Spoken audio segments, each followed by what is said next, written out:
First, there was Austria. That is a disgrace. Oh, I am so disappointed. But in the same week, Michael Schumacher was voted Laureus World Sportsman of the Year. So, will the real Michael Schumacher stand up today, or will he once again be a puppet of the Ferrari desire to win? He's already had one in the eye from Juan Pablo Montoya, who placed his Williams BMW squarely on pole position. It was really good. The car's been behaving really good. We did some changes through the morning, and everything we've done is gone the right direction. So that makes things a lot easier. And we did a couple of changes in qualifying, and just picked up massive amount of time right at the end. And it was a matter, the time was there since the beginning, and it was a matter of putting it together, and I did. A McLaren starts on the front row of the grid for the first time this season, relegating Schumacher to third. And there's great news for the Renaults of Jarno Trulli and Jenson Button, who are in the top 8. And the Toyotas of Mika Salo and Alan McNish, who are in the top 10. The first corner should be interesting.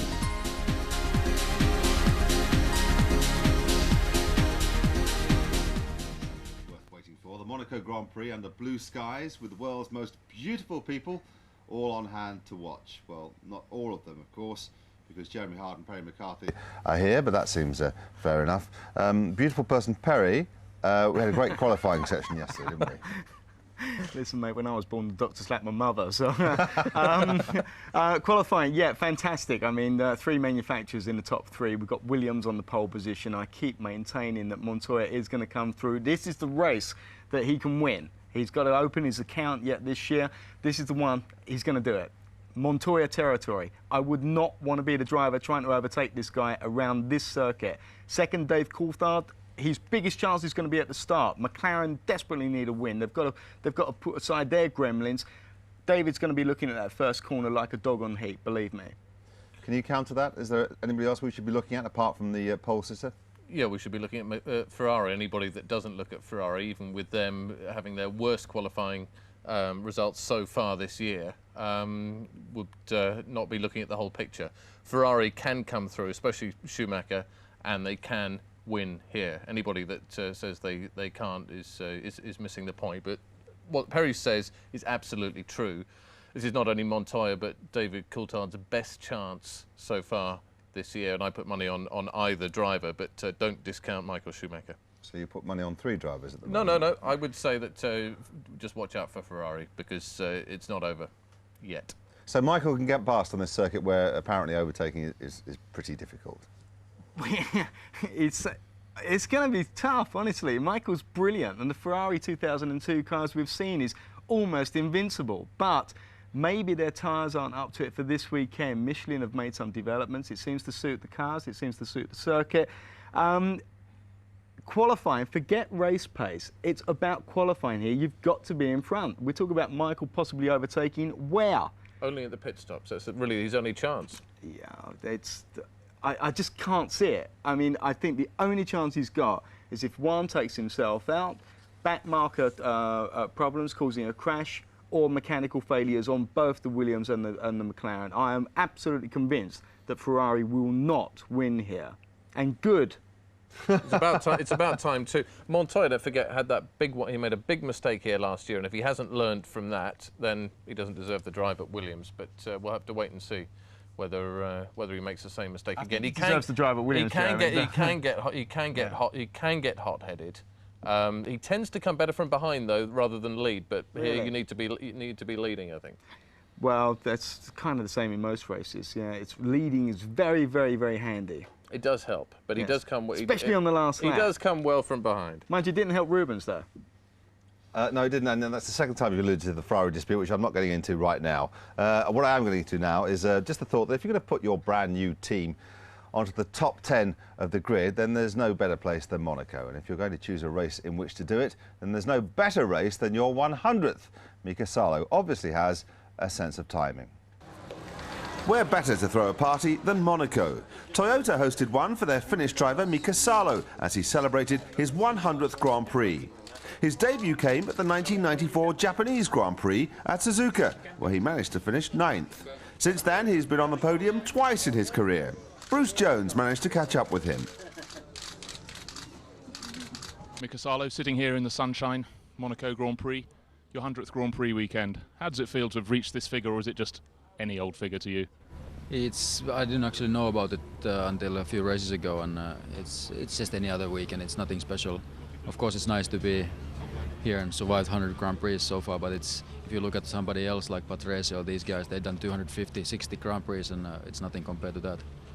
Now, is Monaco in itself a special weekend for you? It's a race in which you've always gone well. You've even scored points in cars that wouldn't normally be scoring points, for fourth place and a couple of fifths. Yeah, it's nice that this kind of weekend happened to be in Monaco, because it gives it a little special boost, and I like the circuit. I like the driving this circuit. I don't like all the other hassle around, but the actual driving here is great fun, and we'll see. Hopefully I get even better memories out of my 100 Grand Prix after Sunday. What is it that's special to you about the circuit here at Monaco? It's just driving this circuit. If you make one mistake and you end up in the wall immediately, and you just have to be so careful, and 78 laps here you need so much concentration that it's just amazing. You're exhausted only because the concentration at the end of the race. This weekend, obviously, you've had a year off. You're back here for the first time since 2000, but you're here with a team that's never been here before. After the first day of practice, do you think that you can take it into the race? Well, I think so. I think everything is going well, and we didn't destroy anything, and everything has gone so far as planned. I think we prepared really well for this one as well, and we knew that this is going to be a very difficult weekend, and I think we were prepared well. Car worked perfectly all weekend. I hope we don't mess it up in some stage. It's very easy here to do it, but I hope we don't do it and we have a successful weekend. Both cars will score points here. Mika Salo struggling to contain his emotions. Now, they say this is the trickiest circuit of them all. So how do you drive the perfect lap around Monaco? Juan Pablo Montoya does the work. John Watson does the talking. Nothing new there, then. Start-finish straight is in fact one long shallow curve leading into Saint-Devoux. Very difficult corner, a bottle effect. Be careful with the curb on the inside, then let the car drift out to the barrier on the exit. Then the long climb up through Beau Rivage into the Mazenay corner. This long left-hand corner, you keep the car in, don't let it run too wide. Then it tightens on you, then you swing across to the right for the exit of the Casino Square. The drop down into Mirabeau, watch the camber on the left, watch the camber on the right, tuck the car in, then the squirt down into the Grand Hotel complex. Careful again on the exit because that barrier gets very close. Then accelerate down to Rascasse, then all the way down to first gear, just trickle around, pick up the throttle, maximum traction possible, then off again, then suddenly burst back onto this very shallow curving pit straight. Well, we couldn't have done better, actually, than to get those two to take us round. Both of them, as it happens, Monaco pole sitters. But Juan Pablo's position wasn't confirmed until the very closing moment. Here's John, the pole sitter, and Ben Edwards.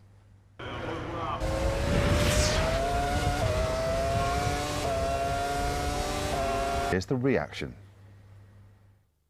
So, I had 3 out of 4 runs clear, and the last one was a matter of putting a really good lap. I knew the potential of the car was there, and it was about, to maximize everything. Was that a more impressive lap than last year's because your car is relatively less competitive in 2002? No, not really. No, the lap last year was a good lap because it was right at the end and really extracted the maximum from it. Here, I feel a little bit shortchanged because I didn't do that last run. Easy to say, I know, but I genuinely feel that we could do the time that Juan Pablo was doing. So coming out of it feeling that we had a pole position car. But that's the session, that's where we finished, and now we concentrate on the race. In the end of the day, we have been probably all weekend a little bit behind. You see, obviously, the top, a lot of Michelin drivers, whereas normally a few Bridgestones are there. So it's the nature of the situation. We said many times that it will not continue like it has been previous races. It will turn around, and it has happened. And that's what we have to face, but we're not too worried, in all honesty. I mean, we're not miles off. We still have an opportunity. We're in 3rd position. It's a long race in front of us. 4th in qualifying. Were you frustrated by the traffic? Well, I had a bit of traffic. That's not a problem. It can always happen. I'm just frustrated by drivers which don't watch into their mirrors or just block you on purpose. Well, that's what I can't understand. But that sometimes, you know, they're just so busy with themselves maybe. But at the end of the day, we have to say it was promising qualifying for the two of us. First and second row is good position for tomorrow. I'm pretty happy for Juan, showing up so good really, because that was the real performance of our car, and that was brilliant. Rubens, fifth in qualifying. It looked as though traffic was an absolute nightmare for you out there today. Yeah, it was really bad today. It was a question of not getting it right. I mean, it was people out there not watching the mirrors and people just trying to do their best. But unfortunately, we have this gap between the good cars and the not so good cars, which makes it horrible out there because the track is narrow. There's no way to overtake. So.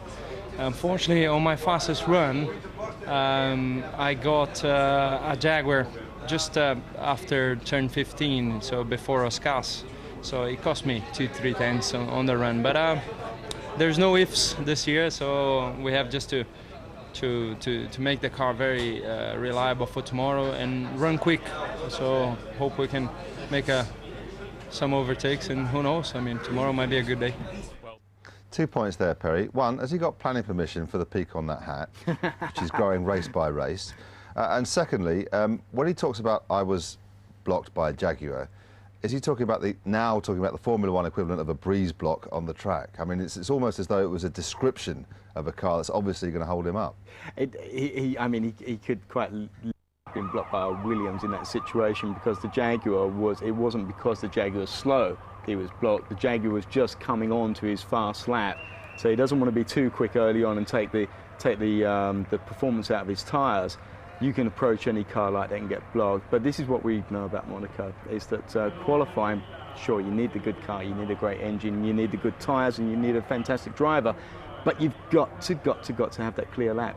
And as I said before it even started, you're going to have so many stories about I got blocked. And this is what we've got, and they're legitimate stories. You've got to have that clear lap. Juan got it. Although some of them there, not Rubens, noticeably, never Rubens, he's too nice a bloke, but the others did intimate that other drivers may have been deliberately getting in their way. Well, there are only two drivers in the whole grid that didn't complain about the fact that they had qualifying yesterday. That was Montoya, because he was happy to be on pole, and Jung, because he was lucky to be given the car at all and to get onto the grid. Everybody else complained at some point about drivers blocking them, cutting them up, whatever it was, and that's all. Even DC, who was second, you should be happy to be on the front row of the grid. He was still like to be one place better and still complained about being blocked. But has it never been done, Perry, that you set the fastest time, you're on pole, and then you just wander around for another couple of laps driving like a milk float and making sure that your nearest rivals don't get anywhere near your time? Yes, I've heard about that thing happening. But one of the biggest problems you've got with that is that if you try that stunt, you can be sure that you're going to get it back with a nice blue ribbon around it at the next race. So I think that people are trying to be seen to be courteous. I mean, to be quite honest, this is getting very, very corpy now, because yesterday I saw an official apology issued by McLaren to both Rubens and Ferrari for the fact that David inadvertently blocked Rubens' quick lap. McLaren didn't mention him by name, though, so they said one of our team members blocked it, and he has apologised. Yes. There was no mention of wasn't the one wearing DC at all. Wasn't the one wearing the crash helmet by any chance, was it? With a full tyre on it, and speaks with a Scottish accent. These things happen. I don't think David would set out to do that. You're very busy around this place. You've got a lot of things on your mind, and if you're just building up to a quick lap, the closing velocity of another car is immense. So sometimes you may have looked in the mirror, 2 seconds later they're on you, and you hadn't seen them before. OK, let's take a look at the grid. And people in the most expensive hotels will be leaning out in their bathrobes looking at this grid and wondering, can Montoya hang on to that position? I mean, it's beyond his control, isn't it, really? It can only be something fortunate will stop him hanging on to that position. I think he's too good to lose this. The only thing can be, he can make a mistake, obviously. I hope I'm not doing a curse on him, but he's got the equipment now. He knows what he's doing. That was a fabulous lap that he put together. I mean, that really was a good lap. That's faster than last year's pole position. There's an artistry around Monaco. It's an absolute balancing act. There is no room for manoeuvre. You get it right or you get it wrong, and when you get it wrong, you feel it because it's the wall. It's not like Austria, where you can go a little bit more up on the curbs. There's plus or minus 6 or 7 inches or whatever. This place, that's it, and there's a rhythm that these boys get into. I'm going to play devil's advocate for a minute because neither Williams driver has finished here, let alone won. I mean, I'm sure that will change this afternoon. The strength of the car looks very strong, although the track is a little bit cooler today than it was yesterday, but Michelin still seem to have the edge around here. But neither Williams driver has actually even finished, and Ralph's had 5 goes at it. Well, that's the grid looked at. Now, it might seem churlish to remind Eddie Irvine that he came 3rd in this race. Yeah. Apart from Alex Young, who only had a few laps in which to squeeze under the qualifying team, Eddie was last, beaten by the other Minardi, the other Jaguar, beaten in fact by everyone. Peter Windsor, who of course is seldom at the back of the field, joins us now. Peter, it just can't go on like this, can it? Not really, no. A briefing was held this morning for the press by Richard Parry-Jones, the new chief executive of Jaguar, and he, obviously taking over and trying to get to grips with the problem, said, yes, of course, the car's not very good. The team is good. We've got good people there, but give us more time. We need time to make it gel. And when asked about drivers for next year, he said, well, I think most people would agree that we've not really given Pedro de la Rosa a fair showing, which implication being that he'll probably be retained for next year. But when the subject came to Eddie, he said, well, his contract does expire at the end of this year, so we'll see what happens. So make of that what you will. Yeah, but they're starting to watch the pennies on this a bit, Peter, because, you know, Eddie's contract is widely reported to be very, very high, somewhere in the region of £10 million or whatever. You know, do they start thinking, actually, Eddie's probably better than Pedro, but, you know, is the value there? Is that what they're thinking? I wish I could answer that. I don't know what they're thinking. You know, to me, it was logical 3 years ago. They needed 2 young drivers. They needed a specific number of good engineers, and they should be on podiums and winning Grand Prix now. So I can't really understand what they've been doing for the last 3 years. I think they've wasted a lot of money on drivers. Yes, you're absolutely right. If you're going to pay a driver that much money, it can only be because he's going to do more than drive the race cars. I've said several times, you know, somebody with that sort of money should be the motivating force behind the team, should be the guy putting the team together in the way Michael did at Ferrari when he left Benetton, and that hasn't happened. So to me, the only course really they should take now is to go for 2 very, very young guys that they can mould, and Jaguar have got some of those under contract already. Peter, what about time to axe Niki Lauda? He hasn't done what he was brought in to do, and I know you've been quite outspoken in the past about his lack of performance as running the team. Is it time for Lauda to get the chop as he did from Ferrari? Well, you know, we shouldn't be too critical of anybody in life, but if, for example, he wanted to continue down a path that didn't fit with the new thinking at Ford, then perhaps it is. Niki hasn't really achieved very much, I think, since he's been at Jaguar. He's certainly spent a lot of money and had a lot of time.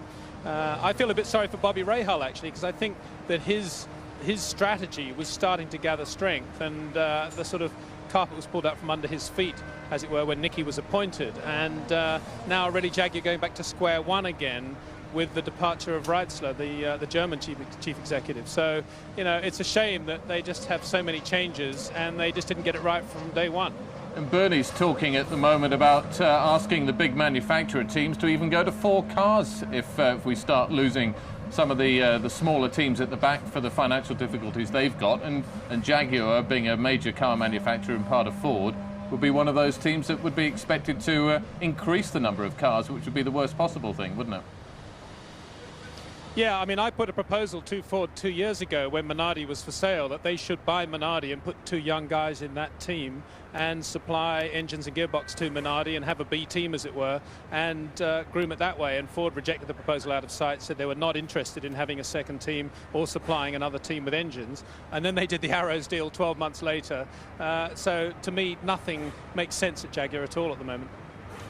All right, Peter, we'll leave it there for just a while. Thank you very much. Now, despite all Jaguar's problems, their car would still make an attractive addition to your driveway.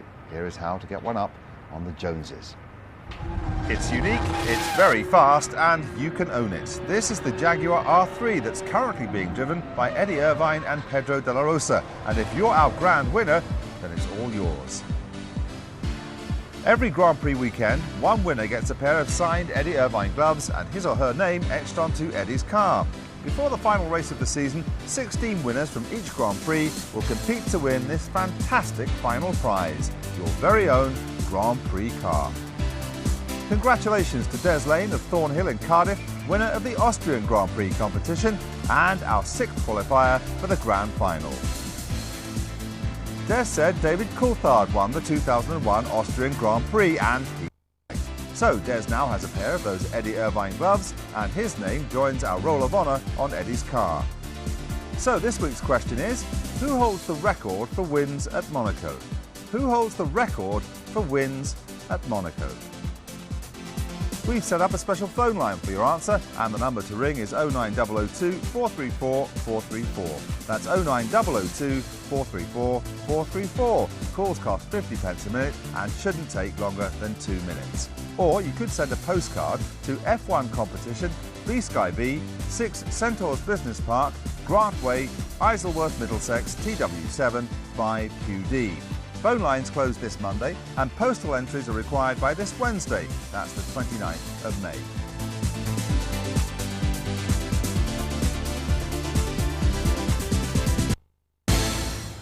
One of the nice little scenes of this weekend was the sight of Nigel Mansell being warmly greeted by everybody at the Ferrari garage. And here he is now being warmly greeted by Peter Windsor. Nigel, great to see you again at Monaco of all places. Circuit's a devil, isn't it? You never won here. No, but I mean, what a fantastic place, Peter. I mean, last night, would you believe I was singing on a boat, but I won't tell you where. But no, it's just a terrific place to be here. But you're right, 10 years ago, and I haven't been here since 10 years. So to come back this year is something very special. Well, Matt Lorenzo was just talking about the reception you received when you walked down to Ferrari there, and everybody was very happy to see you. But it's not so easy for Michael at the moment. Can you sympathise with him? Yeah, I mean, I can sympathise with Ferrari and Michael because whatever they do at the moment will be deemed as wrong. They've done such a fantastic job over the last few years, and I think they've won so much now, people are getting a bit sort of tired of it. But, you know, let's be fair, I mean, people did have a good reason to have a go at them this last race in Austria. And I think hindsight being 2020, they'll probably concede that Rubens should have won, but they won't admit that. But you've got to admit that, you know, they agreed to do what they did. And for the betterment of the team, or for Michael for his 5th World Championship, they deemed that they did the right thing. But for everyone else, you know, I think Rubens should have been the winner. Now, you've been on the pole a couple of times at Monaco. What should Juan Pablo Montoya be doing away from the line now to make sure that he leads up the hill? Yeah, I mean, exactly that, Peter. I mean, they've all got to make a great start. I mean, the thing is now, because it's all done by computers, they've all got to let that button off, and then it's all down to the computers and the right foot. I just hope, as I'm watching the first lap at the first corner and up the hill, that everybody gets through the first corner clean. And then I think we've got a cracking race because we've got Michelin tyres against Bridgestone, you've got literally Williams against Ferrari, and then you've got the McLaren with David Coulthard, who's won here before. You've got a fantastic race, and I think it's been the most interesting qualifying, you know, for some time here at Monaco. Well, great to see you, and great to see you looking so fit. Thanks very much for your time. Yeah, thank you very much. And to all your viewers. Thank you. Actually, this was a horse, wasn't it? He must have been singing last night. I wonder which boat it was, but he's not telling us. Now then, tense, nervous headache, feeling like Nigel, the pressure of modern living keeping you awake at night, not sure what all those buttons on your handset are for? Here is an instant cure.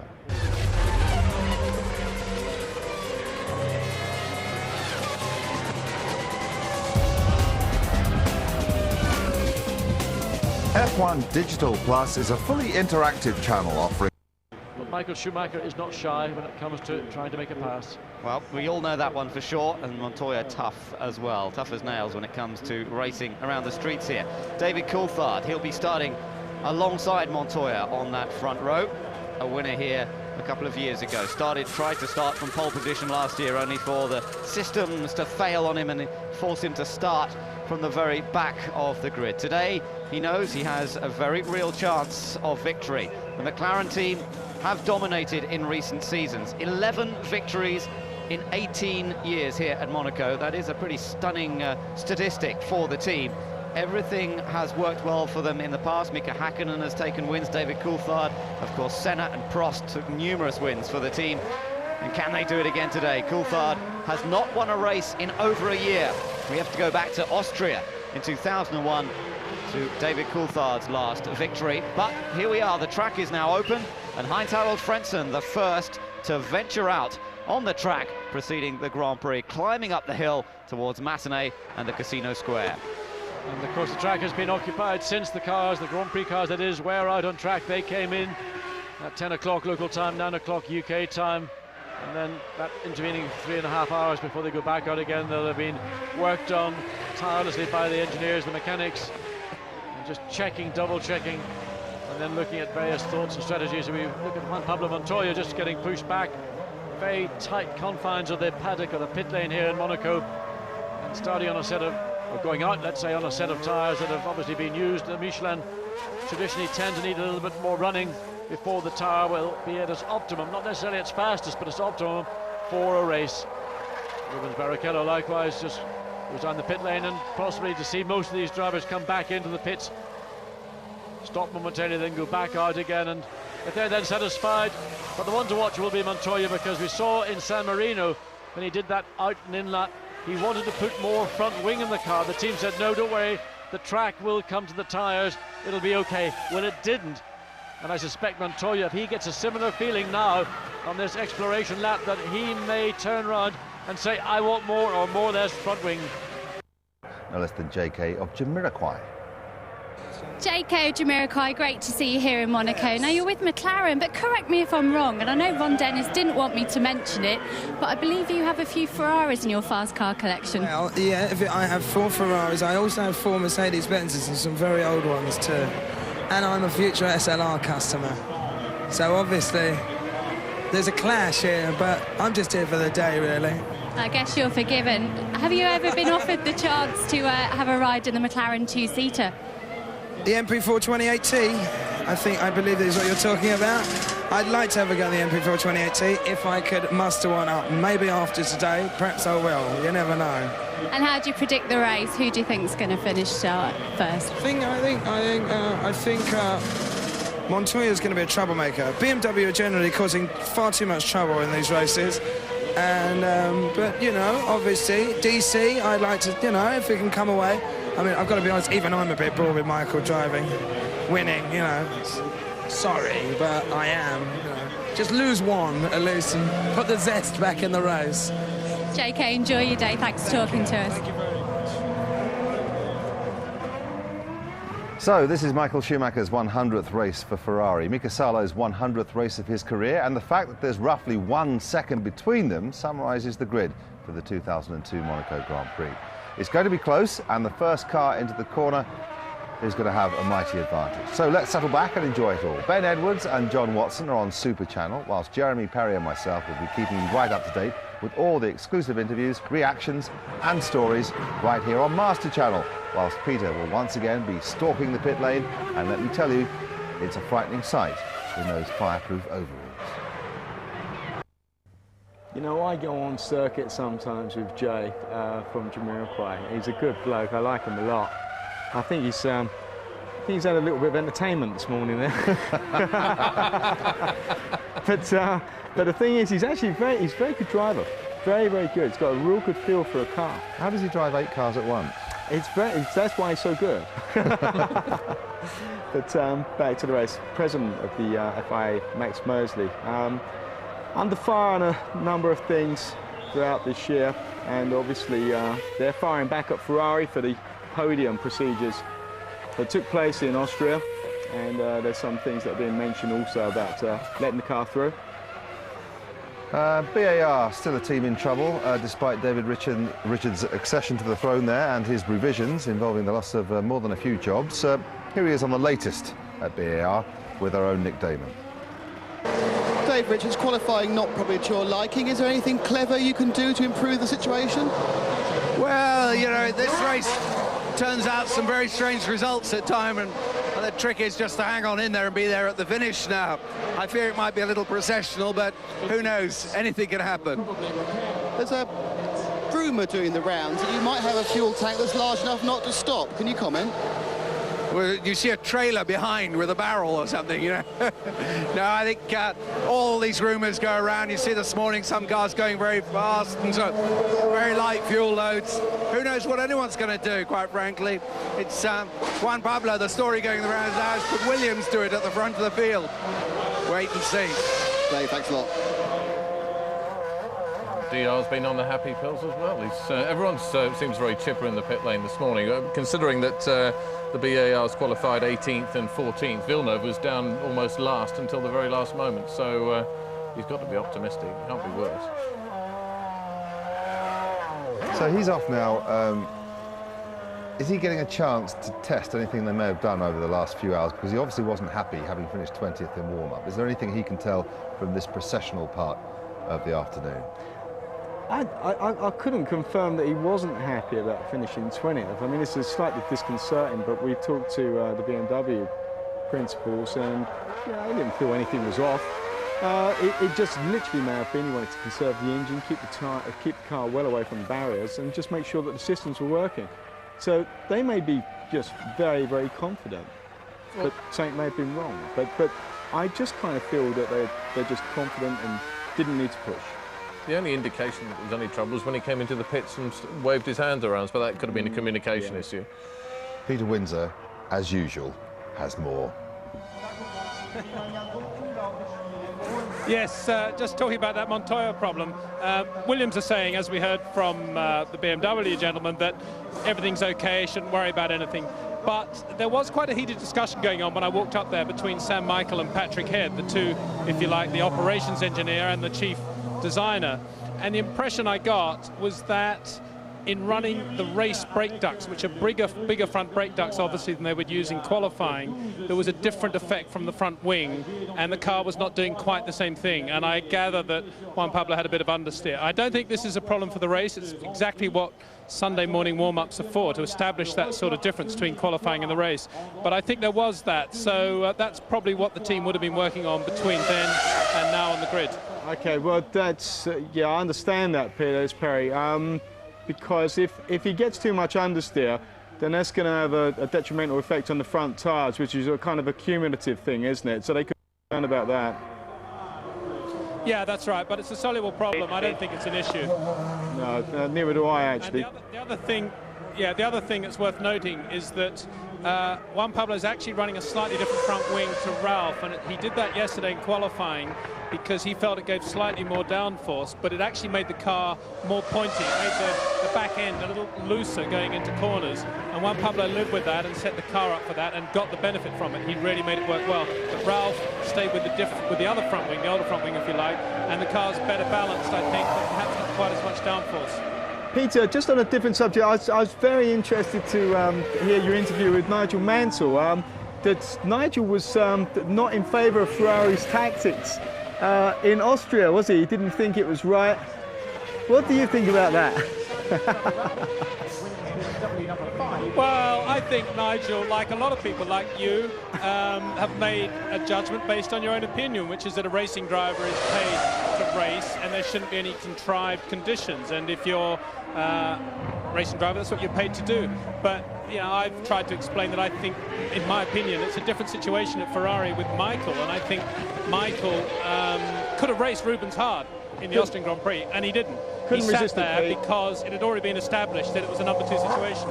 I couldn't resist it, Pete. You're the one in the open air at the moment, so I had to have a pop at you, mate. He's been dying to get that one back at you. Peter, just a quick one. I'm going up the grid now anyway. Yeah. A drag race. We've got Montoya against DC into the first corner. Who in a straight drag race, who do you think's got it? Well, I think that there's no reason to assume that their launch control systems will be any different, and assuming both of them have really good electronics and no glitches, then it'll be even, and in theory it'll be Juan Pablo's A because he's slightly ahead, B because he's on the grippier side of the road.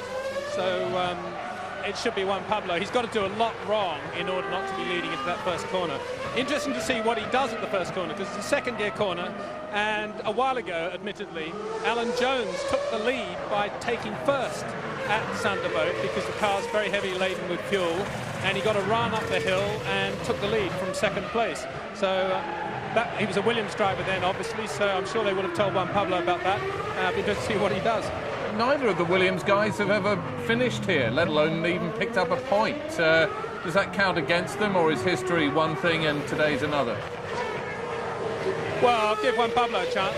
last year was his first race, so what you're saying is he didn't finish last year, which is true. But there's no reason to think that it'll be a problem for him to stay on the road or anything like that, because he hasn't touched the wall for a piece of arm all weekend, to my knowledge. And Ralph, he's had 5 goes and not finished. Yeah, that's right. Sometimes his weekend, his race is dissolved on the first day when he's had an accident or an engine blew, I think, in his first year at Williams, for example. He did no running at all. He hasn't had a particularly good run here, but Ralph is brilliant on street circuits. I saw him win the Macau Formula 3 race, and if his car's good today, he'll fly. So come on, Pete, give us the inside track on warm-up this morning. We had the mysterious event of Heinz-Harald Frentzen in an Arrows being fastest. Bit of showboating, a little bit of lack of fuel job. Well, no, I think what might be happening is that they might be on a one-stop strategy, but of course you can have a very short first stint or a very long first stint. So they may have been running with relatively light fuel, not because they're going to go on a 2-stopper, but because they're going to stop earlier than most. And the car's obviously good around here, as it has been for a while. Peter, you've demonstrated that you can walk and talk with fantastic aplomb, and you'll be getting a rosette later on. In the meantime, I just want to ask Perry this one. It's the most glamorous race of the lot. It's the one that all the sponsors get the most requests for and the most celebs attend. Does any of that distract the driver's attention? No, absolutely none. In fact, it's nice to, meet a few different people, especially, people from other industries who you may admire and you're lucky enough to meet them. But no, ultimately a racing driver is absolutely pinpoint focused on doing his job. And if there's any circuit that gets your complete attention, it's this one, and that's one of the reasons. Yes. Because if you win, attention, wouldn't you get attention from those kind of people. No, it's seriously, you've got to, you want to do well at any circuit, and this one is no room for let up on concentration. This is the circuit more than any other in the world, I believe, that demands the maximum amount of concentration. But it's work hard, play hard, isn't it? There's a lot of dealing that goes on here on a commercial side, and also the drivers are expected to perform from a PR point of view harder than any other race. They really earn their money in PR terms here, and so there's a lot of distraction off the track as well as on it.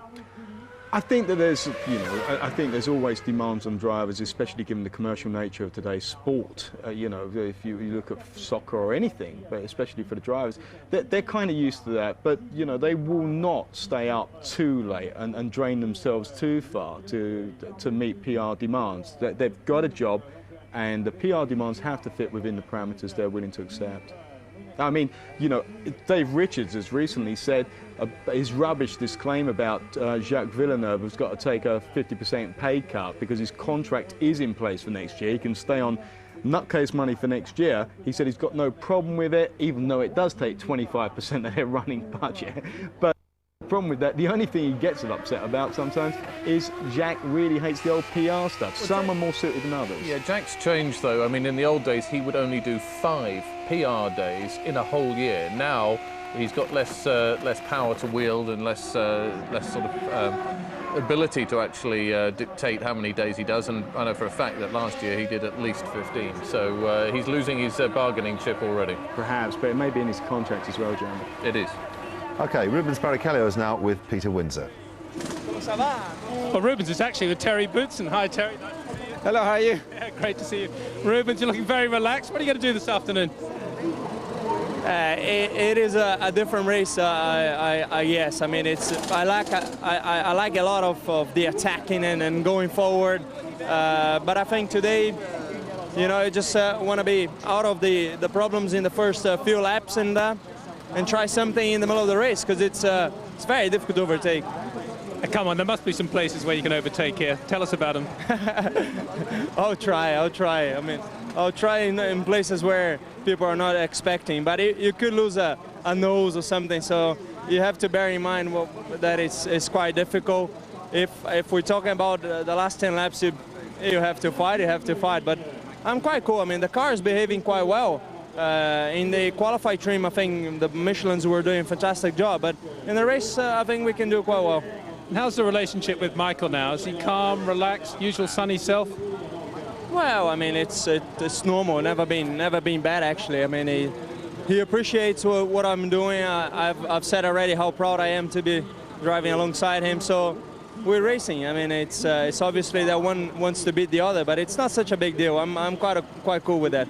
Rubens, I think you're going to have millions of people behind you today. Very best of luck. Thank you very much. Thank you. I wonder if that peak grows when he tells a whopper. Anyway, great news for Toyota, both in the top 10 and both drivers talking now to Nick Damon.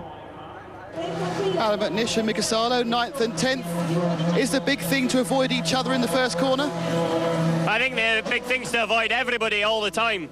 Around here, you know, there's so many accidents. Mick obviously has got a hell of a lot more experience than I have in this situation, but I'm just going to try and make it through the first lap and then we progress from there. As Alan says, Mika, a lot of experience. Give him any tips about racecraft around here?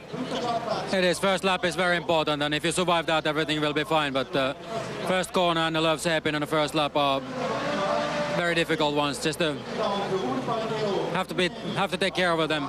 Is there anything you can do with strategy here, or is it just set? Is there anything you can do with strategy here, or is it just 50 laps and then come in? I think there will be some different strategies, but basically it's quite simple, and it's no overtaking here, so that's the problem. And Alan, can you see your new house from here? No, I can see the palace, but that's not my new house. Thanks, guys. Best of luck. They, not often that teammates are mates, but it would appear there doesn't seem to be much beef between either of them. They're both good lads, actually. Alan I know pretty well, and he's good fun. He's good to get along with, and he's a great little driver. And I'm really pleased that he's 500s in qualifying off Mika Salo. And Mika is a pretty renowned driver, and there's been a couple of drivers test recently for Toyota, and as soon as that happens, the number 2 driver, which Alan currently is, knows he's under attack. So the more he can show he's absolutely bang on the pace of Salo, the absolute better it is for his future. Well, Giancarlo Fisichella picked up Jordan's first points of the season at Austria 2 weeks ago. And 11th on the grid. There's every chance he could do more for their reputation, or at least their chance of hanging on to that Honda engine in this race. Here he is now talking to Nick. Giancarlo Fisichella, a circuit you really love, in a way your home circuit. What are your hopes for the race? Well, first of all, I hope to get through the end, and it's gonna be a tough race physically and mentally, but if you do a good race and a good strategy, I hope to score some points again like the last race. Do you think that Jordan now has the reliability that it needs? Well, it looks better. It's getting better. Last race we finished the race, and for the weekend we haven't any problems, so I'm quite confident. Best of luck. Thanks, Giancarlo. They'll take any vantage point, but I bet they had to pay some to get even to that vantage point. I've been there before, and if you haven't got a ticket, they close the town down. They do, although there are a couple of points where you can sneak into and not have to pay. And there is, just below where we're looking at the moment, a whole wall of fans. And if you like, it's the most charismatic place to go, because it's where the die-hard fans go. They'll be there from way before dawn this morning. And it's got one of the best views as well of La Rascasse. All right, we can see David Coulthard, and we can also see our very own Peter Windsor. Once Terry Bootson stopped playing around with my headset. David, nice clear track in front of you right here on the grid anyway. Yeah, no, absolutely. I remember that view last year. Well, obviously from the other side, so hopefully we can make a good start this time, and it would be nice to be leading out the first corner. Anything you can do, perhaps, to get in front of Juan Pablo into that first corner? Any strategy that we should know about? Well, I'm hoping that our start system's going to be slightly better than Williams. That certainly looked to be the case over the last few races, so we just have to wait and see. But the Michelin Bridgestone situation is looking very interesting now, isn't it? Yeah, certainly on this circuit, over the one lap we've had an advantage, but we've got to wait and see. You know, Bridgestone have obviously got a lot of experience, and race trim, they'll probably be in good shape. Very best of luck, David. Thanks. Thank you. Well, Heinz Harald Frentzen was fastest in warm-up just a couple of hours ago for Arrows. I wonder what he was up to. Was he pulling any strokes? Perhaps we'll find out now as he talks to Nick Damon. Heinz Harald Frentzen, you got it all right, one session too late. What did you do for warm-up that produced that superb speed? We did something to the car. I was suffering with understeer yesterday, and we just tried something different this morning. It seemed to work. People are thinking we are now on 2 or 3 stops, but it wasn't the case. So you've now got a really quick car, but you're starting in 12th. How do you approach the race? Good question, Joe. Watch out. Heinz, best of luck. So there you are, Perry. He did something to the car. That's what we thought, and that's confirmed. Technically speaking, he did something to the car. Yeah, it's good feedback. We did something to the car. We talked to Tom Walkinshaw this morning because I maybe suggested they were running on very, very light tanks to set the fastest warm-up time. Tom confirmed that they had enough fuel in it for their one-stop strategy. Well, instantly I kind of thought maybe they're going to stop early, you know. Well, we'll see in the race. At least he said watch out, so it could be interesting as he tries to zoom up through the grid. In the meantime, standing right on the grid is Peter. I'm with Jarno, truly. Jarno, very, very frustrating day for you yesterday. I suppose you have to put that behind you now and just accept where you are on the grid and then make the best of it now and hope that something happens in front of you. You're right. I've been very competitive all through the weekend. Unfortunately, only yesterday in qualifying, one of the most important moments, we have had traffic, and so now we are all in 7th place. But again, this morning we confirmed that our performance. And it is so difficult to overtake here, isn't it? Yes, it will be very important to have a good start and get out of the first corner, and then just keep up with the other. Well, very best of luck. We'll be following you. Thank you. Right, Monte Carlo. It is really the place to be in Formula One, and perhaps it might be interesting to see exactly where the Royal Box is. That's where the Renaults are on the grid, and if we can turn Giorgio around the other way, Giorgio, that's where the Royal Box is, and nobody yet in place there, but that is really what makes this race so special. And you can see the number of people just standing around on the grid now, how important this is as an event in itself, the grid at Monte Carlo, and it's all yet to happen. Perry, what was it like when you were here? Brief, very brief, Peter.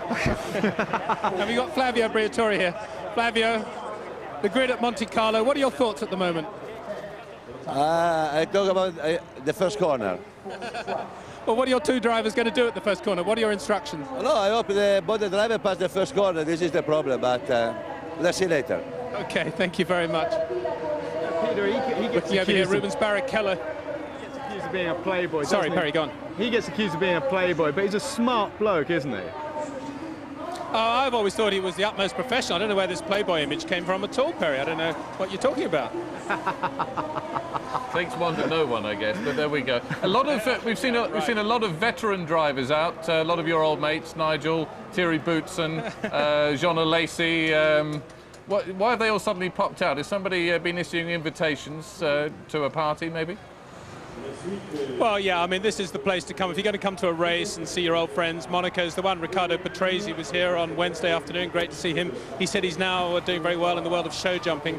But just interesting looking at the Ferrari there, and the, hope I can mention this in there, but the Marlboro logo there. I think it's worth recording. This is the first year since 1972 that there hasn't been a Marlboro boat in the harbour and there hasn't been a huge Marlboro party on a Saturday night. And I think that is a sign of the times in Formula One. It's just gone up in smoke, hasn't it, really? Was it planned or not? Is this a last-minute change that they've pulled out the boat and stopped the party as a result of the last few weeks, or has this been a long-term thing, as far as you know? No, this is a long-term thing. This is indicative of the whole cigarette industry in general. I think realising that the best days in Formula One are over and they're starting to gradually pull out of the sport. Peter, we've seen on the grid Jean Lacey, and the funny thing is, during the break I was talking to him on the mobile, just having a chat. One of the best laps I've ever seen in my life is Jean Lacey going around in qualifying at Monaco. If you get a chance, just have a chat with him, because he always, to me, personified absolute top-level racing driver, full commitment. Nothing like it around Monaco with him. Absolutely, yeah, I'm standing to attention. It is the Monaco national anthem, and the royal family up there now. But just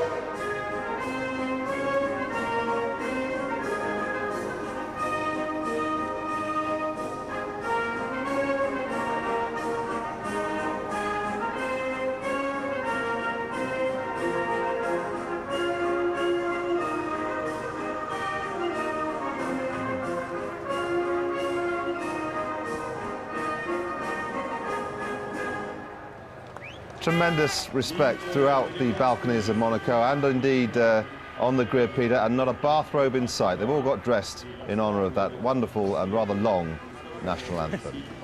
Sport itself there in the royal box, ready to watch and see who becomes the winner of the 2002 Monaco Grand Prix. Yes, and along in the box with his sister, Princess Caroline, of course, His Serene Highness Prince Rainier of Monaco, the ruling monarch in this principality. But it's a funny story about Prince Albert. When he was studying in America, doing some business studies, he wasn't known as Prince Albert, he was known as Al Grimaldi. And it's sort of hard to believe that somebody as serene and dignified as a member of this royal family would be comfortable known as Al Grimaldi, but many of his friends still call him that. It's just how they know him. Well, the Grimaldi royal family, very much the monarchs of this principality. And Prince Rainier, of course, has been in hospital quite a lot recently, having to deal with recurring bouts of bronchitis, but he's out of hospital now, which is great news, and no doubt be able to enjoy the action, the atmosphere here this weekend. The safety car making its way around the track in preparation for the start of the formation lap, coming up in some 3.5 minutes time. A quick reminder of the layout of this unique circuit. The speed trap coming out after the tunnel, where we'll see speeds of about 180 miles an hour. It's just the area you're looking at now as they get on the brakes after the tunnel into the chicane. Again, one of the tight corners, many first gear corners around this 2-mile track. And top speed here, while it's useful, it's not the biggest criteria. Just looking down at the record from last year, it was Ralf Schumacher, in fact, was the fastest car out of the tunnel just before you hit the brakes to go into the chicane at 182.7 miles an hour. And David Coulthard was about 1 mile an hour behind him. And speaking of David Coulthard, there's the current squeeze. David enjoys living down in Monte Carlo and all that goes with it. So let's just take another quick reminding look at the grid. Juan Pablo Montoya, David Coulthard on the front row.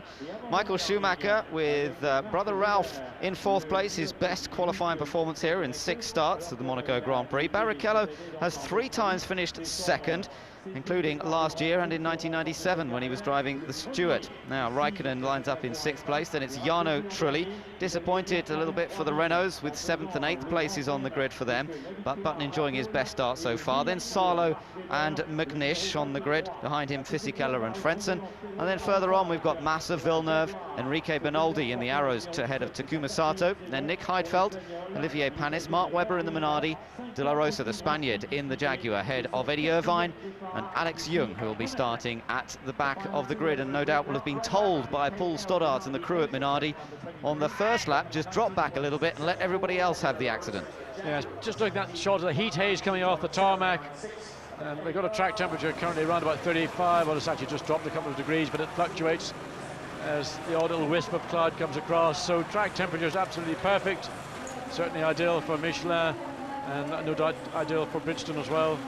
And it will be, when they go round in this final parade lap, that nerves will be jangling as they come onto the grid. And of course, on pole position, you get there first, and depending how quickly the rest of the field filters around behind you. Ideally for Montoya, when I would get to the swimming pool, I would bring the pace of the field down to a level to allow those behind me to catch up.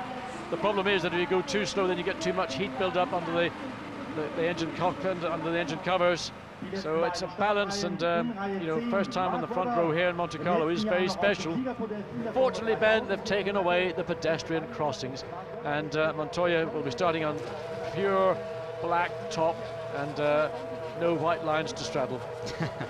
That's good news, John. Yes, let's hope that he gets cleanly away from that starting pole position. He's on scrub tyres, as you can see, for the start of this race. Will the Michelins hold out, or is it purely a qualifying performance? Look at David's tyres. They look a little less well scrubbed. I think they are scrubbed tyres. Difficult to see from the other side there, glinting in the sunshine, but it looks as though Montoya's have done a few more laps probably than Coulthard's. Michael Schumacher is the first of the Ferraris.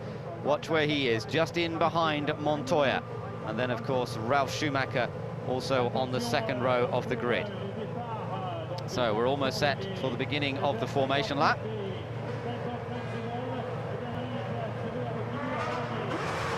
Watch for the rubber being laid, because all the launch control systems are going to be switched off. And they do that to put down as much fresh rubber as possible in the hope that when they line up, they'll get it precisely on those strips of rubber. But of course, then with the benefit of launch control.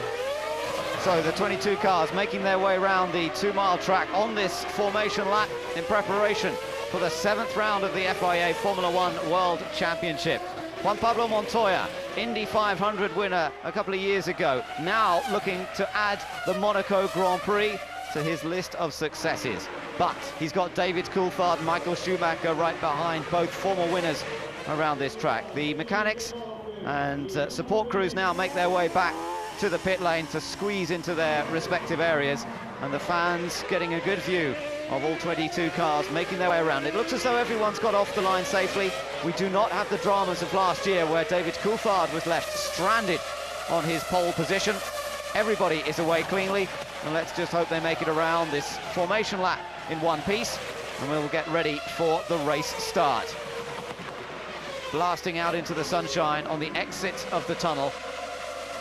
Montoya must be careful to bunch everybody up and slow everybody down now, because they get very, very spread out around this track, and he does not want to be sitting on the grid too long in pole position, so he's got to control the pace now a little bit on the latter part of the lap. Make sure everybody gets bunched up close behind him, and then they can fan out into position on the grid itself. There you can see he's beginning to slow everybody down.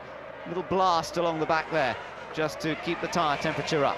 Now, going slowly, don't let the engine stall. They all have anti-stall devices now, which is probably a good thing when they're all cruising around very slowly to bring the cars onto the grid. We've seen problems in the past when people have had to go very slowly through Rascasse and around onto the main start-finish area. Mika Salo starting his 100th Grand Prix here today, driving for Toyota. He's driven for a number of the top teams in Formula One over the years. Can Williams take their first win in 19 years? Looking all the way back to 1983 since they last had a victory at Monaco. They've had a win this season, but not a win at Monaco in a long, long time. On board there with David Coulthard. Starts in second place, up on the outside with Montoya on the inside. That crucial inside line into the first corner, Saint-Devote, where we've seen so many incidents in the past. The last few cars now moving into position. 78 laps of the Monaco Grand Prix are set to run. The red light sequence begins. All 5 lights will come on. When they go out, the race will get underway. It's a quick getaway, and Coulthard makes a brilliant start on board with the race leader. He's got ahead of Montoya. Stunning start from Coulthard. Montoya down into second place. The Ferrari of Schumacher is in third place, chased by Ralf Schumacher, and we have a problem for Jacques Villeneuve. Villeneuve is left stranded as everybody makes it safely through the first corner. Great start from David Coulthard. Juan Pablo Montoya just couldn't get the car off the line. Maybe again that tension we talked about. But Coulthard for sure, blinding start from the Scotsman, and I suspect also aided by the fact that he's got a car a little bit lighter than Juan Pablo Montoya's, and all aided David to make that brilliant blinding start at the Saint-Devote. Now the midfield trying to struggle their way through the hairpins on this first lap. Sometimes you can get a bit of bumping and barging going on, and you can get a traffic jam develop, but it looks as though that midfield section has got through this Grand Hotel hairpin. There is Jacques Villeneuve's car being pushed away, and that is great disappointment for the Canadian. His race is already run. He started down in 14th, but some sort of mechanical problem has put him out. And a very good start from Jan O'Trulli. He's contained his 5th position. 2 Jordans running nose to tail, Fisichella and Sato. Good job from Sato, leaping all the way up from 16th place up to 12th. So, on the first lap, it is David Coulthard. A breathtaking getaway in the McLaren Mercedes, putting behind him what happened to him here last year when his car wouldn't get offline on the formation lap. It's Coulthard who leads, Montoya in second, Michael Schumacher is in third, ahead of Ralf Schumacher, then Trulli in a good 5th, Raikkonen is in 6th. And Rubens Barrichello, he's been a loser, started 5th, down to 7th. Mika Salo also leaping up to 8th place, starting 9th from the grid. Well, Mika Salo and Alain McNish still running in tandem as they qualified, running 8th and 9th. Heinz-Harald Frentzen is in 10th place, ahead of Fisichella and ahead of Sato as well. You're watching Michael Schumacher, and it's the battle that we've enjoyed several times this season between Michael Schumacher and Montoya. Now watch the start. Montoya moves, but I believe David Coulthard's got a much lighter fuel load on. He gets the traction and then just shoots alongside Montoya, takes the lead. Big problem for Button there. Button did not get off the line at all, and he's down in 17th position. Bogged down, but David Coulthard got the job done into Saint-Deveau, took the lead. Michael Schumacher couldn't do anything with Juan Pablo Montoya. Good to see everybody, the 21 car field, remember Jacques Villeneuve. There's the momentary roll. Montoya comes across. David just drives his McLaren alongside, then shuts the door. Well, it was a perfect start for David Coulthard. There is Norbert Haug, Mika Hakkinen, and you could see the relish with which they saw those pictures. Now, Villeneuve apparently has got going again. They've got the car started in the pit lane, so they have got Villeneuve into the race. He's not an early retirement. All the cars are still running, but Villeneuve, of course, right at the very back of the field. Coulthard leads, 2 laps completed here at Monaco. Montoya second, then it's Michael Schumacher hounding the Williams. Now that Montoya's got a couple of laps under his belt, he's settled down, had the fastest race lap in lap 2. Now he can focus on David Coulthard ahead of him and not be so concerned about that red Ferrari of Michael Schumacher directly in his mirrors.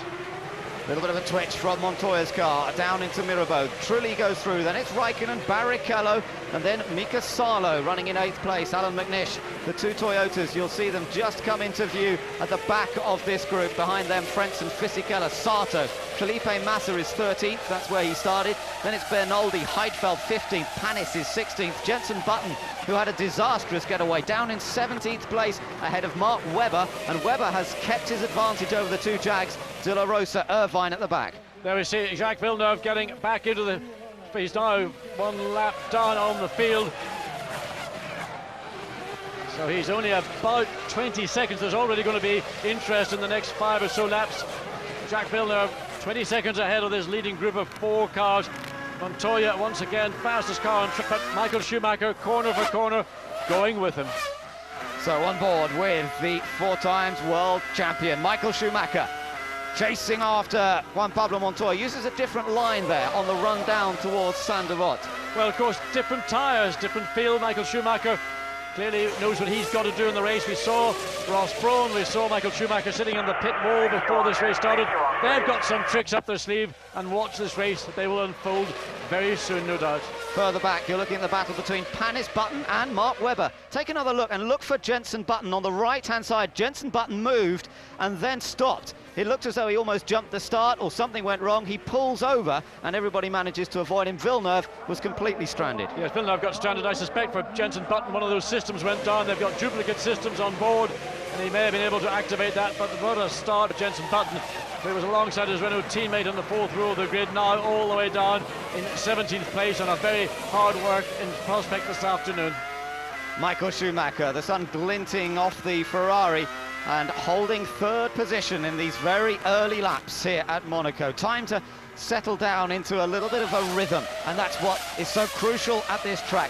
Getting into the rhythm, just being able to balance the car between the Armco barriers and keeping it away from the edge of the track, but still driving on the limit. And they've got the top 9 cars equidistant apart, about a second between the top 9 cars. Then in 10th place, Frentzen a further 3.5 seconds behind Alan McNish, who is the last of that chain of 9 cars. Coulthard heads up the hill, his advantage 1.2 seconds over Montoya, and then Schumacher with Ralph holding on in 4th position in the 2nd of the Williams BMWs. But Ralph Schumacher, best lap 4, so the 2nd of the 2 Williams BMWs pushing now. Ralph keen to sandwich even tighter right from his brother Michael, with Montoya leading that little group of 3 cars.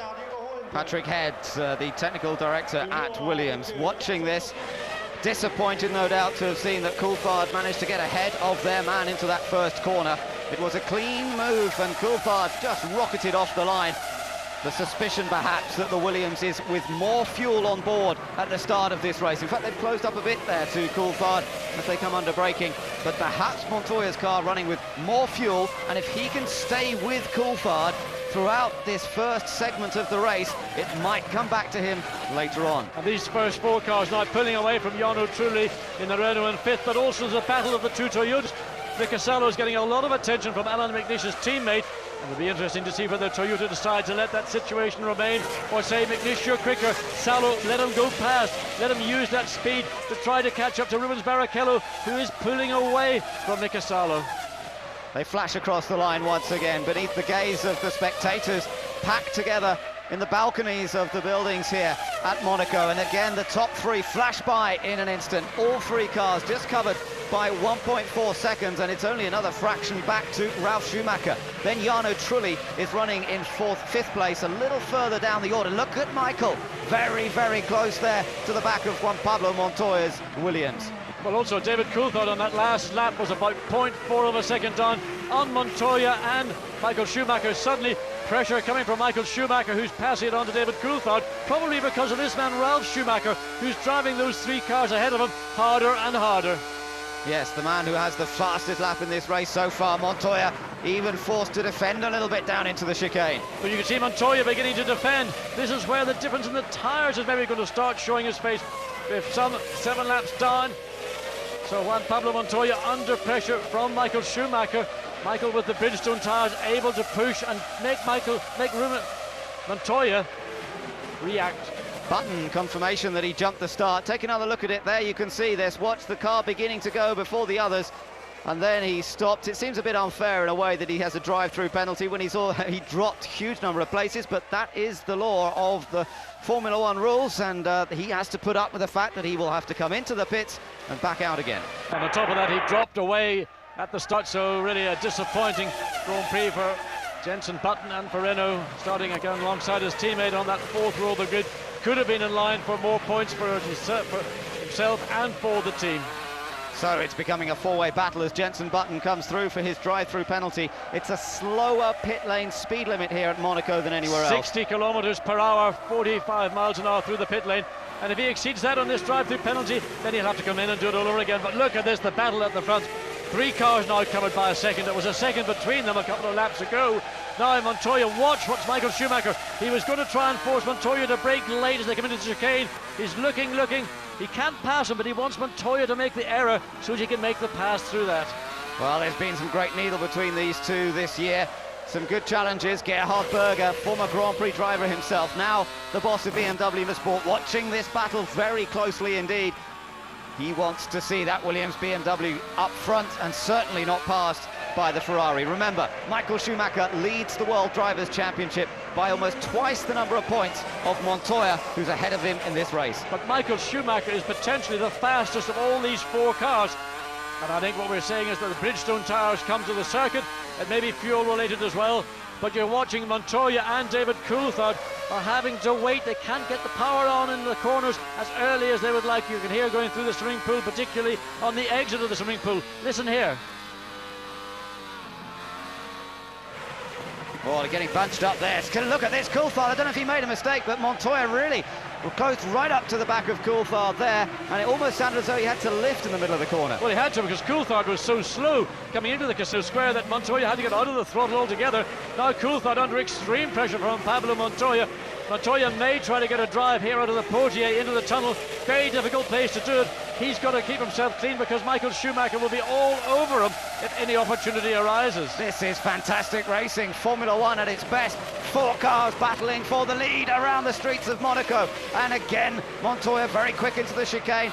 And we look back from Montoya's car. 2nd place, looking back at the 3rd place Ferrari of Michael Schumacher. And look behind them because it's younger brother, Ralf Schumacher, closing up in the 2nd Williams. And all 4 cars covered by a second and a half last time around. I think it's going to be even less than that when they come over the line this time. Look at them. Well, there's nothing that anybody really can do. David Coulthard's controlling the pace, whether it's because he's got a little bit of a problem with the handling of the car or whether he's decided, I don't need to run hard, I can run at the pace I dictate. None of these cars behind me have got the opportunity, unless an unforced error occurs, to take away my lead. So avoiding errors is what it's all about, not making any mistakes as they wind their way through up to about 140 miles an hour, now down to 80 miles an hour through the left-hander. This is the view from onboard Montoya, looking at race leader David Coulthard. And let's look at this, down into Mirabeau, close in behind, and now into the tightest corner on the track. First gear, full lock, tight to get it round there. In the past, we've seen people try and go through. Sometimes it's happened, but often it's only caused a traffic jam. So now through the tunnel, David Coulthard, our race leader, still with huge amount of pressure on from Juan Pablo Montoya. Right behind him is Michael Schumacher. Once again, let's just ride on for a second with Montoya. Well, we jump back looking at the battle. There is Schumacher and Ralf Schumacher right behind him. Look at the super slow-mo and look at the car working at high speeds over these curves.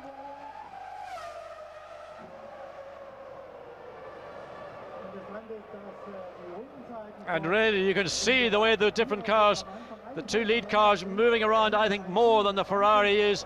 And that I put down to the difference between the two tyres. Now, a little bit of breathing space between the first three. They were bunched up together the last couple of laps. You can't drive a Grand Prix so close to your competitor. You've got to give yourself a bit of breathing space. You've got to give the car a chance, because engine temperatures run marginal at best on these cars. And if there's not enough air going through the air intakes into the engine and into the radiators, you'll have a temperature problem. It'll go up. Once again, riding with Montoya. Down into Mirabeau. You can see the front wheel hopping into the air of the Ferrari. And that is the Ferrari on the limit, running in third place. But look at Ralf Schumacher in fourth now. And Schumacher teased Montoya. He just stuck the Ferrari out to the left to put it into the mirror of the Williams for Montoya just to catch it in his eye. No intention of passing, but just to try and distract the Colombian driver. So the top six, it's Coulthard, Montoya, Michael Schumacher, Ralf Schumacher. And look at this, the battle continues. Behind these four cars, still in fifth place is Jarno Trulli, and in sixth place is Kimi Räikkönen. Through to back corner, now into the fast left-right at the swimming pool section of track. Once again, Coulthard has that advantage, being up front, controlling the pace. Montoya has to keep an eye on his mirrors, but also looks for any opportunity in a chink in David Coulthard's armour to sneak through into the lead himself. The real frustration for Montoya is that he knows David Coulthard is slow on some parts of the track. Okay, getting a little bit of advantage coming out onto the straight, he picks up the speed. But once we get up to the top of the circuit, the top that you climb all the way up now through Beau Rivage and then into the Casino Square, that's where everybody then catches up to the McLaren Mercedes-Benz, and all of a sudden then the pace slows down, particularly in those hairpin bends that we're going to start coming to as we get down to the bottom of the hill as we come into the Mirabeau corner. Now let's ride with Michael Schumacher for a moment. Can he find any space here?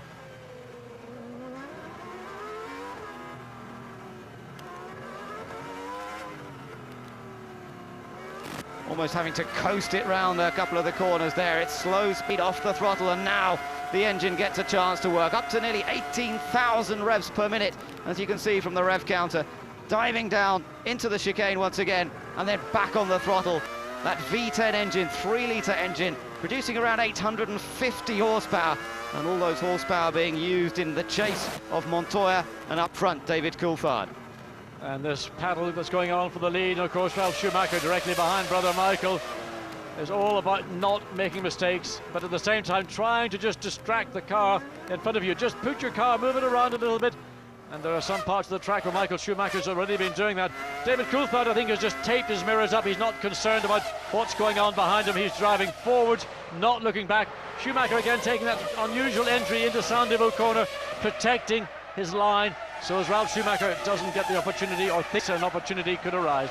So now things beginning to settle down between these top four, the rhythm beginning to be established. Coulthard has withstood one or two very close moments, if you like, when Montoya closed right onto his gearbox, but nobody prepared to do anything outrageous. It really is a huge risk to try and launch yourself down the inside of another car, unless that car has given you massive amount of room. The streets of Monaco are so narrow, barely able to get two cars alongside one another, and at some of those corners like the hairpin, they cannot get around side by side. Ross Brawn at Ferrari and the Williams technicians also keeping a very close eye on the situation. This one is going to take some sorting out. Just looking at those times, Ben, they dropped down to a middle 1 minute 24. Now Coulthard's picked up the pace again to a 1 minute 22. So whatever David Coulthard's doing, or whatever the difficulties he's experiencing, he maybe just, as you go through this sort of cycle of tyre life, how the tyre comes to you, then how it maybe drops off, and then it stabilizes, and then the time comes back. So I think we saw that round about laps 8, 9, now on lap 10 and 11, on the 12th lap, we just completed the 12th lap, times back to where they were much earlier in this Grand Prix. Ralf Schumacher, who was very close to his brother a moment ago, now has just dropped back a little bit. In the background you can see Jarno Trulli in the Renault, running in 5th position. Kimi Raikkonen in the 2nd McLaren Mercedes is still 6th. The Ferrari of Barrichello runs in 7th. Mika Salo in the Toyota is 8th.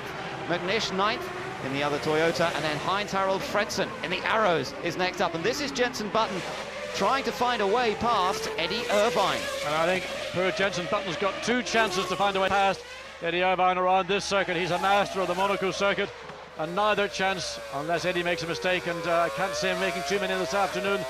A long work for Jenson Button, all because of that jump start. Maybe that was a mechanical fault. I don't necessarily believe that it was down to Jenson. Of course, launch control and all those systems have been problematic in the past in Grand Prix cars. Given the benefit of the doubt, it wasn't the driver's fault. Well, these two are fighting a long way down the field, of course, for 19th position. That's where Irvine is. The other Jaguar is 1 place further ahead up the road, but it's some 10 seconds ahead. De La Rosa currently running in 18th place. So the two of them make it safely through Portier into the tunnel now. And up front, you can see Eddie Irvine's green Jaguar really controlling the battle here. It's tough for Jenson Button, and what a disappointment too, because the Renault car has been very, very quick here all weekend. Jarno Trulli, his teammate, topping the timesheets on Thursday and indeed on Saturday morning, only for the cars to perform not quite so well in qualifying, and for both Button and Trulli to find themselves on the 4th row of the grid. All that's gone behind him now with the jump start penalty. But further ahead of those 2 cars, Irvine and Button, there's a real battle royal still continuing between the 2 Toyotas of Mika Salo and Alan McNish. There's less than a second between those 2 teammates, and still no indication from the Toyota pits that they might want McNish to use that extra speed that he appears to have over his teammate. Well, in fact, the 2 of them are not far behind Barrichello as well, so that's all a very close confrontation that's going on. We've got the battle up front with us once again here. Coulthard with just a little bit of breathing space over Montoya. And we look now from Montoya's car once again, looking over the rear wing. Notice how those rear wheels work and move, the suspension operating a little bit more fully here around the streets of Monaco. But that Ferrari behind, threatening every second. And once again, it's Ralf Schumacher, really the quickest of this bunch of 4 cars. Ralf just dropped back momentarily, then using that opportunity to get a run back up to the rear of his Ferrari, his brother's Ferrari.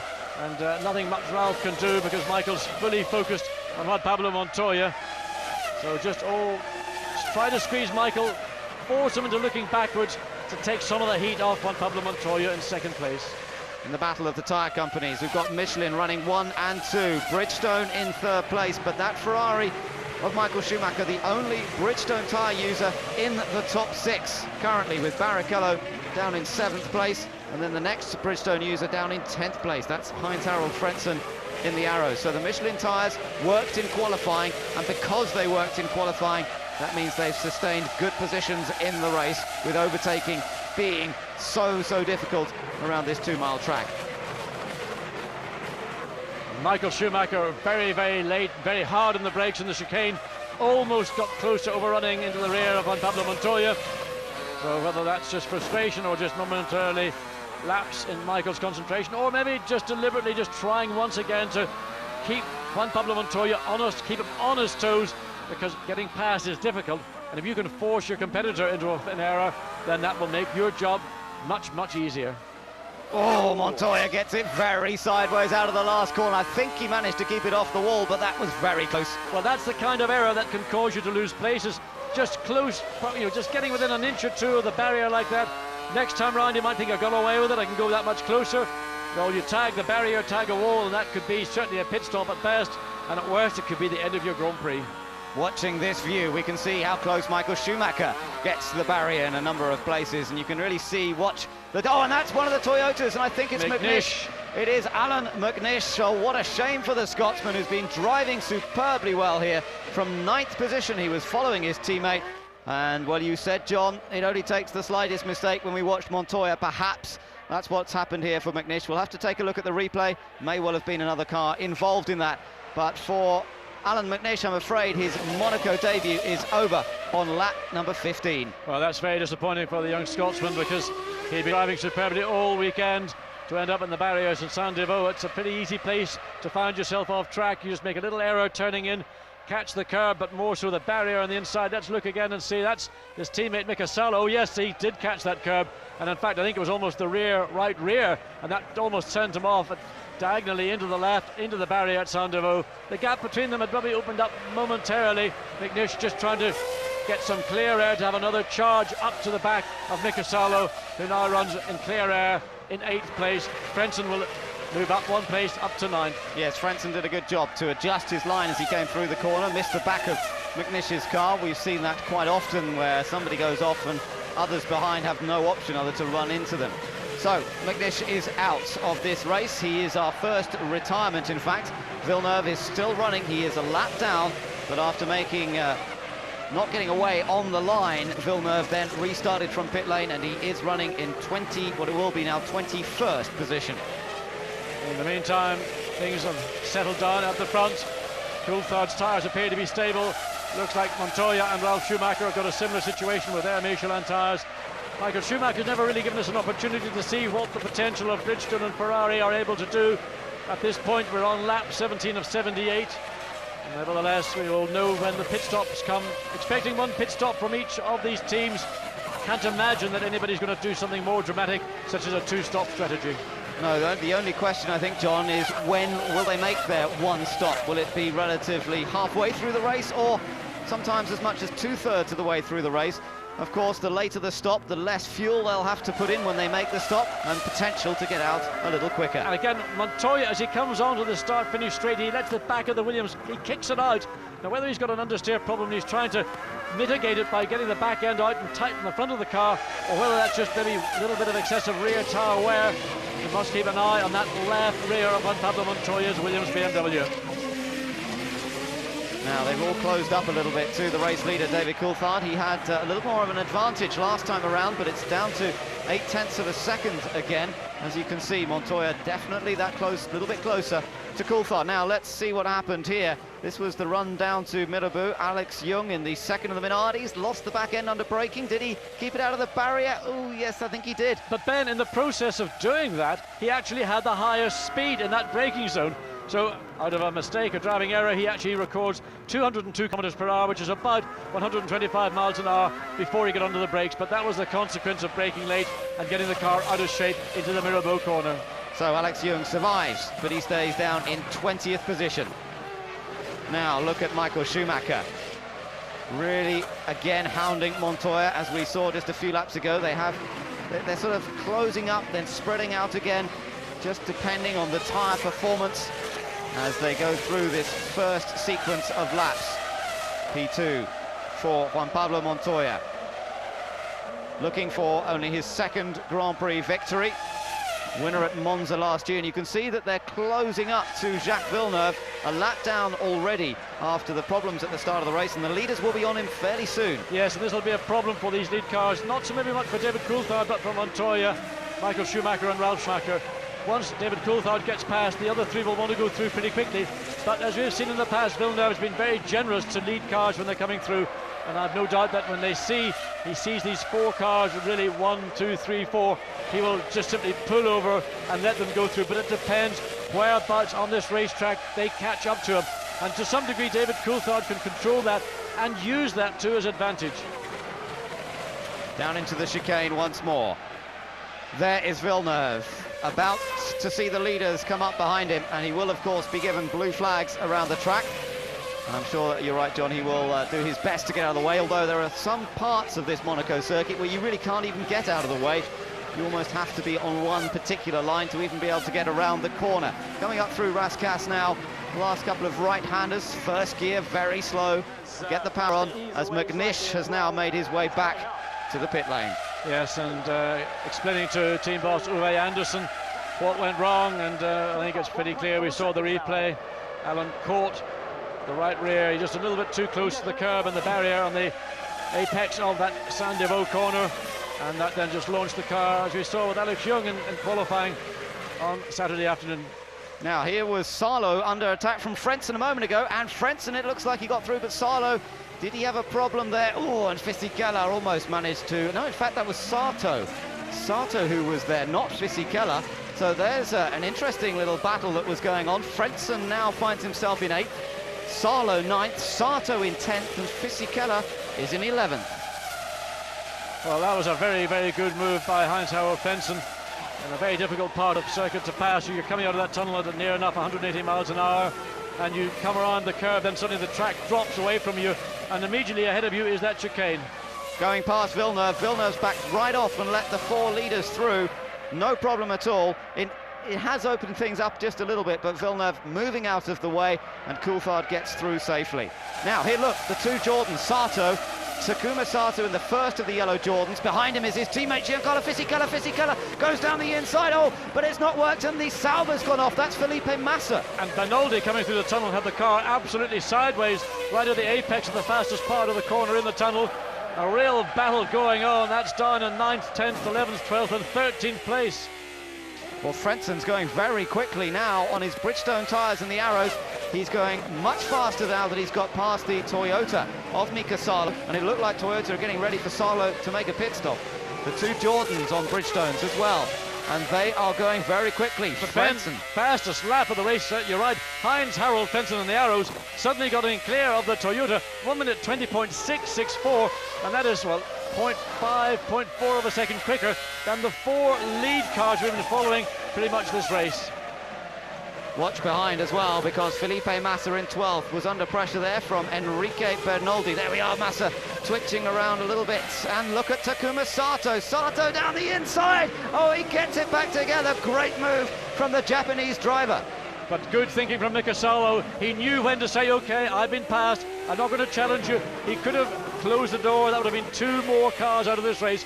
So now Giancarlo Fisichella, he's going to use all the advantages he's got with Honda power and those Bridgestone tyres to try and follow through. Otherwise, he will lose contact with Sato.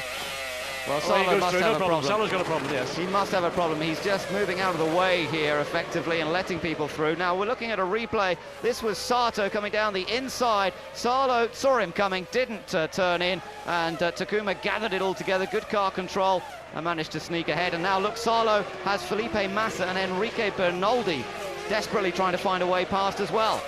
Well, something's going wrong for Mika Salo very rapidly. He's just losing place after place. Felipe Massa now backing up. Bernoldi behind him. Yes, Mika Salo's into the pits, and the Toyota team, what looked like a great opportunity. 1 car out in the barriers at Saint-Deveau. Mika Salo dives into the pit lane, and we don't know whether that's a mechanical problem or whether it's something they had anticipated. A very early stop, and I think not looking too good for 100th Grand Prix for Mika Salo. The Finn, very experienced. They're changing the tyres, refueling the car. This is an early pit stop, though. Lap number 21. You wouldn't normally expect them to be coming in quite this early in the race. He may well have clipped something somewhere on the track. We haven't been watching this battle only in the last couple of laps, so maybe there was something which was down to the driver, caused him to lose pace, but he's been reserviced, new set of wheels and tyres back on, and out he'll go. Now he has to drive hard all the way for the remaining 57 laps of this Grand Prix, because here in Monte Carlo you never give up, because you can always find yourself in a position to pick up maybe a 6th place or even a 5th place. 22 laps completed now at Monaco, and it's still the McLaren Mercedes of David Coulthard that leads the race from the Williams BMW of Montoya, the Ferrari of Michael Schumacher, the Williams of Ralf Schumacher, the Renault Jarno Trulli up there in the points, and Kimi Raikkonen in 6th place in the other McLaren. And Felipe Massa again getting his Cyber all sideways through the swimming pool, but further down the field other battles are going in. Mark Webber in the Minardi. Now we never thought Mark Webber and Olivier Panis in the BAR would battle, but they are having a mighty battle. Look at the replay here. This was Massa versus Bernoldi. Bernoldi had a little look to get in the inside going into the tunnel, but that's really not even a possible overtaking manoeuvre. The 2 Brazilians battling away, and Bernoldi now getting a little bit of the same medicine he dished out last year to David Coulthard, unable to find a way past Felipe Massa in the Sabre. The Jordan crew taking their time. They've got both cars still running in this race, and they're both in the top 10 now, so that's encouraging. But Sato ahead of Fisichella is a bit of a surprise. You almost wonder, John, will Jordan get on the radio and say, Takuma, move out of the way? Your experienced teammate, a bit of a master of Monaco himself, might be able to go and do something a little more than this. I would imagine that they should be doing it. I don't know why they're not. Oh, Sato's hit the wall. Hit the barrier. He's hit the wall in the tunnel right in front of his teammate, and Takuma Sato, a huge accident at the fastest part of the track. He slides down into the tyre barrier at the chicane, and one of the Jordans is out. It could so easily have been both, and let's hope that he's okay. He was in a huge accident last time out in Austria. That was like Heinz Harald Frentzen in the Jordan last year, same part of the circuit, lost it right in the apex of the corner, slammed into the barrier on the outside of the tunnel, and then just slid all the way down. Of course, left side of the car heavily damaged, and we may have a safety car. It is on standby. There we see the Mercedes-Benz safety car. It may be deployed. We've got a yellow dot which indicates yellow flags, and that orange dot indicates there is hit, big hit, Takuma Sato. And I mean, this young man, massive accident in Austria 2 weeks ago, an accident here last weekend in an historic festival, now out of the race with an accident. Well, great disappointment for the Jordan fans and for Takuma Sato. Let's hope he's okay. It really was a big rattle against the barriers. Look at look at that. You see the shot, the sparks fly up. He just sideswiped the wall, and Fisichella right behind him had to get onto the brakes and try and avoid him. Ben, just watching it, I mean, he was certainly very wide at the point where he should have been much closer to the left of our screen. Of course, now the car just slides down the track, no way of bringing it to a halt. Fisichella went one way, the other way to get out of the way, and still Takuma Sato's Jordan just slides down harmlessly, comes to a stop, and well, another big shake-up for the young Japanese driver after having a massive accident. That one in Austria, of course, was nothing to do with him. He was just simply a passenger when Nick Heidfeld's car just dunk slammed poor Takuma Sato out of the race. Technical boss of the Jordan team, Gary Anderson, obviously looking concerned, and bits of carbon fibre all over the place there. They're offline on the exit of the tunnel, and it looks as though the safety car's been stood down now because, yes, indeed, there we are, confirmation. But there's still, of course, yellow flags in that area of the track. So no overtaking at that part of the track, but the rest of the track is green. There you can see that shot in the tunnel. How Sato got to there. Now, clearly he was aware of what Fisichella was doing behind, whether the team had said give him room to go by, whether he was trying to do that, we don't know. Hopefully we'll get to find out that news a little bit later in this Grand Prix, but a scary moment. And also for the other teams out there, because there will be shards of carbon fibre all the way down, even though it's on the off line. Some of those bits can be flicked and put onto the racing line, and they are so sharp. Tire damage is something that now people must be keeping an eye out for. Well, it looks as though Takuma able to get himself out of the car this time, and that's great news after being somewhat sore still from the shunt in Austria, and their relief for Gary Anderson and the rest of the crew that their man is out of the car. But there's again another battle. This is Felipe Massa and Bernoldi, the two Brazilians, still battling away. But for Jordan, they only came here with 3 cars because Sato's car was too heavily damaged to have it repaired in time. Now the Jordan team are under more pressure because they've got to get these cars back to their base at Silverstone in England, get them rebuilt, get a third spare car built up to go out to Canada. And those cars will be being sent from the UK or around Europe by next Sunday. Got less than a week for the team to get the car back rebuilt. Big work schedule for Jordan. So we're watching the battle here between Felipe Massa and Enrique Bernoldi. 25 laps have been completed here at Monaco. So far, it's David Coulthard that's dominated from the start. A brilliant getaway, and he stayed in front of Montoya, Michael Schumacher and Ralf Schumacher, Jarno Trulli in 5th, and Kimi Räikkönen in 6th. But it's still early days in this race. Well, just completing 1/3 distance, 26 laps of 78, so pit's looking ready. As the Sauber, not the Sauber team, the Minardi team have got engineers. Is this for Mark Webber or for Alex Young? Young running in 19th, Mark Webber doing a great job in 14th place, still hounding Olivier Panis all the way. Well, there you could see Montoya again, pretty close. Look at Bernoldi, we're on board with Enriquez again. He's trying to challenge Felipe Massa, but Massa just holds the middle line into the chicane, and that denies Bernoldi the chance to find a way through. And Bernoldi very wisely backed off because the position that Massa's car had on the racetrack did not provide sufficient room or margin for error. But you can see the Sauber leaping all over the place. A hard drive this afternoon for Felipe Massa, and all that pressure behind from Enrique Bernoldi. Great to watch though, isn't it? Watch that Sauber, it's sliding around there. Again, look, the back end steps out, he corrects it. And you watch on board with Bernoldi, everything looks very controlled and easy. He just drives through the corner without the same sort of grip problems. Here he goes, can he get alongside? Can he get along? No, but so late. Massa is very late in the brakes. Bernoldi very wisely lets him go. Again, you can see now he gets a good run. Now there's a block. Now if he does that more than once, Massa will be brought in. That is Well, as we mentioned earlier, David Coulthard was in this situation last year behind Bernoldi, but we didn't see that blatant block that Felipe Massa did this time up the hill to Enrique Bernoldi.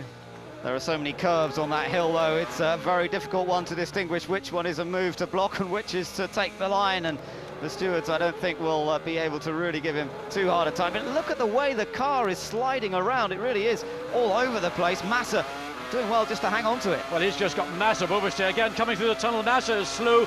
Bernoldi wants to try and run him. He's just got to judge how he picks up speed through the tunnel. He gets, in my view, too close, too soon to the rear of Felipe Massa's car in the tunnel. But of course, then he's still left with the job of trying to get alongside, and Massa is being very, very aggressive in defending his position. And look how it's allowing everyone else to close back up. Heidfeld is behind Bernoldi in the other Sauber. Then it's Olivier Panis, the Frenchman. Behind him is Mark Webber, the Australian, in the Minardi. A car that's not a particularly fancied runner, but he's doing well at the moment. Webber running in 14th position. And as I say, now on the tail of this battle, look at this, here comes Bernoldi, he's gone alongside, and surely this is the opportunity to get past. He does it, Felipe Massa, oh, and he's going to run into him. He's pushed him down the escape road. He's run into the back of Bernoldi, pushed him down the escape road, and Bernoldi will be fuming with that. What a shame, the move was made, and Massa braked too late. Yes, well, Felipe Massa just could not give up. His rear tyres, the inside shoulder of the rear tyres on that Sauber are very, very heavily worn. That may be the problem that we have seen from the Brazilian driver, not being able to get grip, traction in any of the corners. But that was just fundamentally just being too greedy. He was beaten into the corner. He refused to give up. And what is important in a good driver is to know when not to give up, but more importantly, when to give up. There we see it. Just pushes the back of the arrows into the corner. Poor Bernoldi had no choice. He just went straight on. And, well, Felipe Massa is making himself not particularly popular here this weekend. A lot of complaints during qualifying from many drivers that he was not using his mirrors, not being considerate. This time, well beaten, but just well, somebody needs to talk to the young Brazilian, Felipe Massa, and say, cool it. So a great shame for Enrique Bernoldi, who'd been battling for that position. What it does mean now is that Giancarlo Fisichella has moved up into 9th position, and it will bring Heidfeld now up into 10th position. So Heidfeld will have gained from his teammate's mistake there. Nick Heidfeld in the second Sauber. Heidfeld now 10th, Panis is now 11th. David Coulthard gets through cleanly. Felipe Massa, well aware of what's happening now. He's got to let Pablo Montoya and Michael Schumacher through with the same generosity. But just one wonders, Ben, was there any damage to the rear of Bernoldi's arrows? He was pushed some way, and rear suspensions, or suspensions on a Grand Prix car, are designed to work in certain areas, certain planes. They're not designed to be pushed from the rear by another Grand Prix car. Montoya just locking, sorry John, but Montoya just locking up. I wondered if he was going to do the same, but he got through the corner. Felipe Massa does come in. And you could see a lot of tyre wear on the front, but I noticed it on the rear in particular. Even those tyres he's putting on, quite heavily worn, so Felipe Massa goes back out, having caused an incident with Enrique Bernoldi. Bernoldi's dropped down to 17th place, Felipe Massa down to 18th place, so disappointment for both the Brazilians. So now it looks as though, well, that's interesting. The incident involving car number 8, Felipe Massa, is under investigation by the stewards. And I suspect he will be made to drive through penalty at worst. He could get a stop-go penalty as well. And that was clearly just a poor piece of driving on the part of Felipe Massa. Michael Schumacher again so close to the rear of Pablo Montoya in this battle for 2nd place. Yes, and Montoya's dropped away from Coulthard. Coulthard's got a slightly bigger lead than we've seen for a number of laps, so Coulthard has that chance, bit of breathing space currently. There again, you look at the top 3, look at Coulthard's advantage. He's definitely stretched out more of a lead. Montoya and Schumacher still very close, and Ralf Schumacher also not far behind in 4th. Well, the last 2 laps they've been pretty evenly matched, but of course the driver may choose just to again drop back. There's no point running very, very close to the car ahead of you. It doesn't help your car, and it makes your job of driving that little bit more difficult. Through Sandoval safely. We've just seen Mark Webber into the pit, so the Minardi driver has made his pit stop. He was running in 13th position, now of course drops back down the order. They will have put a full tank of fuel on board, and he'll have some work to do in the latter part of the race. Taking a look at the replay, Coulthard, this was Montoya. Oh, a wisp of smoke, Ben, a wisp. Now, was that bodywork contacting to the tyre, or was that a mechanical problem that David Coulthard is just beginning to experience? That little wisp, sometimes that looked, I don't know, tyre smoke and engine smoke. Yeah, there again, John. You just saw it, smoke coming as he went into the tunnel that time. Definitely saw some blue smoke. Take another There look again, there. yes. So David Coulthard beginning to experience some kind of problem. We don't know whether it's engine related. There again on the exit coming out of that chicane. Watch right here turning into Tabak. Whether it's when he comes off the throttle, there's a little wisp coming out. Well, that is not promising at all for David Coulthard. McLaren do not have a good reliability record this year. Not at all, not up to their usual standards. Kimi Raikkonen in particular has not finished a race since the opening Grand Prix of the season, and it's been all sorts of mechanical failures that have let him down. Coulthard has had a slightly better run than that, but the McLaren crew watching the pictures very carefully. Still lapping fast, however, so it doesn't seem to be slowing him down at this point. Well, David Coulthard, oh, again, you see, I don't know whether it's on a change of gear or whether it's maybe just lifts off the throttle slightly to breathe the engine, but it is becoming more apparent by the corner, not just simply once on a lap. So there the battle still, the top four. Coulthard maintaining the edge that he has, some 2 seconds over Montoya. 31 laps have been completed, and a very slow Alex Young in the crabbing. tunnel. He's got a right rear. Is it a puncture or has he damaged the car against? Car appeared to be crabbing as he tried to hug the barrier all the way around the inside of the tunnel, trying vainly to keep out of the way. And then again, David Coulthard comes down. Young just drives across the chicane, doing the right thing. He's going to be going into the pits. There again, left bank of that V10 Mercedes-Benz engine. That is not bodywork in my opinion, that is mechanical. There's the look on technical director Adrian Newey's face. He's seeing the same pictures we are. There's a problem for Coulthard. Well, let's hope that it's a minor problem, that it's just a view of some smoke that isn't going to affect performance, but it's not good news. We're not even at half distance on this track. And look, another view from the onboard camera. You can really see that smoke puffing away. And I don't think this car is going to be capable of going very much further. There's oil being burnt. It's getting through the system, up into the combustion chamber. More and more and more changing gear now. I mean, another couple of laps, I think David Coulthard is going to feel something wrong for him. I don't believe that he's capable of going an awful lot further in this race before something fairly serious occurs. And the lead that David Coulthard's enjoyed, the dominance of this afternoon's Grand Prix, was going to be spoiled by a mechanical problem. Down the hill, out of the Grand Hotel, a hairpin, and you can see behind him still Montoya and Schumacher a little bit closer perhaps. Well, no, I'm not sure. I think they might actually be just holding station because they can see this as well. Now this car's going to blow up. They don't want to have their car, their visor covered in oil, water, whatever it may be, particularly at a critical part of the circuit. So letting David, I think, just gradually ease away so they've got enough warning, enough time to adjust or adapt if there is a major problem. And there is Mario Ilian nearest the camera, boss of Ilmor, the man responsible for the engines in association with Mercedes, a man who's had so much success in both Formula One and in the United States. But looking at these pictures, he must be very, very worried indeed, as the smoke seems to be worse. And with that very finite amount of oil on board a Formula One car at the start of a race, well, a lot of it seems to be burning away. There won't be much left at this rate. Well, Juan Pablo Montoya was 1.5 seconds behind David Coulthard as they came across start-finish line there. You can see it's probably about 35-40 metres, so they've got to be careful. They don't want to overrun David Coulthard. Blue flag, of course, and that's a light on the dashboard of Mika Salo's Toyota. He pulls over to the right, lets the first three. Now he'll go round the corner, and then Ralf Schumacher will also slip by without any difficulty. But Montoya must be careful not to get too close. He suspects, and I'm sure that the Williams team are telling him to be aware of a potential problem for Coulthard. And if that engine goes big time, there will be oil, water going straight onto the visor and on the wheels and tyres of Montoya and Michael Schumacher's cars. So, cause for concern for David Coulthard as the smoke puffs away. His teammate, Kimi Raikkonen, still in the race. Remember, Raikkonen running in 6th position. Let's quickly update you. It's Coulthard, Montoya, Schumacher, then Ralf Schumacher 4th, Trulli in 5th. Raikkonen is 6th, ahead of Barrichello, Frentzen, Fisichella now 9th, ahead of Nick Heidfeld in 10th. Then it's Panis, De La Rosa in 12th, ahead of Irvine, Jensen Button, Enrique Bernaldi, Mika Salo, who's running down in 16th place, and then Mark Webber, who's made a pit stop, is 17th. Felipe Massa has also just been into the pits. It's the end of lap number 34, and we've still got some 44 laps to go. And the reason for Felipe Massa being in the pits for a second time this afternoon was he came in and had a stop-go penalty, and that was the result of that incident with Enrique Bernoldi when he ran into the back of him into Sandoval. In the meantime, it's Michael Schumacher once again who's picking up the pace and pushing Juan Pablo Montoya less than 0.3 of a second, almost impossible to time only electronically. And you get the gap between the Williams and the Ferrari in this battle behind David Coulthard, race leader.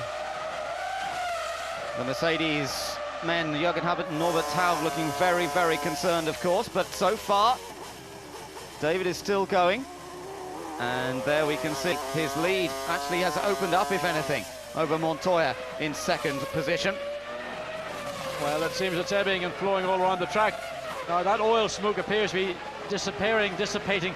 Either that's because it's cured itself, which is unlikely, or oil is getting very low indeed, which is probably more likely. And what a huge disappointment this would be for David Coulthard, for the McLaren team. Here's the other battle, Barrichello and Kimi Raikkonen. They're battling away for 6th place. Last championship point, of course, is 6th place. Yes, and just ahead of them, there's Jarno Trulli, the Italian, in the Renault. Right there, the McLaren of Kimi Raikkonen, the new Finnish boy wonder, if you like, this year. 2nd season of Grand Prix racing, 1st season with McLaren Mercedes. Has not finished a race since the first race of the year in Australia, but driving well here this afternoon, holding on to 6th, despite lots of pressure from the Ferrari of Rubens Barrichello. Kimi Raikkonen and Barrichello battling into Sandoval. In the meantime, race leader David Coulthard is actually, with all the problems we think he has got, has set the fastest race lap, the first man to get into the 1 minute 19 second bracket with a 1:19.743, and the gap to Montoya is up to 2.4 seconds. So it doesn't seem to be slowing Coulthard down at all at the moment, and they're into some more back markers. Enrique Bernoldi is the car, has moved out of the way there of David Coulthard already. Pat Fry talking to Ron Dennis about this situation, I'm no doubt, and hoping that they can sort it out. Bernoldi gets out of the way there of 2nd and 3rd place runners, Montoya and Michael Schumacher. Ralf Schumacher will be the next one to squeeze past.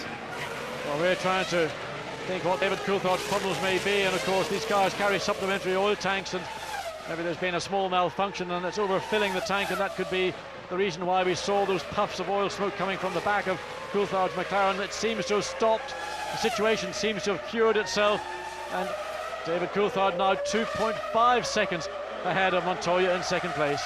Good to see Takuma Sato back at the Jordan pit, perfectly okay by the looks of things, and perhaps explaining to his team what caused the accident when he sideswiped the tunnel there.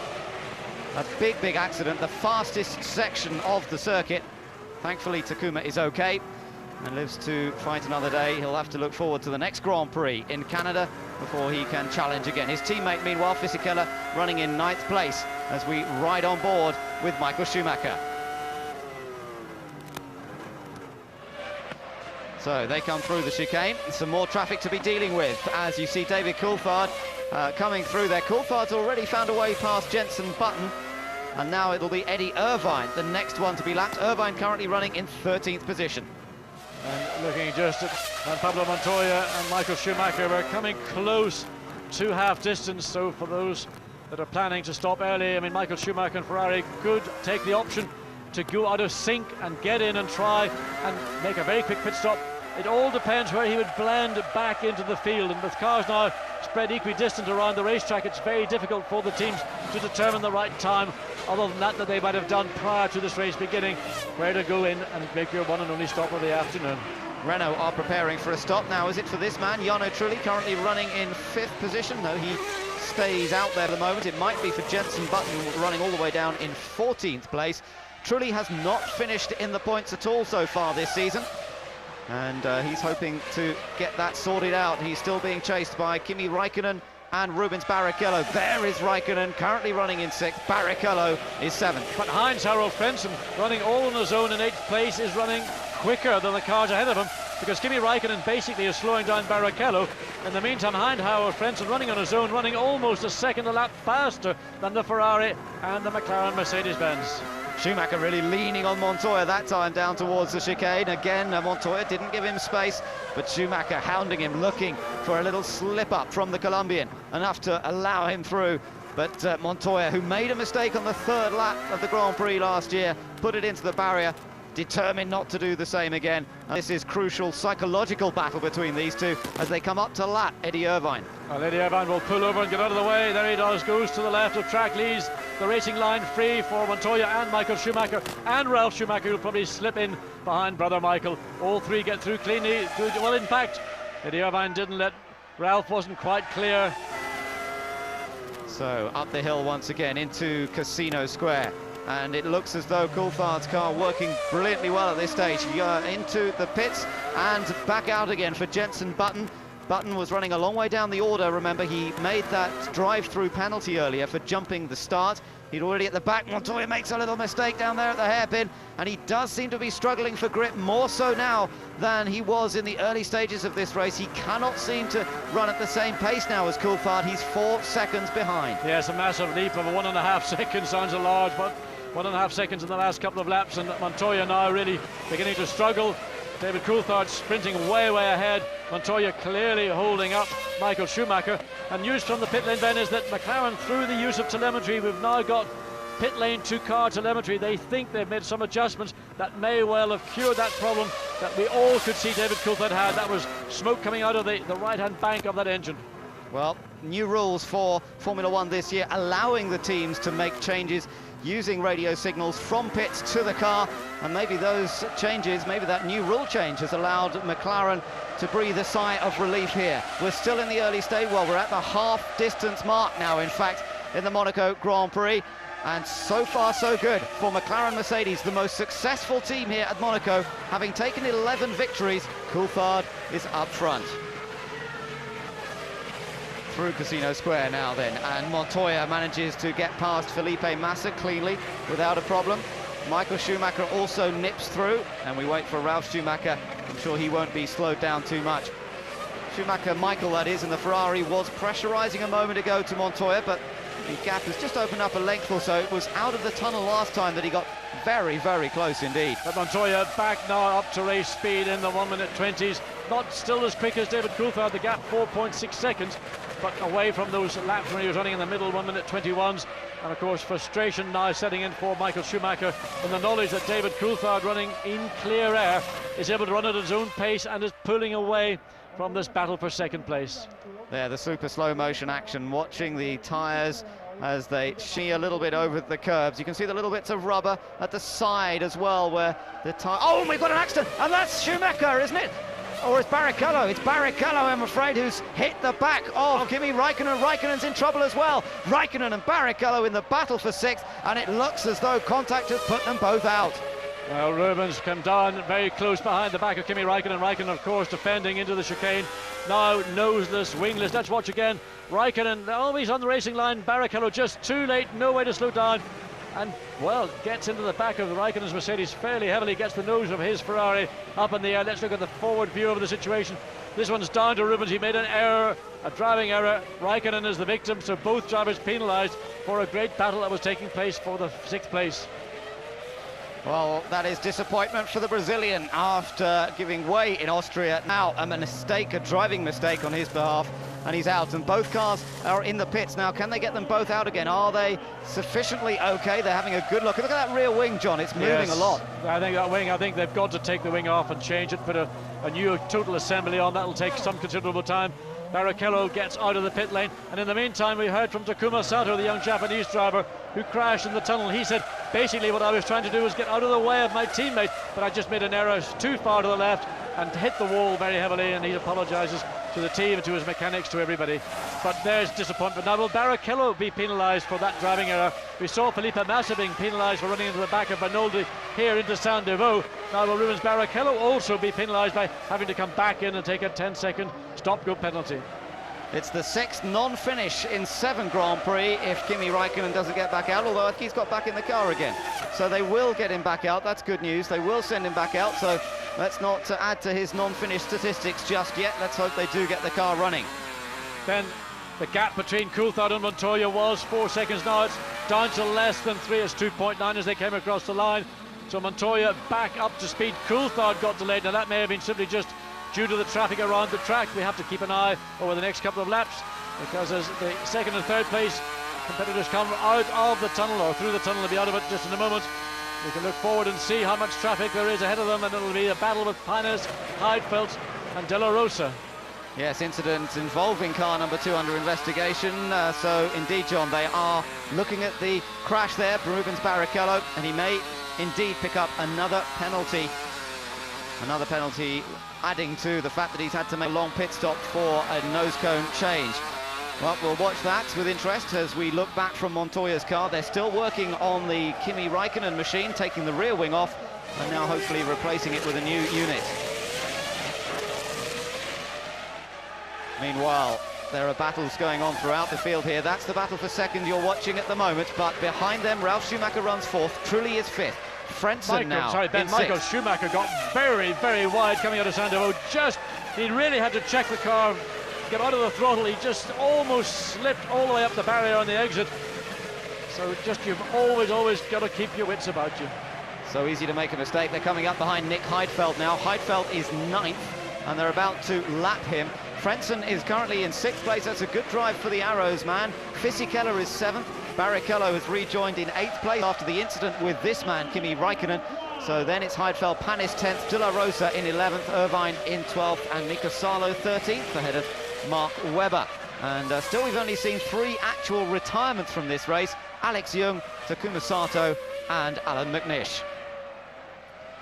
And that was Montoya. Montoya went through the chicane. He didn't go around the chicane.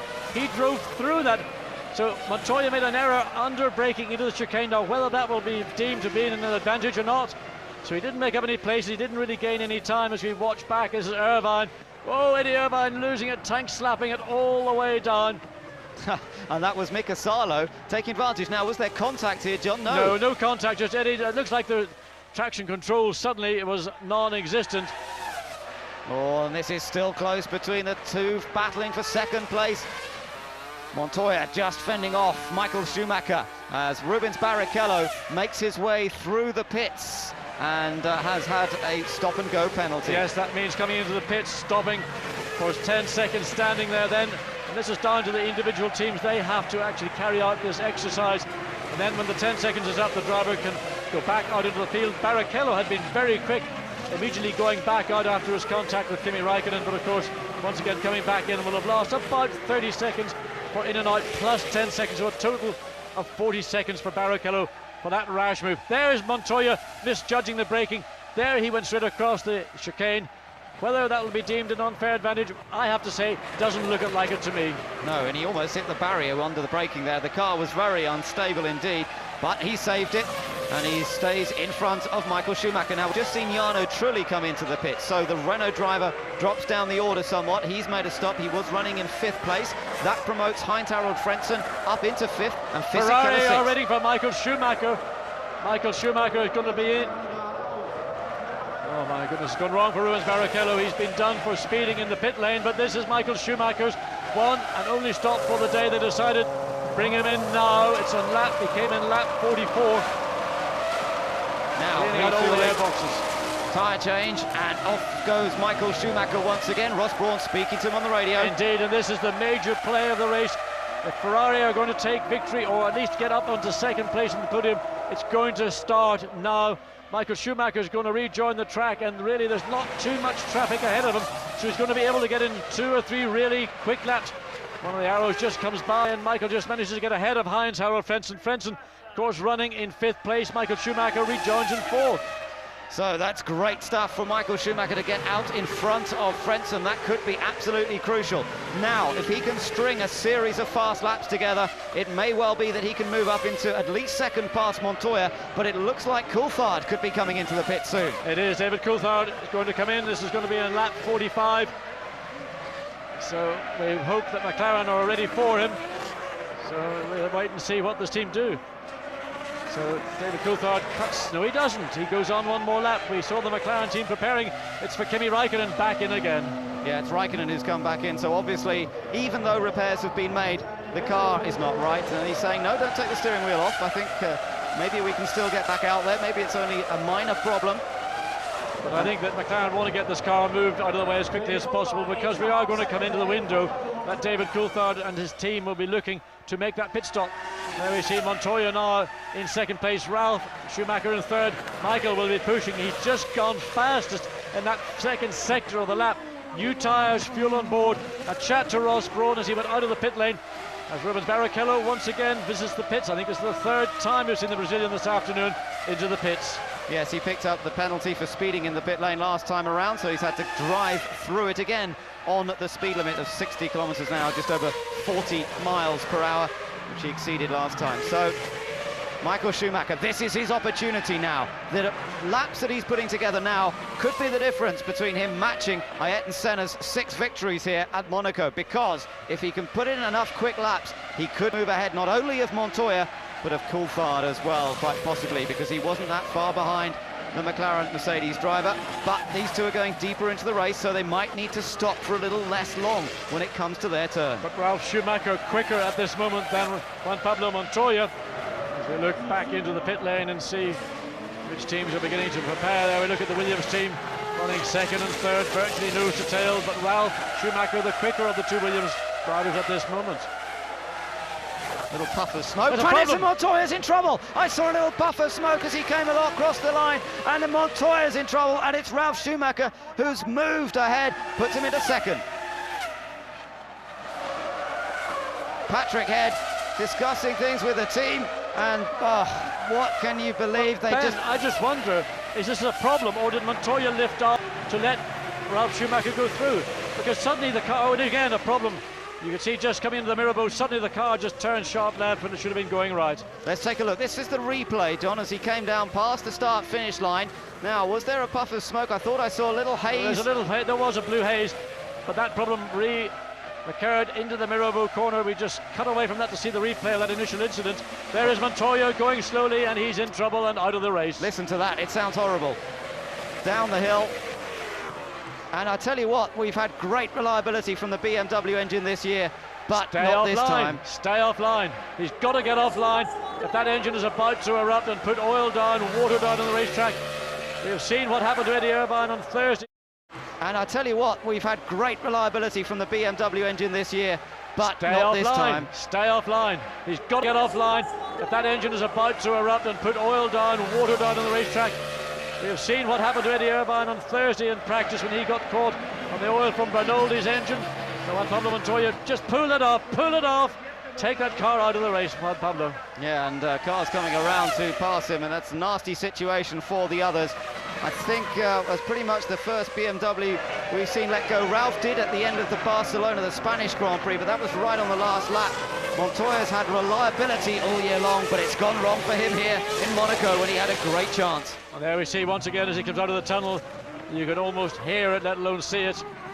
So Michael Schumacher up to third place, having made his one stop.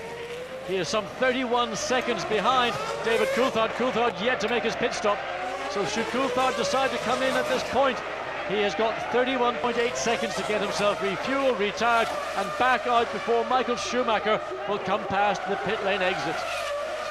So it's down to this man, David Coulthard now. He's not going to have any help from Montoya. Ralph Schumacher still running competitively, but there's quite a gap between David Coulthard and there, Ralph Schumacher. You can see a huge distance, and I'm sure that Michael will be well ahead of him after Ralph has made his pit stop.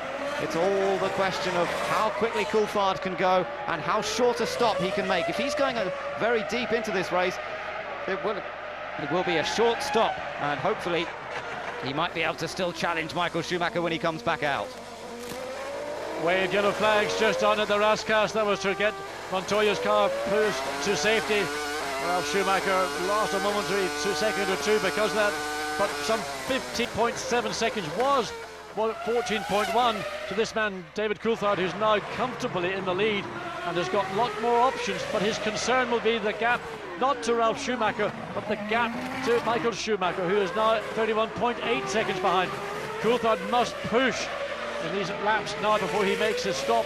Of course, the deeper he goes into the race, the less fuel he will have to take on board, the less time he will stand in the pits, and therefore that will assist him in that quest to take victory here this year. He's still lapping faster than Michael Schumacher at this point, John, and that's the key thing. He's still managing to go quicker than the Ferrari. And you know, last year, Coulthard was the last to make a pit stop. It was as far as lap number 65 out of 78. Now, he was going not quite as quick as he has been this time because he got held up a lot. He had to start from the back of the grid, but it showed you what McLaren's tactics were. It took him some 26 seconds. He lost about 26 seconds on his stop. At the moment, he's 32 seconds ahead of Michael. If he can sustain this pace, he should come out back in front. On board with Mika Salo, having an attack of Panis here, trying to go past the Frenchman. The Frenchman forced to go across the chicane. Again, I think that's a case of force majeure, but it depends on, oh, and there Montoya's car, just checking that. I mean, they didn't need to do that. They just dumped all that extinguishing powder on the car, and I'm sure that the BMW and them, that's just unnecessary, I think.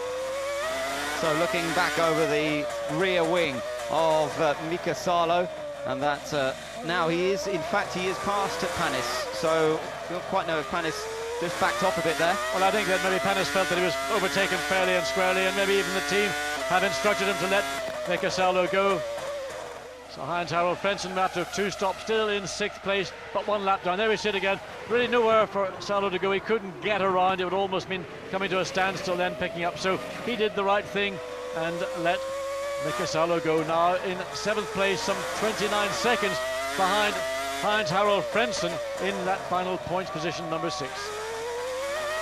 The positions at the end of 49 laps. Coulthard, the leader, from Ralf Schumacher, and Ralf looks to be coming in this time around. Michael Schumacher is still 3rd, Fisichella 4th, Trulli 5th, and Frentzen 6th. But Michael Schumacher, a new lap record, 1:19.002, and that gap is going to close down very quickly. David Coulthard and McLaren have got to be careful. They can't allow him to stay out too long, otherwise his advantage will be lost when he does come in. Ralf Schumacher, the tyres looking very worn, so it's time for him to come into the pit now and make his sole stop. It's lap number 50, 28 laps to go, and this should be a clean stop. Hopefully all 4 tyres are changed. The fuel goes on board at a rate of nearly 3 gallons per second, and he looks as though he's saying this car is all over the place. Yeah, you could see his hand movements. He's looking for somebody to get their attention, to tell him his problems, but he's got a radio. He can talk to the team, but maybe he wanted a change, a mechanical change to the car. Well, it looks as though McLaren now are getting ready to get David Coulthard reserviced here. Look at this. Ralf Schumacher joining right back in the front of that battle with Olivier Panis and Felipe Massa. And the team did a very good job in calculating just where he would blend back into the field. If he had got caught in that battle, then it would have been curtains, but the real battle really is not between Ralf Schumacher. It's Michael Schumacher taking 1.6 seconds out of David Coulthard's lap. That was lap 50. They've got to bring Coulthard in. The team are ready for him. Is he going to dive in? Yes, Coulthard's into the pits, and watch what he do. Tyres will go on board. Fuel load should be fairly short. We saw 8.5 seconds from Michael Schumacher. They will want to be out in less. Schumacher comes round to back. So this is the crucial battle. This could be the decisive moment of the race. It's a quick fuel stop, 6.9 seconds. Great stop from the McLaren crew. Is it enough? It should be. 40 miles an hour is all he's allowed to do down this pit lane, but he's well ahead. He's well in front of Michael Schumacher, surely. Schumacher coming through Raskas around now, but it's okay. Coulthard gets out in front, and McLaren Mercedes have done the job. They've got him out in front of Ferrari. Now he's got to stay there for the remaining 27 laps. And there you can see Schumacher is, what, 3 seconds behind as he looks and he glares at the back of that McLaren. He's been glaring at the back of Montoya's Williams all race. Now he's got a moment of breath. Now it's going to be David Coulthard. Michael Schumacher 18.652, another new lap record. Michael Schumacher is just absolutely stunning now that he's got clear air. So the battle rejoined. These two have both made their only pit stops in this race. And we now look back from David Coulthard's car at the 4-times world champion. Now Coulthard has to survive the next 27 laps. It seems as though McLaren sorted out the problem with the smoke earlier on, but surely reliability will be a concern as he sees the man who's already taken 5 wins around this track right behind him. But this is a real battle for the lead. In previous races, Michael, with this new Ferrari, has just been pretty much dominant. In spite of being waved the victory in Austria, this car never really challenged.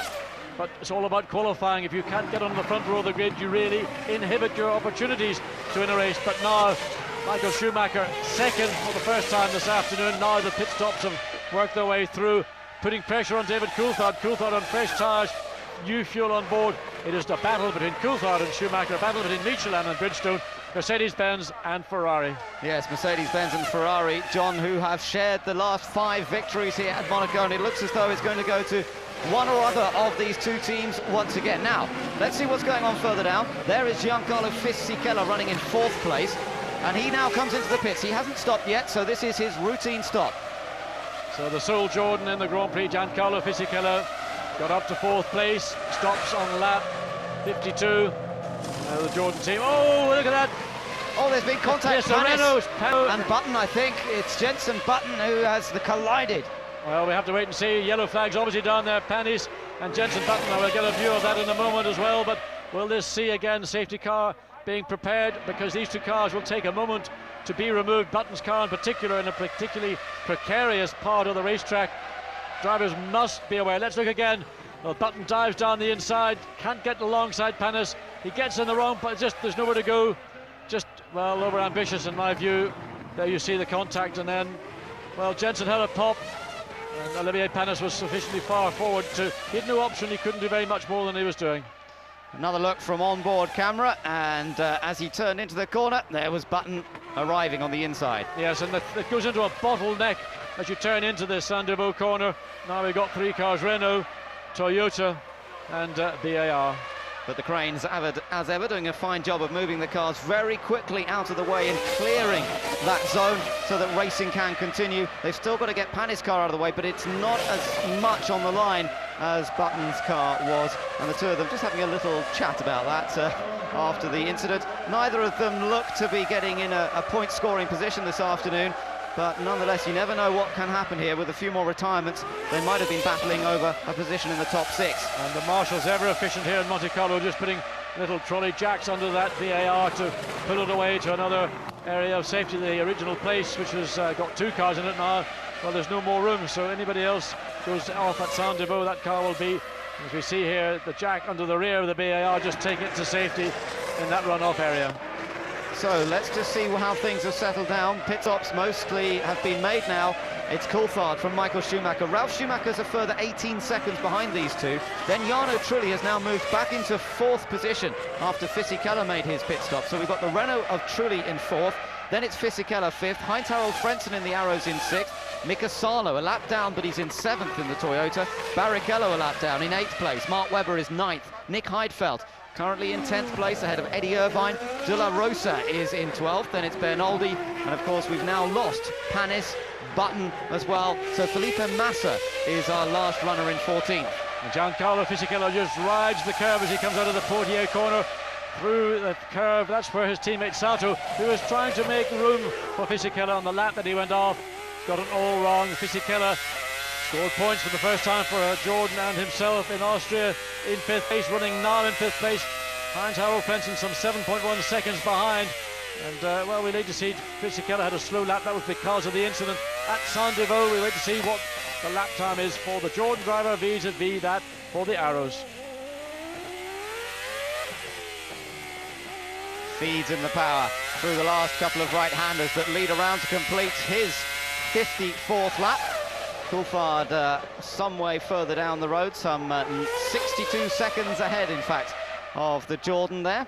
But Fisichella putting in a quick lap, and Trulli definitely in trouble, because Fisichella's lap then 3 seconds faster than Jarno Trulli, and that's because Jarno Trulli must have some sort of mechanical problem. He is definitely struggling. The gap is still 19 seconds between the two of them, but it's closing. Well, back to the front, and Michael Schumacher continues to hound David Coulthard. And again, that same situation that Michael Schumacher faced behind Montoya. He can get so close, but then the problem is, what is he going to do to make up the gap, but principally to get momentum to carry him past David Coulthard. And right now, really, it's going to be once again down to traffic or down to a driving error, or worse for Coulthard, some mechanical problems. Good first sector there from David Coulthard, but Michael Schumacher keeps the pressure on him. And again, Michael looks to be on a very quick lap, not perhaps his fastest overall. He set that on lap number 51, just a few laps ago. And Michael keeping the pressure on Coulthard. That's all he can do in this situation. These two drivers have won the last 2 races here. The last 3 races, in fact, here at Monaco. Last year it was Schumacher, the year before Coulthard, and Michael Schumacher the year before that, and it's going to go to one or other of them surely today, unless both of them run into some sort of mechanical problem. And just looking at those live super slow-mo pictures, not an awful lot to pick and choose between the merits of the two cars through that swimming pool complex.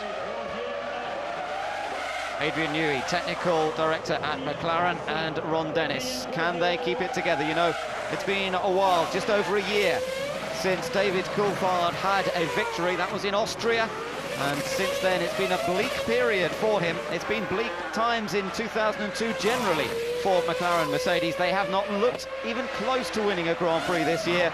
This is their very real first opportunity. Now, keep an eye on this man, because he is not lapping very quickly. Jarno Trulli, well, actually the last time he picked up the pace a little bit. I suspect what's happened is Trulli's probably just met traffic on lap where really he couldn't get past, or they weren't aware of him behind him. So Jarno Trulli running much nearer to his normal race pace. He's running behind Nick Heidfeld in the Sauber, but of course Heidfeld only running in 10th place and is a lap down. So this is Jarno Trulli trying to put a lap on the young German driver in the Sauber. Sauber having a very, very disappointing Grand Prix here in Monte Carlo this year.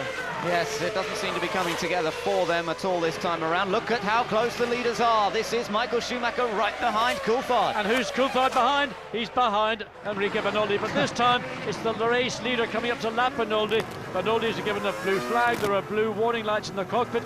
He will move over and let these two race leaders go through on this pit straight. Let's hope that he does. Yes, he does. He moves well over to the left-hand side. Bernoldi, who held up Coulthard for many laps last year, but in that case it was a battle for position. He was fully justified in doing that. Now that Coulthard is race leader, he does a fine job of moving cleanly offline and letting the two leaders through. And still Michael Schumacher applies the pressure. You can see coming into the casino that Michael Schumacher able to close up to the rear of David Coulthard. Clearly the Ferrari with the Bridgestone, he's the quicker of the two cars.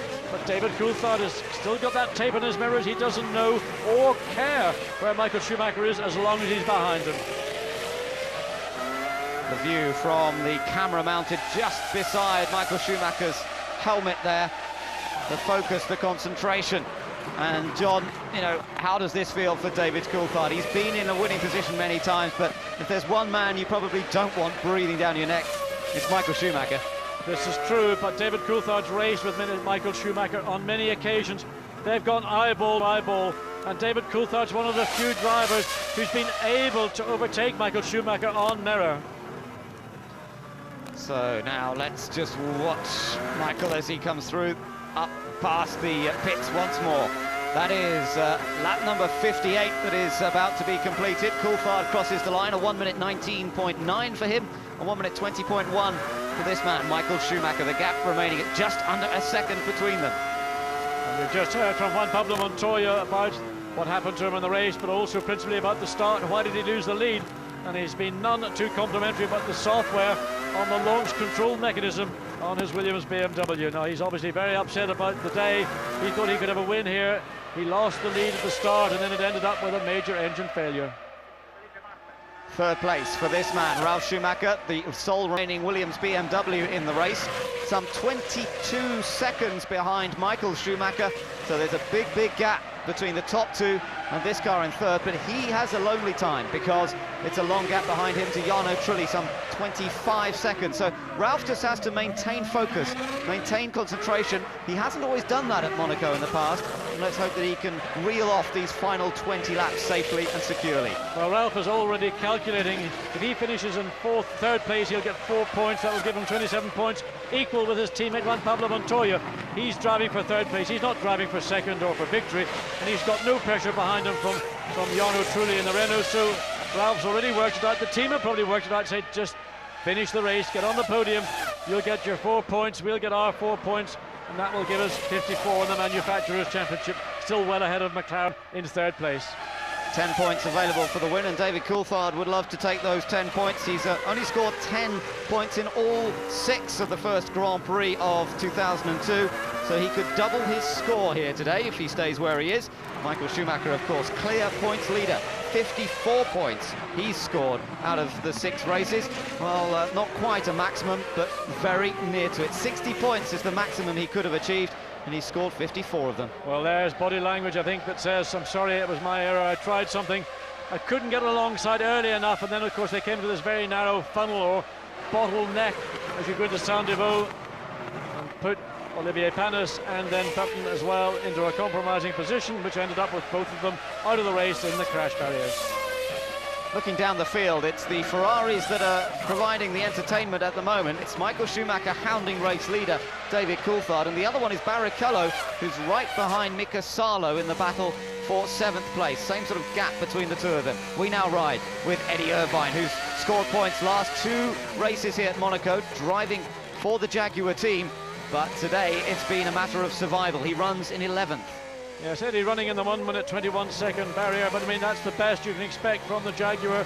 His teammate Pedro de la Rosa running directly behind him in 12th, and both Jaguar drivers doing the best they can with a car really which is falling so far behind, even out-qualified by the Minardi of Mark Webber for 19th place in the grid. The Jaguars 20th and 21st, and really I can't wait for the British Grand Prix to come along. That's when they expect to make this quantum leap on their aerodynamic. Listening in to a little bit of team radio. As Irvine, we change to another view now, looking over his left shoulder. The Tiger design on the crash helmet, and this is the latter part of the lap, coming past the Raskas restaurant on his right-hand side. It's a cousin of the Tiger. It is actually a Jaguar. Jaguar, yeah, sorry. The Jaguar on his helmet rather than the Tiger. But Coulthard comes through. Schumacher in 2nd place. The gap has stayed at a 2nd between them, and Ralf Schumacher still in 3rd place. So this battle for the lead, for victory here in Monte Carlo, one that David Coulthard would love to repeat, one that Michael Schumacher, of course, very familiar with, and if he went on to take victory, would match that of the late, great Ayrton Senna there. Slight opening of the visor, David Coulthard's just letting some air circulate. Hard work, and David has really driven hard all weekend, and of course now that he's once again in the lead, having made that pit stop, great job by the McLaren team to get him in and out, and just getting some air, whatever air he can in, just to keep that composure. Just looking at the timing screens as well at the same time. Enrique Bernoldi down in 13th place has just set the fastest mid-sector of anybody, any car on the lap just now. He's running down in 13th place in the Arrows, but he's still going pretty quickly. We're riding with Coulthard, concentrating, focusing on not making any tiny mistake, with the barriers lining every part of this track. But Coulthard seems to love the place, and he's making the most of his opportunity to run ahead of the 4-time world champion. There's been a little bit of a change just outside the top 6. Rubens Barrichello now in 7th because Mika Salo, we saw him very briefly, had to dive into the pits, whether it was strategy, whether it was planned. The fact is that now Salo's dropped down to 8th. Barrichello has got clear air to Heinz-Harald Frentzen in 6th place. Some 20 seconds behind with some 17 laps remaining. Tall order for the Brazilian to get that final point here this afternoon. Well, Michael Schumacher is not going to lessen the pressure in the remaining 16 laps it is now as they cross the line one more time. He is going to keep this pressure on Coulthard throughout. And there you can see, just ahead of them, Heinz-Harald Frentzen running in 6th place, looking to try and score another point for the Arrows team. He managed it 2 Grand Prix ago, and he wants to do the same this time around. They looked strong in Austria. Unfortunately, the two teammates had a bit of a coming together, which didn't help. Now, look on board once again. See how close Michael Schumacher gets to the back of the McLaren.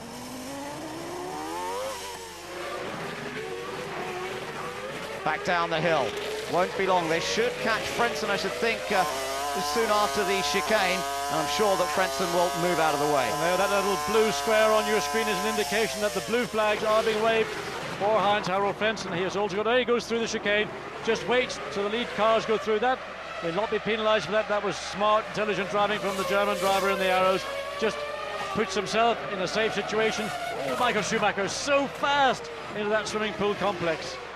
Frentzen has a full 20 seconds advantage over the next runner on track. That is the other Ferrari of Rubens Barrichello, who's now ahead of Salo, and that's because Salo's just been into the pits once again. So Barrichello has gained one position, but let's see what times they do as they come across. 1:19.7 last time, 1:19.6 from Coulthard, and a 1:19.7 from Michael Schumacher. These two lapping consistently quickly, but Coulthard at the moment has it under control. And all the pressure that Michael Schumacher can inflict upon David Coulthard, as you look at Mario Illén, the man who is responsible for these Mercedes-Benz V10 engines, The company's come under some criticism for not having an engine performance to match that of BMW and Ferrari in particular.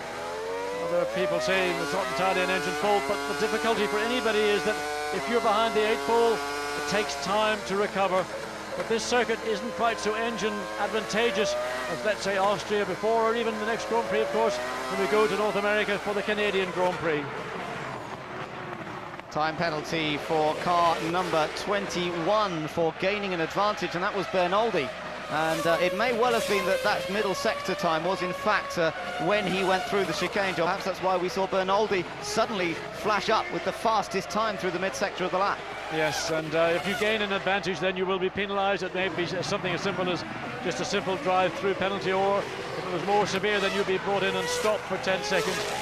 And very strict control these days on the running of a Grand Prix.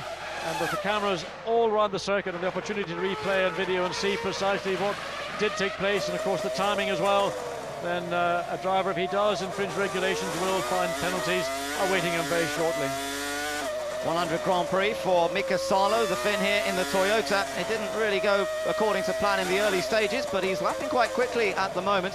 Good straight line speed from this Toyota. Their first season of Grand Prix racing has brought them a few points already. Enrique Bernoldi coming into the pits for his drive-through penalty. And he'll come, and in fact, I think he just carried that penalty as drive-through.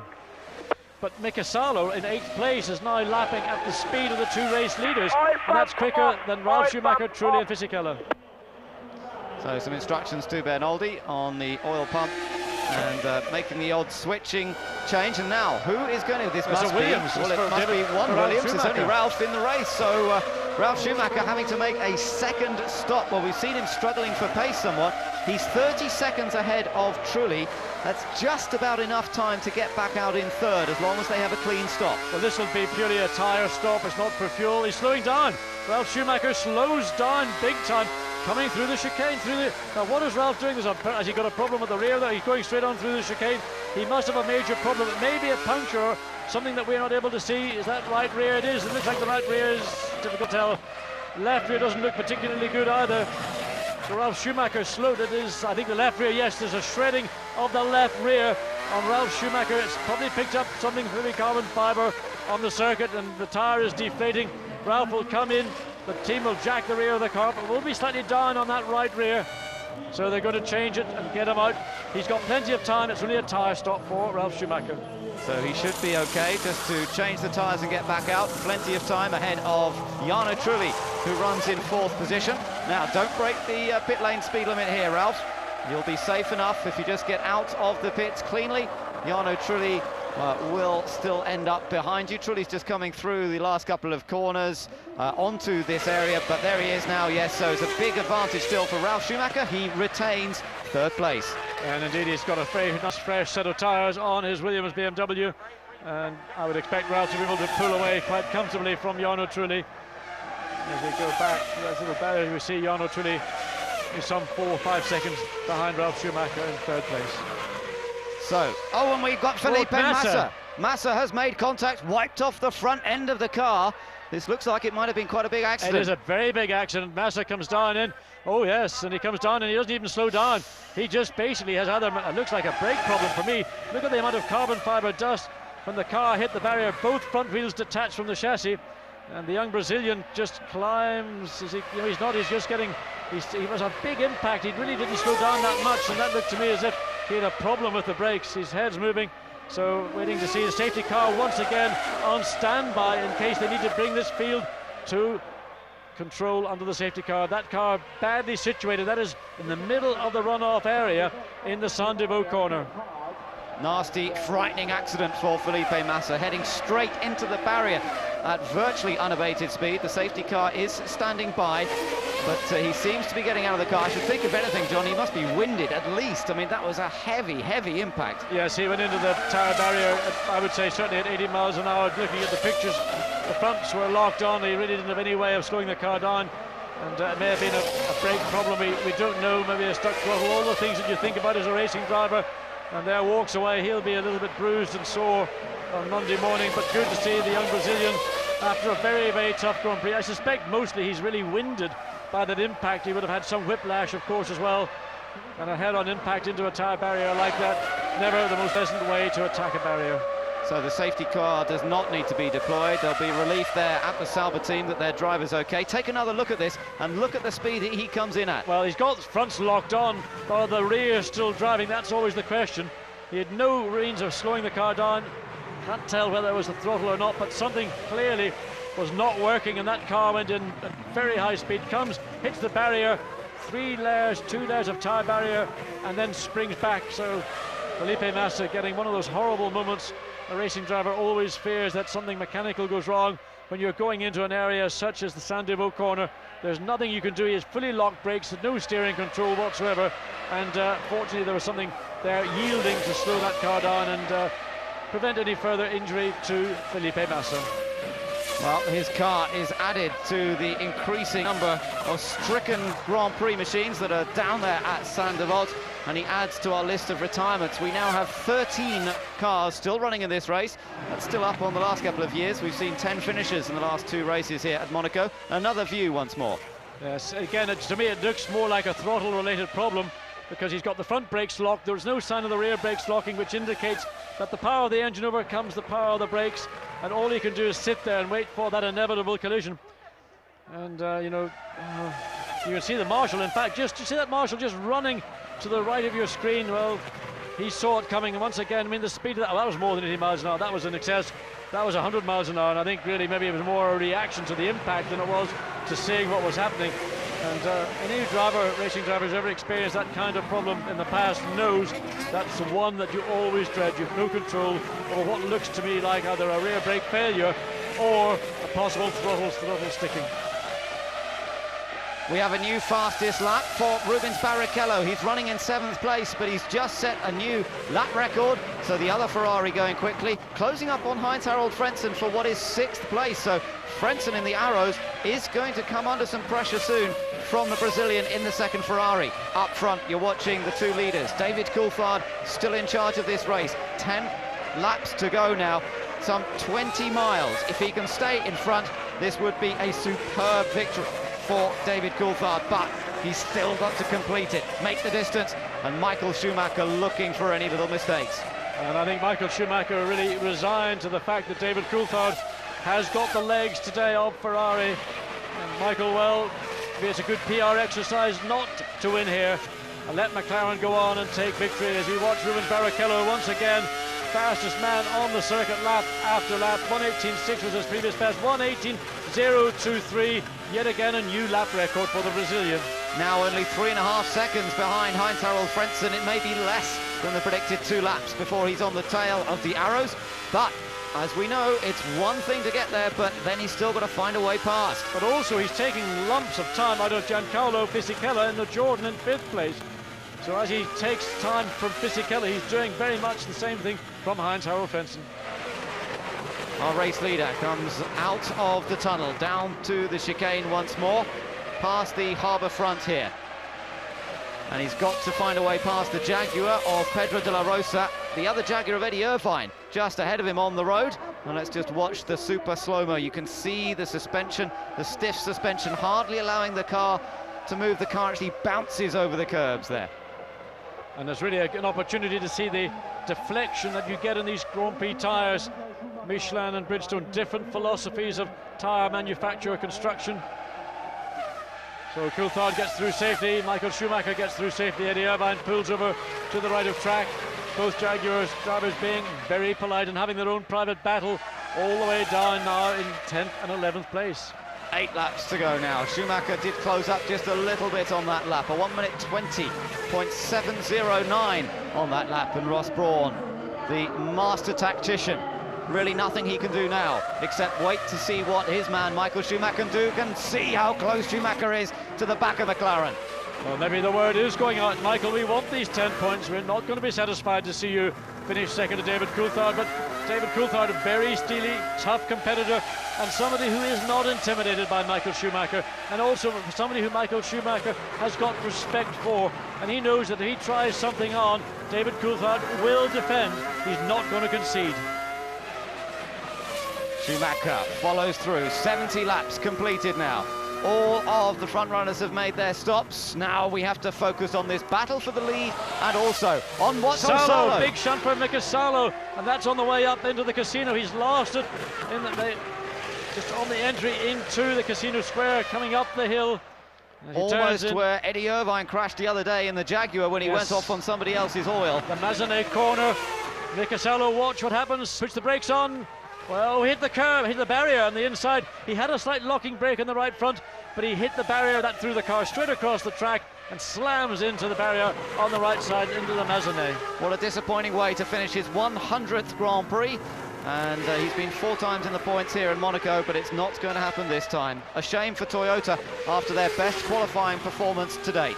Rubens Barrichello now right up on the rear of Heinz-Harald Frentzen for the final point in this race, 6th place. Getting up to the back of Frenzen's one thing, with 7 laps to go, passing him will be entirely different. And in the meantime, Giancarlo Fisichella really running very quickly also to defend his 5th place and get 2 further points for Jordan. Here we are riding with Rubens Barrichello then, and Frenzen's car slipping and sliding around as we watch them come through the tunnel up to, again, 180 miles an hour, back onto the brakes and very slow through the chicane itself. You can hear Michael really backing off quite early. This is the view of Mika Salo. Watch as he turns in. Something locks the right front, then he clips the barrier on the inside, then all of a sudden he's just a passenger and the Toyota swaps ends, goes into the barrier, left rear first.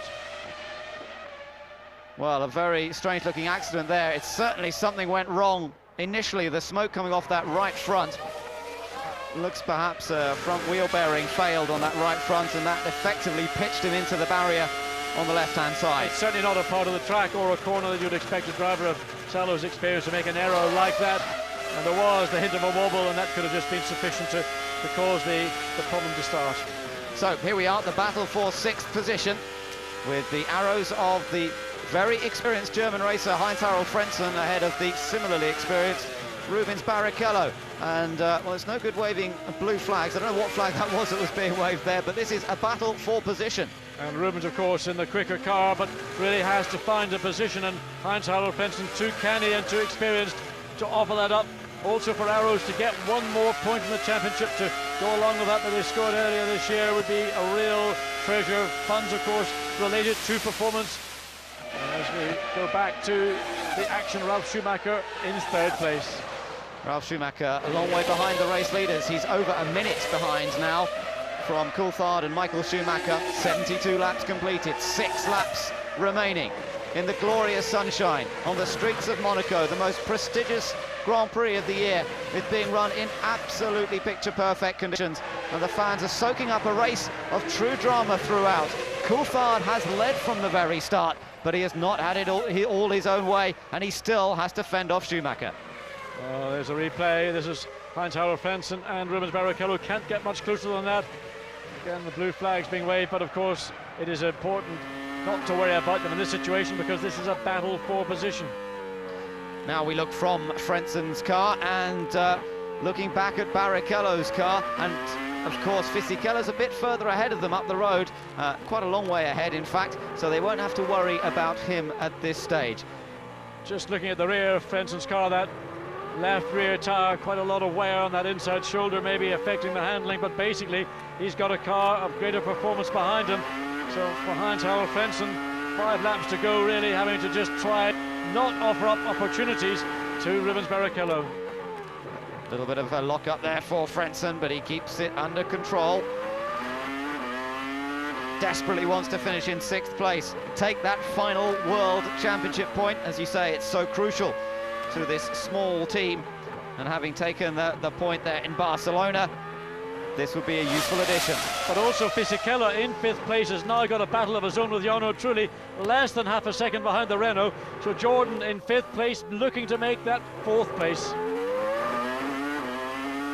Frentzen crashed out of the race here last year, coming out of the tunnel, as you mentioned, a little bit like Takuma Sato. He just needs to keep it all together this time. 4 laps remaining for him to hold on to 6th place. Climbing up the hill once more, and Barrichello, despite having that much faster Ferrari, cannot find a way of sneaking past. He has to try and force Frentzen into a mistake. Well, what Frenson's doing, just watching this rearward-facing camera, is he slows down a lot before he enters the corner, which then forces Barrichello to slow down, which then, of course, gives Frentzen the opportunity to sprint away. So it's a real seesaw battle between the Arrows and the Ferrari, but Frentzen really using all that experience and guile to try and unsettle Rubens Barrichello. Back with the leaders once more. David Coulthard versus Michael Schumacher. More traffic to deal with as they come through the swimming pool section. It's Nick Heidfeld in the Sauber who's just ahead, and it's a difficult part of the track to try and let someone through, and he is definitely holding them up a little bit as they come round through the last corner. Now he gets out of the way, and Coulthard is able to accelerate cleanly, and Michael Schumacher didn't get a clean enough run there to be able to apply more pressure. The nerves down in the McLaren pit must be building. And look at the Ferrari pit equally there as on tenterhooks, ready to see whether, now with 3 laps to go, Michael Schumacher can make one clear overtaking maneuver. He's strong through the casino section of the circuit, down the hill into the Mirabeau. We watch them as they enter, but David Coulthard again places the McLaren in such a way it gives Michael Schumacher no options. Jordan ahead, Giancarlo Fisichella. Now he's in a battle for 4th place with Jarno Trulli, 0.4 of a second behind, so 1st and 2nd catching up to 4th and 5th. Michael Schumacher never giving up, and you know, there have been world champions in the past that might have said 2nd place, 6 points, none of my major rivals really in a particularly strong position. Ralf Schumacher will move up to joint 2nd probably in the series, but Michael Schumacher does not back off. He still keeps the pressure on Coulthard, and maybe that's just an indicator of why he is a 4 times world champion. He does not settle for 2nd place. Well, good to see Felipe Massa walking back, clearly still shocked and stunned by that very frightening accident some laps ago into the Sandoval corner, but clearly no physical problems. Here's the battle for 4th place. Giancarlo Fisichella on the Jordan. Jarno Trulli, a former Jordan driver, in the Renault. Fisichella's in problems. Yeah, he's in trouble. No, he let through race leader and Michael Schumacher as well. So being very gentlemanly, despite the fact that he had a battle of his own to deal with. But he'll hope that that'll get paid back. He'll tag on to the back of Michael Schumacher, and then when the 2 leaders go through Jarno Trulli, he might try and slip through. It's going to be questionable. He's close enough. He hasn't retained enough gap to Michael Schumacher. Then Trulli has to then allow leader to go through. I don't think Fisichella's going to be close enough to make it up. Well, he might be, because Trulli hasn't been able to move out of the way yet. And Michael Schumacher sensing, and maybe there's a little opportunity here somewhere through the tunnel. Coulthard has to follow the Renault of Jarno Trulli through this one. Trulli surely will move out of the way. On the exit, the blue flag waves. Trulli indeed gets out of the way of Coulthard and gets out of the way of Schumacher. And here comes Fisichella. Fisichella on the attack. Oh, and he doesn't quite make it, not yet anyway. Well, he really had a good opportunity to put himself into position, but we go to Joe Romera's former McLaren, almost a god in McLaren. That battle, Fisichella, Trulli did a good job to let these 2 through and not give Fisichella too much of an opportunity, but they're back, nose to gearbox. And just on a word from Felipe Massa, you thought the poor guy would have had a minute to catch his breath. Well, we spoke to our guys in the pit lane, and he said he felt he had a rear brake failure. That's what caused a very unpleasant looking accident into Sandoval. We're on to the final lap here, and David Coulthard has driven superbly all afternoon, and it looks as though he's going to be able to take his 2nd win around the streets. But Michael Schumacher still there, still looking for any chance, and Coulthard has to keep it together. He's driven absolutely brilliantly. 1 lap remaining, less than 1 lap now, and he's just got to keep it together over the remaining mile or so that will lead him to the checkered flag. Well, I don't think any principal threat's going to come from Michael Schumacher. All he now needs is to make sure he drives cleanly, doesn't make any errors, doesn't maybe anticipate victory before he comes across start-finish line. Out of the tunnel for the last time in a racing lap, down to this very tight and easily made error chicane. The last few corners for David Coulthard. The support from the British fans on the harbour there as they see their man heading towards victory. McLaren, Mercedes have done it again in Monaco. Surely it will be 12 victories in some 19 starts, and that is a brilliant achievement. Their 1st victory of the year. Michael Schumacher is beaten for only the 2nd time in 2002. David Coulthard wins in Monaco after not putting a wheel wrong for 78 laps of the toughest track on the calendar. And an absolutely superb drive from David Coulthard. Took the lead when the lights went out, Lilly never challenged on red. For me, this is one of the finest wins I've seen from David Coulthard. He's had a tough time over the last year in McLaren and really lapped the entire field up to third place. Now, David Coulthard sometimes has not been the favourite son of McLaren. Kimi Raikkonen now has taken over from Mika Hakkinen. David Coulthard's drive today, superb. Fantastic. Okay, well done, David. Great job. That has to be your best ever, David. That has to be your best ever. I told you, no present. But thank you. Well, that was team boss Ron Dennis talking to David Coulthard. And maybe we'll see a smile on Ron's face, which has been lacking all year. You could hear Adrian Newey there as well, also thanking David. What a relief this is to the team, John. They've had a torrid time in the early part of the 2002 season. It really hasn't gone their way. They've had a couple of third-place finishes, well, 3 in all, with Raikkonen as well. But the first time that they've had a car win a Grand Prix this year, and the first win for David since Austria last season. Look at that happiness in the pit, David's girlfriend. And the whole team absolutely over the moon with the victory. A victory, and maybe in some respects they didn't anticipate prior to this weekend. And a Grand Prix then almost 2 minutes faster than last year's Grand Prix when Michael Schumacher took victory. Well, we saw a race that David Coulthard dominated, but it was that middle section of the race, John, when Michael Schumacher made the earlier pit stop that was so crucial, and that's really where Coulthard managed to get the job done. Yes, but also I think we should give great credit to the team, because we saw the problems that David Coulthard had. The team were able to put into effect remedies to prevent that problem. That was smoke coming out. In fact, it was on the left-hand bank of the engine.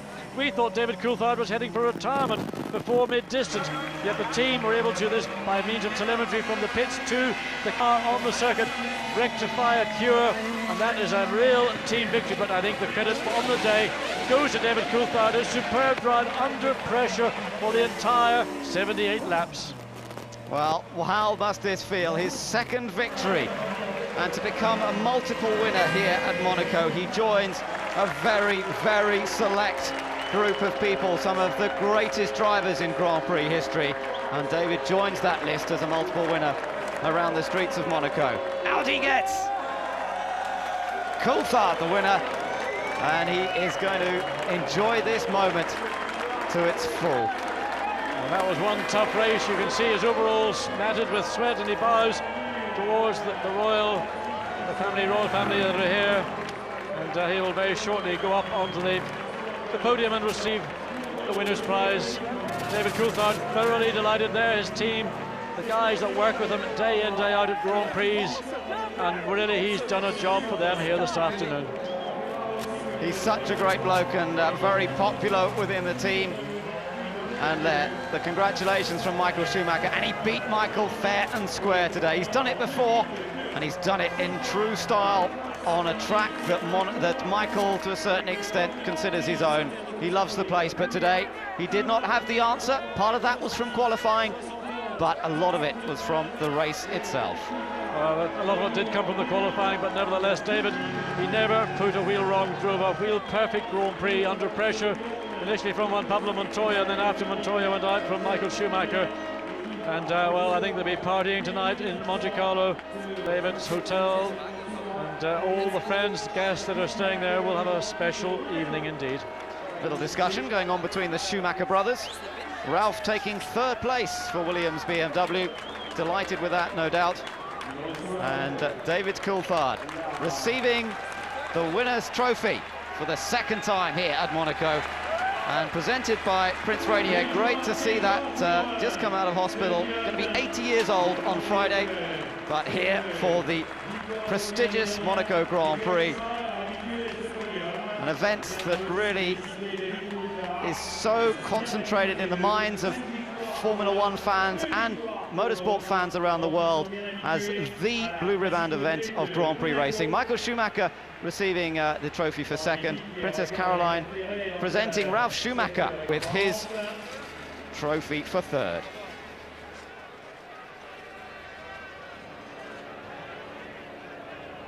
Ralf Schumacher étant donc troisième, a été récompensé.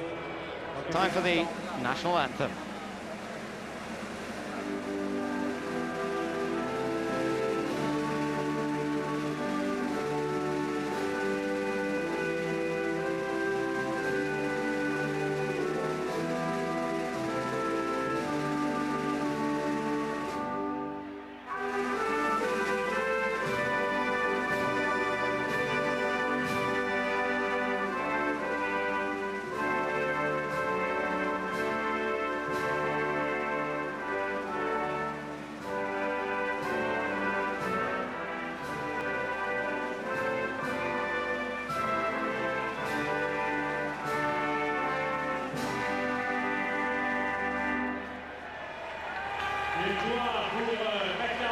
A very happy David Coulthard. Girlfriend Simone there, applauding his efforts this afternoon. He really showed true class in that drive, beating Michael Schumacher in a fair fight. And McLaren Mercedes taking their first victory of the year, 10 points to David Coulthard, doubling his points in the championship and bringing him up a little bit in the overall standings. Good news for him. Barrichello also fought well today, but had problems, wasn't able to quite get into the points as it turned out. So Ferrari not having quite the dominant run that they had in Austria last time out, but there's very happy Ron Dennis as well. Yes, and Ron gets his hands on the trophy. Of course, the trophies go to the team. And if David Coulthard wants the trophy, well, he can get a replica made. And of course, David will have to pay for it. Well, I think that's the first of many mouthfuls of champagne. David and his family friends, Simone, his girlfriend, Jürgen Herbert, we saw there, chief at Daimler-Benz, Daimler Chrysler, Norbert Haug, sports director at Mercedes-Benz, and they've waited for this a long time. 7th Grand Prix of the year. Martin Whitmarsh, MD of the factory. Michael Schumacher, well, I think he's delighted with his second place. Probably wasn't so confident about a victory, but nevertheless didn't stop trying. But in those final laps, I think it was pretty evident that Michael wasn't going to make a last lap ditch attack on David Coulthard. He'd rather take his 6 points and go on to fight in Canada in 2 weeks' time. Well, look at the Drivers' Championship, and a tie for second place now behind Michael Schumacher. 27 points apiece for Ralf Schumacher and Juan Pablo Montoya. Coulthard now up to 4th. Got to see a victory here. And then the rest of the points scorers so far this season. Jarno Trulli getting 4th place today, and those his first points of the season, so that's great news for the Italian, who's driven well all year but just hasn't had the luck. Fisichella scoring 2 points again, as he did last time out in Austria, and the final point to Heinz-Harald Frentzen in the Arrows. And now the 3 winners, David Coulthard, Michael and Ralf Schumacher, jumping on board one of the courtesy vehicles, because the press room and the unilateral room where Michael's just being taken away to get on board for that press conference, because of the location of Monte Carlo, all these sites are all over the place, so they'll be taken, and hopefully very shortly we'll hear the story of Michael, of David Coulthard, and of course of Ralf Schumacher. Mansur Roger, partner of Ron Dennis and Mercedes-Benz, and Francois Mazet, one of the officials here, speaking to Mansur Roger. Mazet, a driver in Formula 2 in the early 70s, and now one of the officials in the Automobile Club de Monaco. Well, Schumacher still receiving a huge amount of support and applause, and perhaps Austria is soon forgotten as he is beaten here by McLaren Mercedes. No talk of team orders. This was a battle between 3 different manufacturers all weekend long, and at the end of the day it was McLaren Mercedes. David Coulthard wins ahead of Michael Schumacher, with Ralf Schumacher 3rd. In fact, we have 6 different manufacturers there in the top 6 places, and that just shows you a very open race. A lot of experience amongst those drivers. Trulli, Fisichella and Frentzen using the experience of many, many Grand Prix to get themselves into the points. Barrichello just missing out in 7th, no points from 7th down. Heidfeld, Irvine and De La Rosa all finishing the race, but the 2 Jaguar drivers disappointingly 2 laps down. The other finishers, Mark Webber and Enrique Bernoldi. And in a way you have to feel sorry for the 2 Jaguar drivers. They did a great job, kept the car off the wall, finished nose to tail, but just totally uncompetitive at the minute. Many drivers not classified. Mika Salo sadly going out towards the end of the race. Massa had that rear brake failure. Panis and Button tangled together. Montoya had engine failure.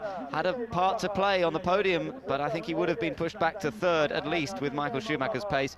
Villeneuve out. Raikkonen, of course, in a dramatic incident as well involving Barrichello, which put him out eventually, although he did come back out. Jung, Sato and McNish all out of the Grand Prix, but David Coulthard taking victory.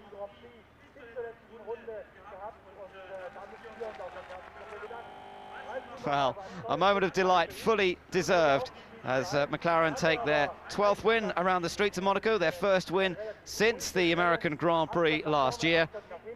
And maybe this is a sign of improvement. We know, though, that at most tracks this year, the car doesn't quite have the competitiveness, particularly of the Ferrari.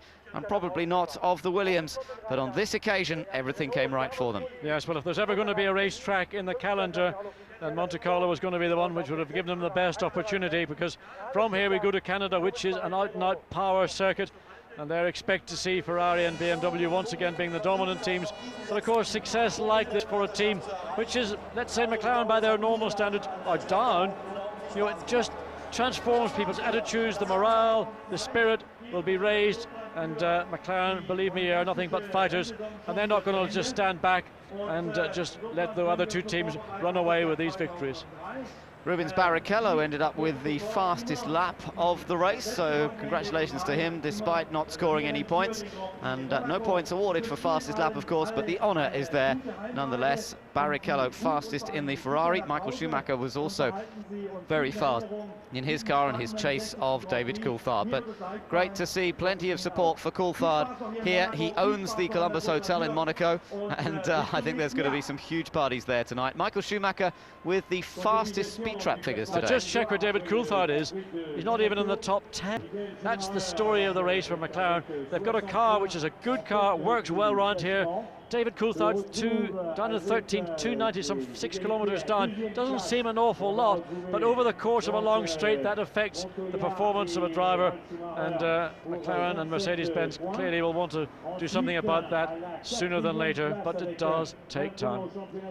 Well, time to cool off after all the excitement of the Grand Prix, but time for us to make our way over to the press conference, where David Coulthard, Michael Schumacher and Ralf Schumacher are ready to answer some questions.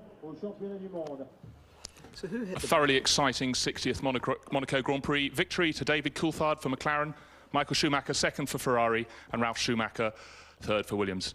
David, your 12th Grand Prix win, but it's been just over a year since your last one. How do you feel? It's unbelievable. I feel fantastic because, well, naturally we've had a difficult start to the season. It was looking pretty difficult for us to win a Grand Prix, and our hopes were pinned on coming to Monaco that we could have a good performance. Obviously that's been the case, and the traction control that obviously caused me some problems last year worked fantastically this year, and then it was just a question of keeping it off the barriers. Now, there seemed to be around lap 30 some smoke coming from the back of your car for several laps. Were you aware of that, and did the team spot it and tell you to do something to your engine to stop it continuing like that, or indeed blowing up? Yeah, no, I did. I felt that for a few laps as if things were tightening up a little bit. So obviously at that point, when I could see some smoke when I was coming out of Casino, and I thought this doesn't look good. But I radioed to the team. They said all the systems were working normally, so I just ignored it, and thankfully it didn't cause a problem. Well, congratulations, David. Michael, you spent an awful lot of the race looking very closely at the back of Juan Pablo Montoya's car. Do you think, had you managed to get away, get past him, you'd have left him behind you? I think I did. I mean, we did a pit stop and they did a pit stop. I'm not sure whether he did already his pit stop or not, but I think we were by far fast enough to stay in front after the pit stop. It was a matter of David, obviously, as he put up a decent gap between Montoya and himself, which, yeah, well, if the traffic we had within the first couple of laps after our pit stop, we wouldn't have had this. It would have been very tight. But anyway, I mean, they did a great job, and they really deserved this win today.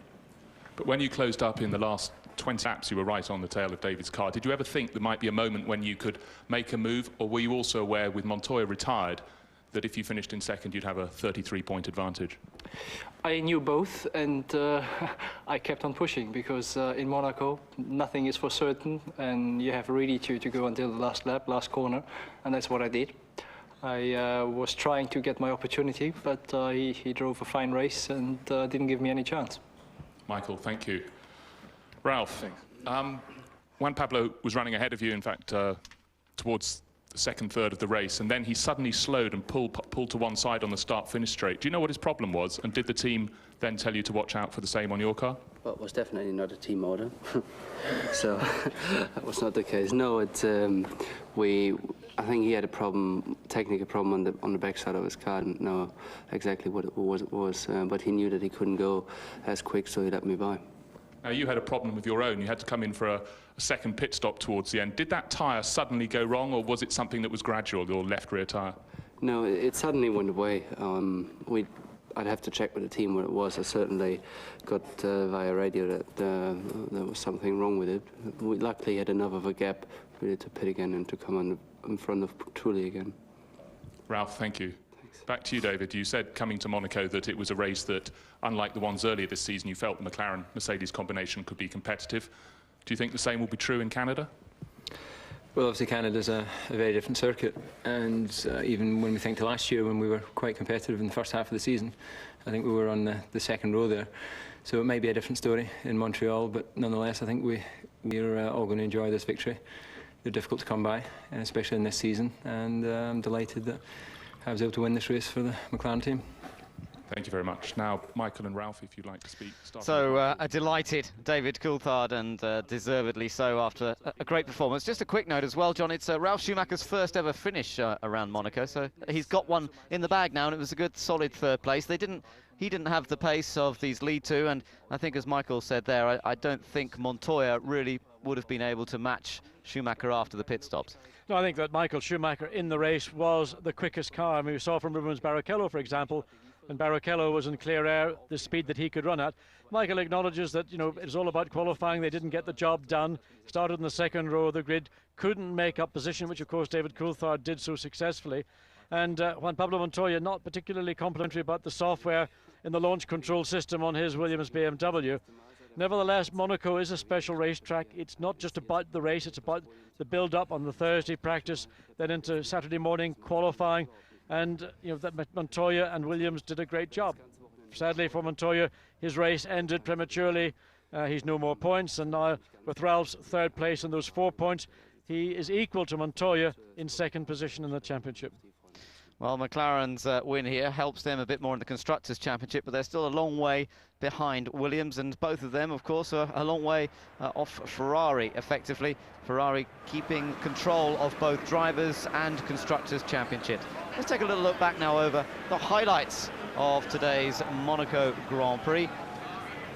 A race that, as ever, provided drama aplenty throughout the whole race distance. Nigel Mansell, one of the visitors here today, and I'm sure that he will be delighted to have seen David Coulthard take another British victory. Mansell himself never did win the Monaco Grand Prix. The closest he came was in 1992, but a late race problem saw him come into the pits, and he finished behind Ayrton Senna. But Coulthard joining a list of British drivers that have taken multiple wins, people like Graham Hill, Jackie Stewart, and of course Sterling Moss, who took 2 victories at the beginning of the 60s. The race start then, and when the red lights went up, it was all about a brilliant getaway for the McLaren. And I tell you what, that car was pretty heavy with fuel. It wasn't light, and yet it still managed to get in front of the Williams BMW of Juan Pablo Montoya. And perhaps that's why Montoya not terribly happy when asked afterwards about the performance of his launch control system.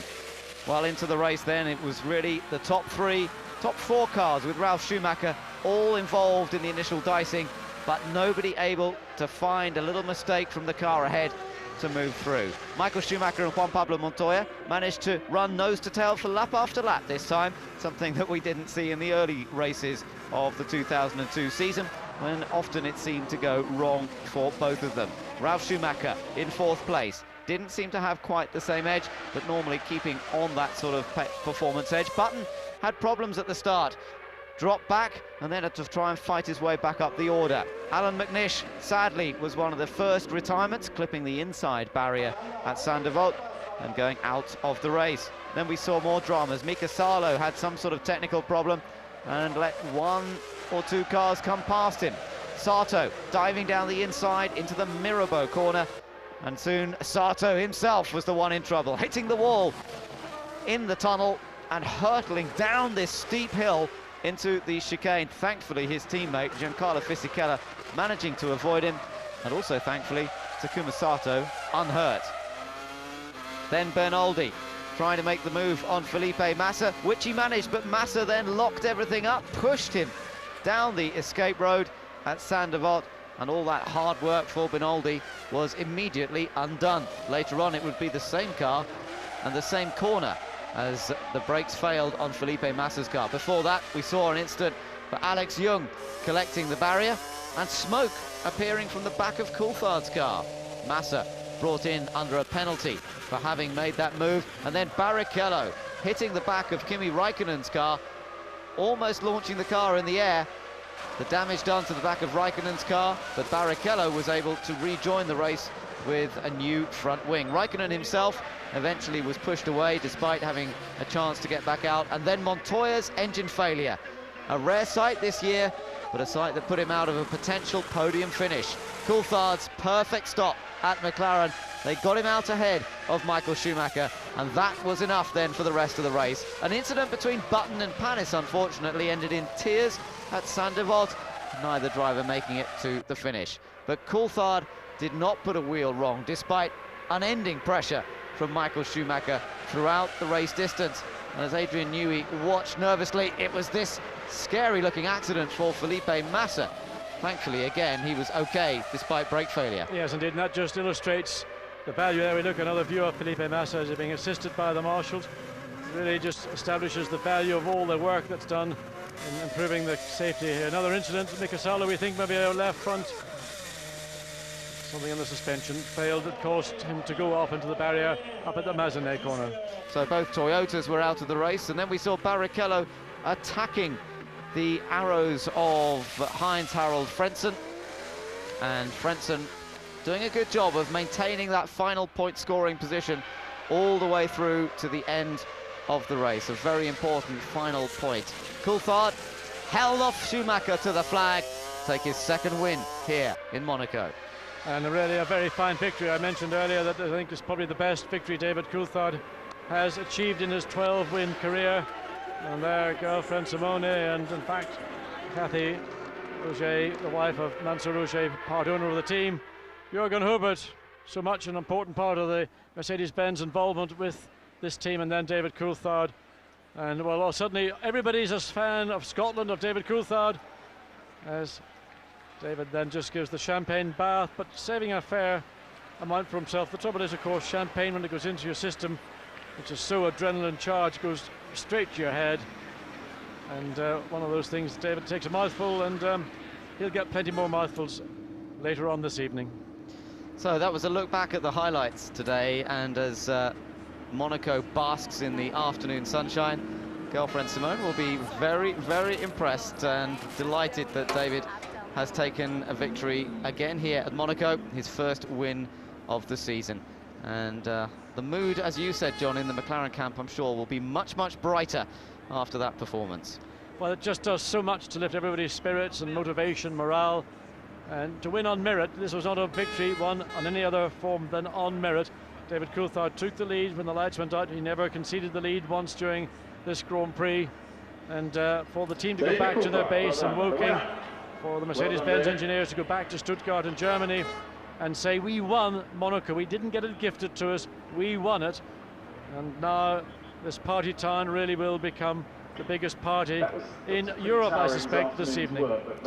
A race that certainly maintained the attention, didn't it, throughout. Sometimes a Monaco race, you tend to see somebody get out front and pull away and just stay out there. Michael Schumacher's done that enough times himself in the past, but this was a race that had action throughout the field, and although, as ever, we didn't see a lot of overtaking manoeuvres, there seemed to be something going on throughout the race. Well, there were overtaking manoeuvres, they just didn't come off.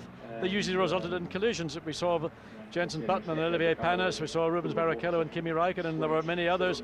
The problem with this racetrack is it is difficult to pass, and these cars, with the performance they have, the traction off a corner, the level of grip that they enjoy, but also the braking performance, it does make it extremely difficult on a street track in particular to get alongside somebody. Button did try, and in fairness, he put himself into a very difficult position. He was virtually alongside Panis, but they're in that corner, the Saint-Devote corner, there really is nowhere to go. Well, everybody can now just wind down a little bit, as if they were very wound up in the first place, bobbing around on the beautiful boats down there in the harbour, and it's gone a bit quieter for them. I should think there are one or two people who are quite relieved at that. But, well, I think they've all probably enjoyed a few bottles of nicely chilled Blanc de Blanc, which is the local wine in the Provence region of France, which is, of course, next door to the Principality of Monaco, and there'll be lots of other champagne and whatever being drunk later this evening.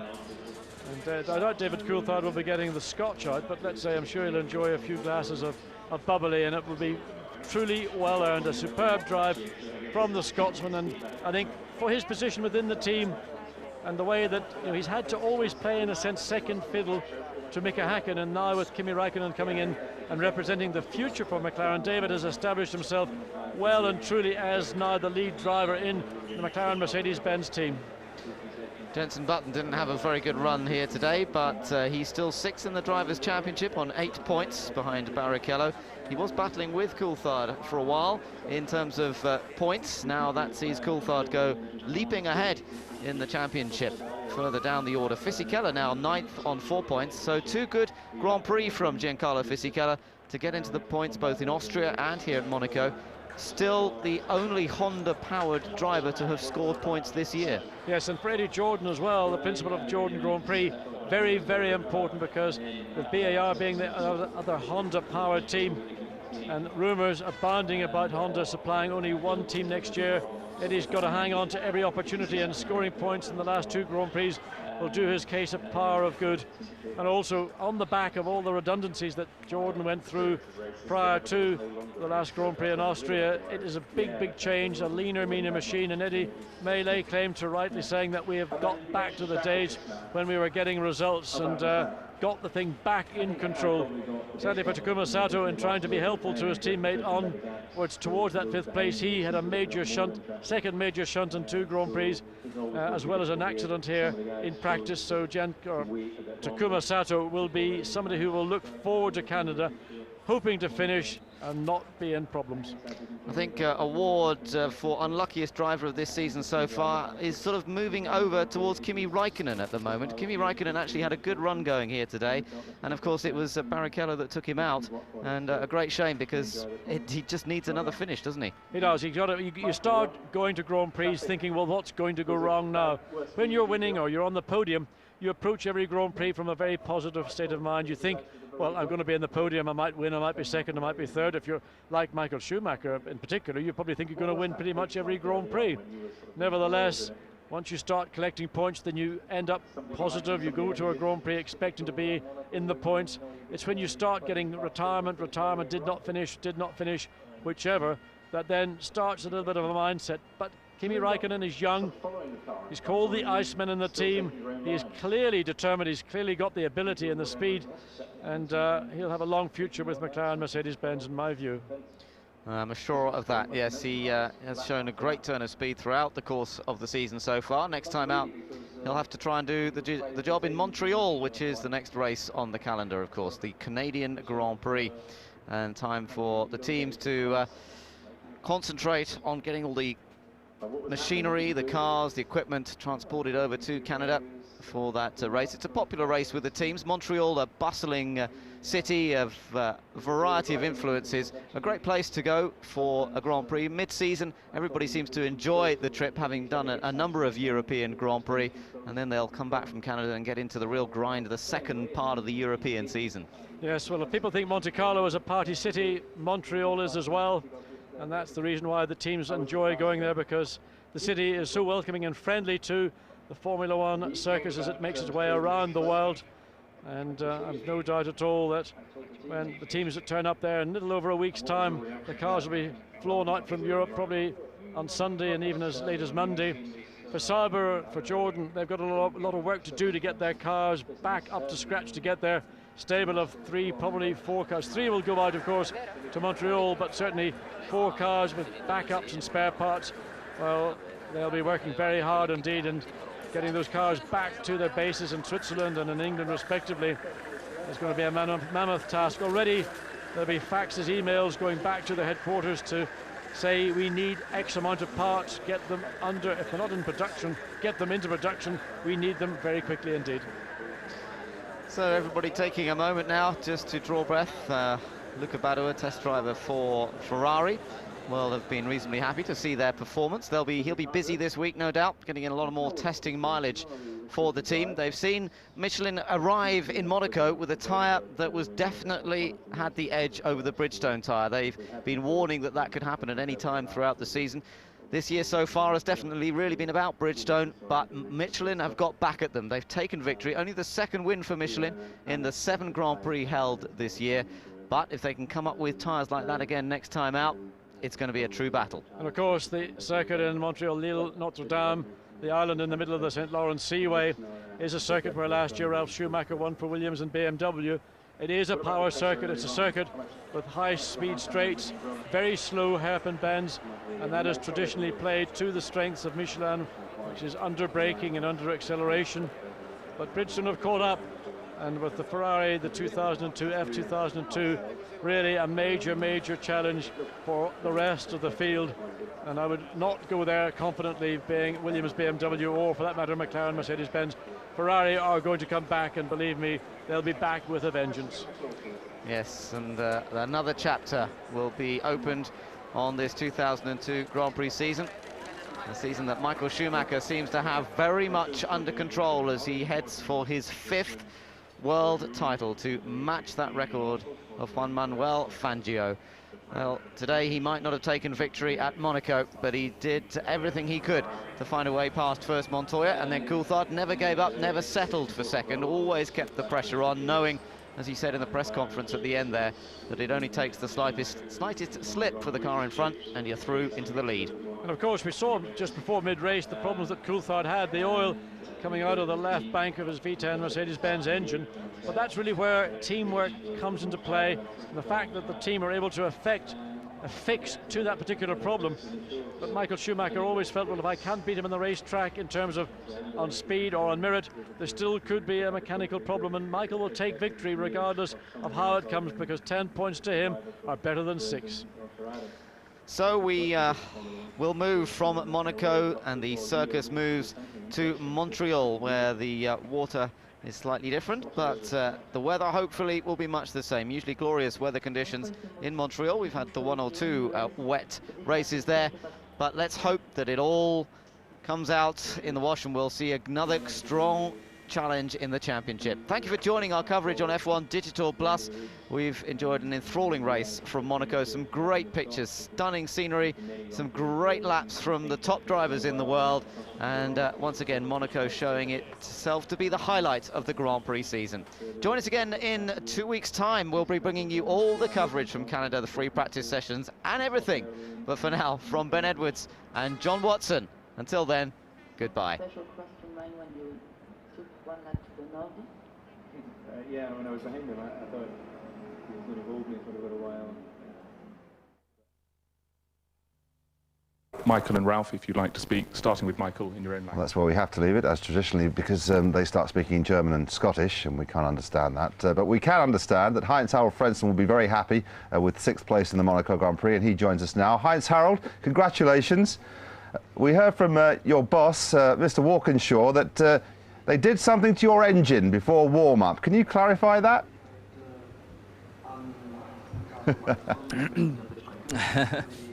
Well, we found something on the car. If he said it's on the engine, maybe there's something on the engine as well. Can you hold it? But we've certainly found also something on the front suspension. We found some more grip, and certainly I wasn't suffering so much from understeer like yesterday in qualifying. Hi Heinz-Harald, it's Perry. Good race, well done. But can you do this in Canada? I think our car is very competitive. We have made some progress last testing, and I think as well that we are looking generally more competitive for the next races.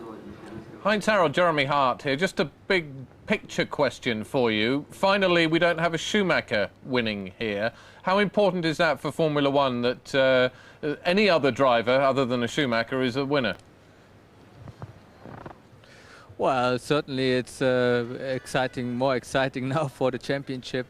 David winning the race, what I heard, and Michael second, so it makes it a little bit more interesting, and that's good for the sport. Thanks very much. Thanks, Heinz-Harald. Good luck in Canada. Thank you. How laid back is that? I wish I could be that cool. It's horizontal, isn't it? Very impressive. But I just wanted to ask about a team like Arrows getting a point in this race. How important is that to them and their sponsors? Will their sponsors think, lad's got a point there, we carry on giving them millions? I think that, you know, drivers and race teams always have to sing a story and a song to sponsors, and the sponsors make the wheels turn around quite literally because of what they pay in.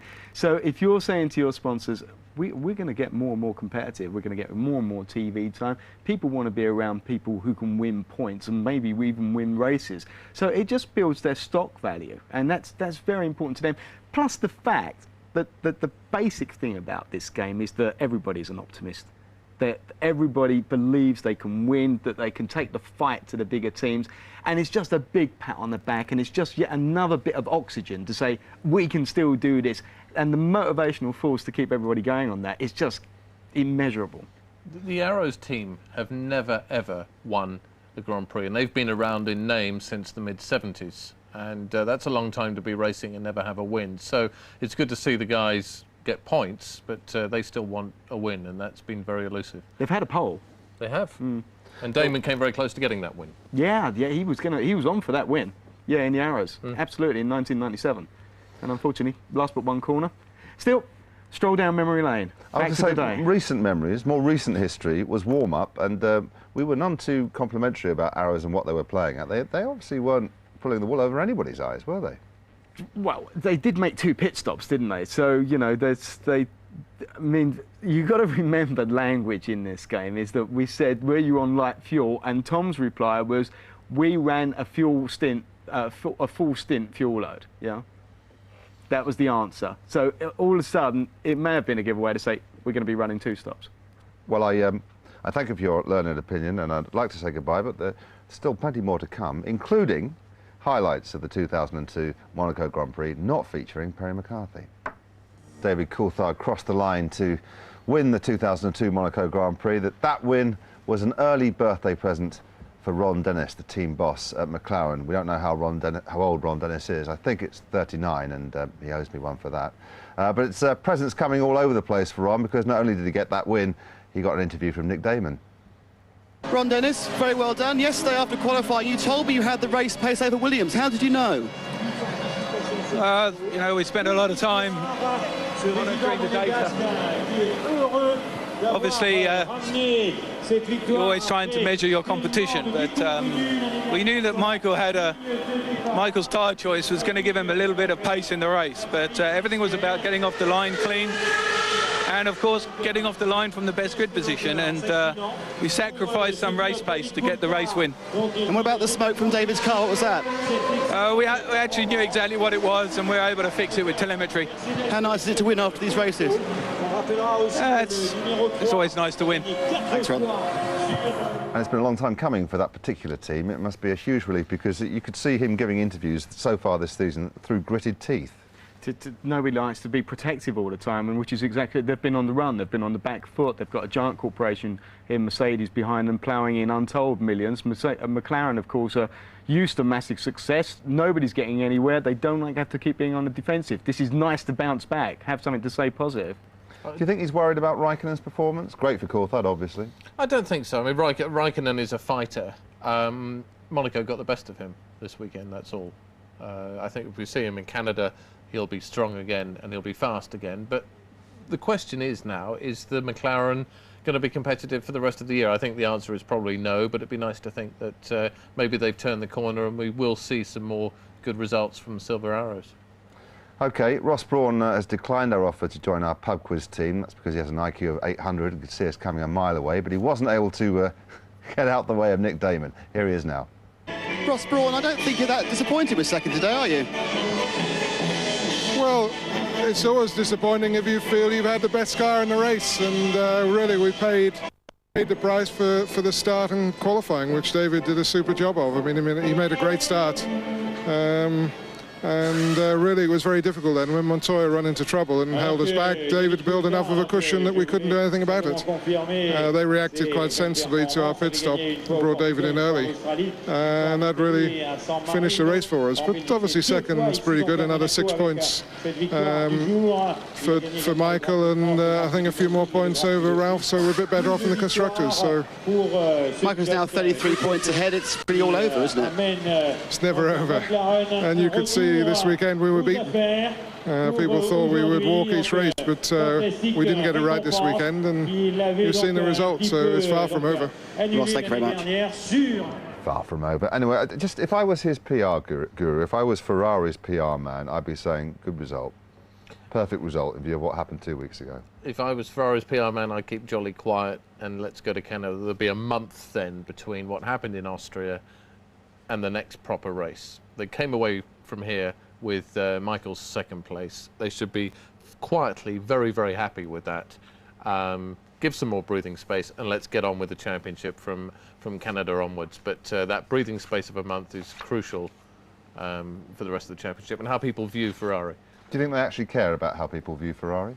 I think they should do, especially with Ferrari going public shortly.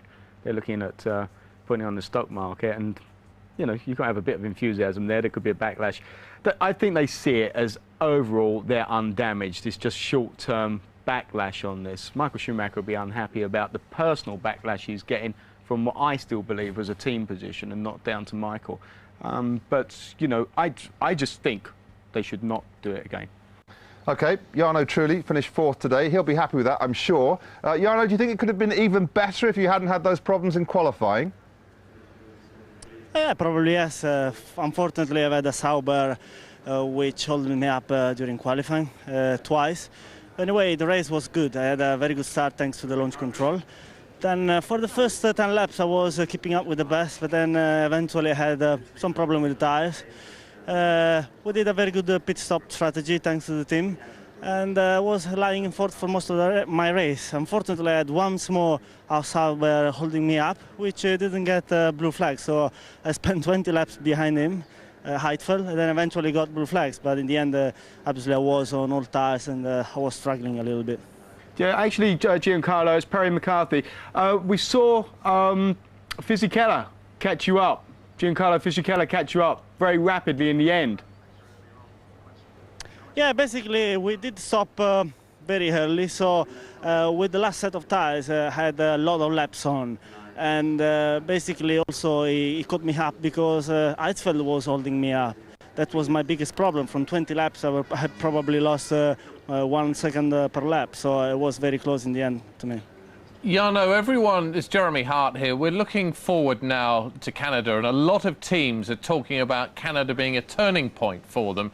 Is that PR wishful thinking, or do you really think that teams like BAR and whatever are really going to turn the corner and it'll be more competitive in the midfield than it's been already this year? We don't know. We have to wait and see. We are pretty confident that we can do well there. We got a good car, strong package aerodynamically, good tires, very light and low engine. So we got everything, you know we need to do well. So we are confident. Cheers, mate. Thank you. Jarno, thanks very much. Good luck in Canada. He's off, probably straight off to Canada, actually. Patrick Head, then. We saw him with his Schumacher cap on. It paid off in the end, didn't it?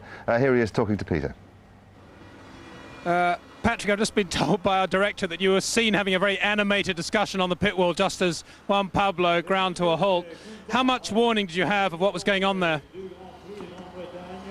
He just said he was losing engine power, and the BMW people said there was a mixture control problem, and then the next thing we knew was that he was out of the race. What happened at the start? Did the telemetry show anything with the engine off the line there? I don't know. We haven't had time to look at it yet. But obviously, if you're on pole, your plan is to get into the first corner first, and we didn't manage it. So we've got to have a look. It's obviously a disappointing result for us from 1st and 4th on the grid to finish just 3rd. And when David Coulthard started to pull out a little bit and there was smoke coming out of the back of the McLaren, did Juan Pablo naturally drop back because of the smoke, or was he in some sort of trouble then? I don't know whether he thought there might be an engine blow up and drop back, or whether it was just that because David was still doing very good lap times, but the engine seemed to be misfiring, and when it misfired a little bit, there was some smoke coming from the engine. Finally, Ralph's last pit stop there? There seemed to be some sort of delamination from one tread block on the tyre, so when he told us about it, we called him in and put another set of tyres on because he had enough gap to Trulli to be safe. Not the first time that happened on a Michelin this weekend. Well, they're obviously quite soft tyres and they're very difficult to make, whether they're Bridgestones or Michelin's, these soft tyres, and sometimes those sort of problems arise. Well, he still kept third place and a podium finish for you. Well, yes, but we were hoping for more, but never mind. Thanks, Patrick. Thanks. So the official line is never mind, but do you think he will be upset with only getting third place? Yes. Thank you. Next question. Yeah, I mean, absolutely. I mean, they're fighters. They love their racing. After all these years, both Frank Williams and Patrick Head, you know, they're there to win. Same as Ron Dennis. It's same as all of them. You know, I mean, I don't think he could hide his disappointment there. But he didn't go too far into this fuel mixture problem, did he? He basically started saying something happened, and then basically, oh, then he was out of the race. So there's maybe a sensitive issue there with BMW just at the moment, I guess. Well, Jordan picked up their first 2 points of the season at the last race in Austria. Got another 2 today, so Gary Anderson ought to be happy. He's again with Peter. Gary, great. 2 fifth places in a row. Yeah, no, it's quite pleasing, really, around here especially. I mean, he drove very, very well. Car, I think, run, you know, fairly balanced, fairly good, stable the whole race. I mean, he could have had a go at Truly at the end, but we needed the 2 points, and I would hate to have seen 3 go down the pan. And what happened now with Takuma? He was going very, very well too. Yeah, I mean, there was a bit of a mix-up there with Salo and things that happened, and Takuma got the jump on Giancarlo. And, you know, we asked Takuma to let Giancarlo through again when he caught him, because he was quicker. And Takuma just went wide in the tunnel to let him pass and got in the marbles, and that was it, you know. A bit of a silly mistake, to be honest. I mean, he should have waited to the chicane, but he was reacting to what we asked him to do, so we can't really argue with that. Well, congratulations on what is a reliable car now and in the points again. Yeah, thank you very much, and we're very pleased. Thank you. Thank you. He's becoming one of our heroes, Takuma, not for doing anything great, but I mean, they ask him to move over, so he moves over, but he does it in exactly the wrong place and ends up half writing off the car. Yeah, half writing off. No, I'd say that was a fairly good effort smashing the thing to pieces. Yeah. 2 out of 2 is not bad in 2 races, is it? I mean, yeah. He put it in context. Takuma's probably done getting on for £1 million worth of damage in the last 2 weeks. So why have they got Takuma Sato wrecking their cars? He's a good bet for the future. He's a handy player as well, obviously because of Honda and his nationality. But that's not to take anything away from the talent that is there, but it needs to come out or at least stay on. But I thought Gary Anderson kind of handled the situation pretty well. So, he did what we asked him to do. You know, can't really argue with that. But probably not the way that we wanted to do it. I think that was as close as Gary was going to say that he was a blithering idiot without saying it. Right, you are. Well, David Coulthard's no idiot, he's no fool, and he's got his maximum points in his first win and McLaren's first win. I just wonder whether that changes, you know, the way things, or the way people look at him at Woking nowadays. It does. I mean, drivers need little lifts, and he's now just he's now the hero at McLaren. Every race that goes past, who's done the best, who was fastest, everything is thought of in those terms. He's just come away, he's won the Monaco Grand Prix, so in his personal medal trophy over at McLaren, he's there. But, you know, I mean, he's done it all before, but it's great to do it this year, especially now. OK, it was a great race. Jeremy, I would let you have your say, but there ain't time, mate. I'll just say thanks very much, and to you too, Perry. So the name of David Coulthard joins the greats who have won the Monaco Grand Prix. We hardly have time to draw breath, and we'll be in Canada. The good news is that the time difference means we can all enjoy a Grand Prix weekend at a good time of day. Sky Sports 3 has a preview for that at 7 o'clock on Thursday, the 6th of June. And here on Channel 434, we have practice sessions 1 and 2 on Friday, starting at 3:30 in the afternoon. Oh, joy. On Saturday, it's practice sessions 3 and 4 at 1:30 in the afternoon, followed by qualifying at 5:30. My thanks to Jeremy and Perry, to John Watson and to Ben Edwards for the Super Channel commentary, and to Peter Windsor for his energetic pit lane coverage. That's one way to lose a few kilos, Peter. For now, though, the rich and famous of Monaco will be clinking their champagne glasses to David Coulthard. And why shouldn't they? He owns the bar in which they're clinking them. Lucky man. And I saw his girlfriend too. Even luckier man. Cheers. I'll have one of those.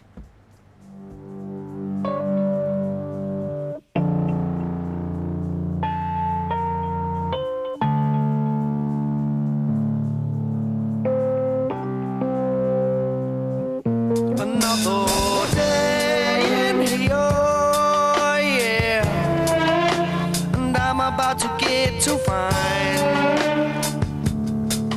my way, oh yeah, don't wanna stray to New York, yeah, I think I better look behind. what's in my way. Oh yeah. Now we say, what about you, God? Forgetting what you are. What about you, dog? Now step into the car. What about your job? Does it get you very far? What about you, God? Say, what about you, God? What about for God running you over in his car? What about you, dog? And not forgetting what you are? What about you, car? Does it get you very far? What about you, God? Say, what about you, God? This is to heaven, yeah. I think I know the roads to hell, yeah. Now you're down my way, oh yeah, another day in here, yeah. And I'm about to get to find my way, oh yeah. God's keeping the night for you and for. What about you, God, forgetting what you are? What about you, dog? Now step out of the car. What about your job? Does it get you very far? What about you, God? Say, what about you, God? What about for God running you over in his car? What about you, dog? And not forgetting what you are? What about you, car? Does it get you very far? What about you, God? Say, what about you, God? It is all here, yeah. I'm about to get too far, yeah. If I can find my way, I don't need another day. What about you, God? Forgetting what you are? What about you, God? Now step into my car. What about you, job? Does it get you very far? What about you, God? Say, what about you, God? What about the God running you over in his car? What about you, God? And I'm forgetting what you are? What about you, God? Does it get you very far? What about you, God? Say, what about you, God?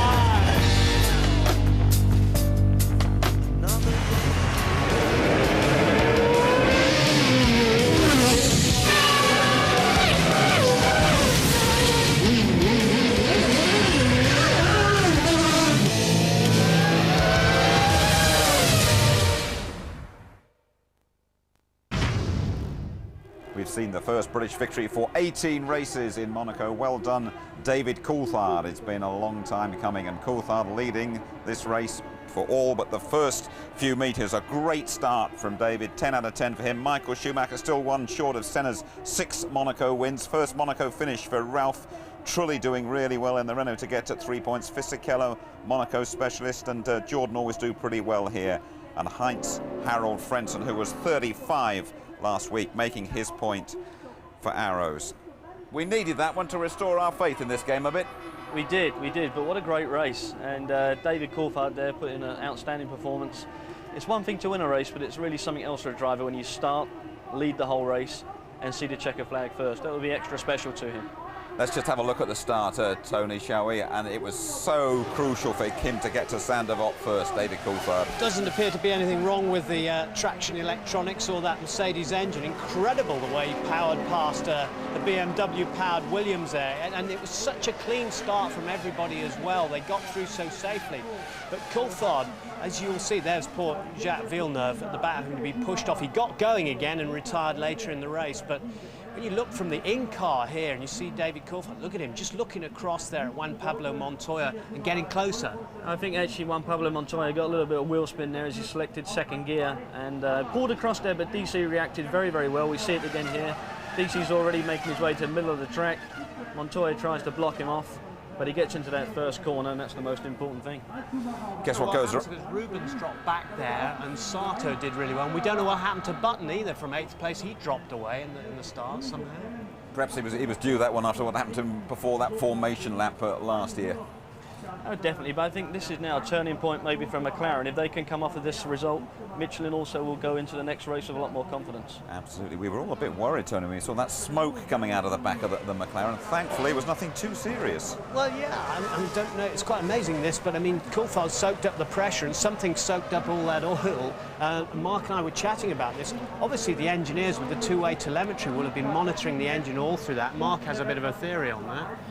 There is a case sometimes that they overfill the engine before a race, and sometimes it just burns off the excess oil, but obviously no problems. Do you think he'd have been aware of what was going on? Martin wasn't too sure. I don't think he would have been aware of it. As Martin said in the commentary, you don't really look in your mirrors on the exit of corners. The guys in the pit and from the TV screens would have seen it, but no problem at all. Sure. Your man Montoya took a pretty relaxed view of things, didn't he? He said, well, it's better than last year at least, when he went out very early. Well, that's what's great about the character. I mean, you see here, he's got engine problems. He doesn't finish the race. He put in a very strong performance. Undoubtedly would have ended up on the podium, I feel, but, you know, what a nice character he is. Brushes it off. Absolute breath of fresh air in this game, isn't he, Tim? I suppose Ralf Schumacher was a bit more pragmatic after that when he saw that his teammate's engine had gone.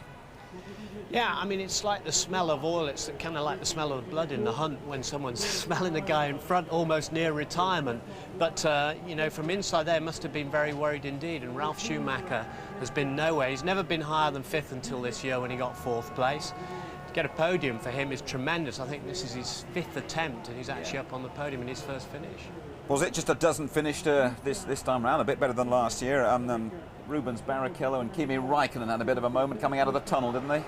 Yeah, Rubens here really made an error of judgment. I think he was trying to get underneath Räikkönen. He was obviously frustrated, losing the patience, what you need for this race to get to the end, and paid the price. You know, fortunately for him, he did actually get back into the race. They replaced the nose. He finished off in a 7th position, but really down to him that I think it's unlucky for Räikkönen. OK, we can go straight to the press conference. David, your 12th Grand Prix. That's quick, so he let me by. At least he finished this time round before the start. You might have seen David Coulthard's girlfriend Simone giving him a quick cuddle. Let's see what she made of her man's win. Simone, fantastic. You must be so pleased for David. Very happy because we live here in Monaco and David enjoys the track. It was very special, this one. And he's going to be in a really good mood tonight, I suppose. Yes, the whole team is very good mood. Good mood and a big party tonight.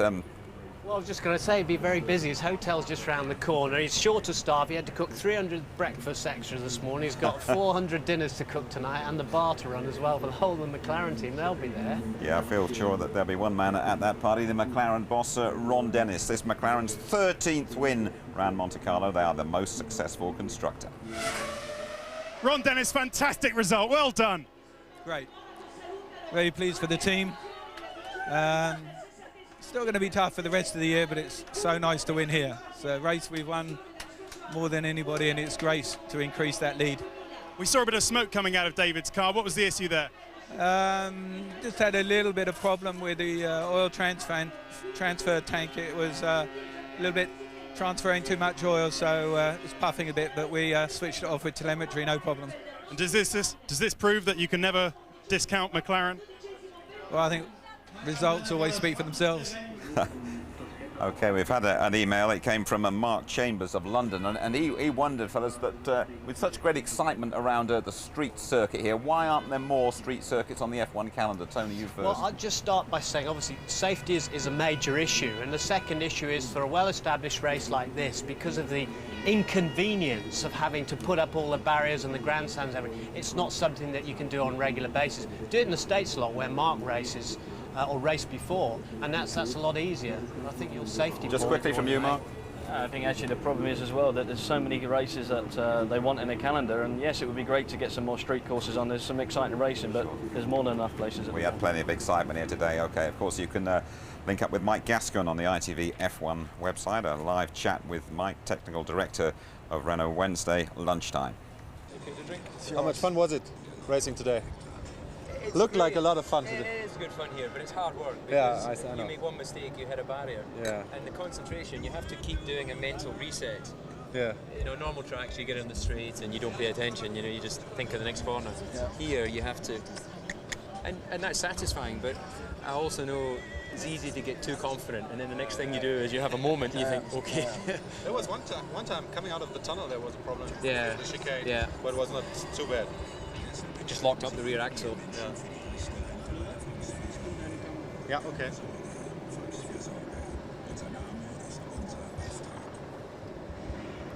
That's a good view from up here. It's perfect. Yeah, it's our best setting the whole year. Very good. Yeah. Performance due to the oil overfill. Yeah. I got on the radio and said I'm losing power. Yeah. It's interesting because at first I felt it through the tunnel, so I thought maybe it's the winds coming in the tunnel. And then I felt it going das kommen wir dann später. So I radioed the team, said, look guys, we're losing Wir power. reden erstmal, wie viel And they Spaß said, es gemacht hat und so weiter. And then it was Ja, genau. the oil transfer valve stuck open or something. Which is good that it goes into the airbox, because in the past they would have gone out the back onto the circuit. And if I think that if the team doesn't get it right, the penalty should be to the car rather than to the other drivers. So, wie lange noch? I tell you who still puts out a lot of oil is the Renault cars. Really? Whenever you follow them, you're not following them in races. We have been sometimes, but there's a lot of oil comes out of their car, so it's almost like they haven't got a sealed unit the same way that other people have. Didn't know that.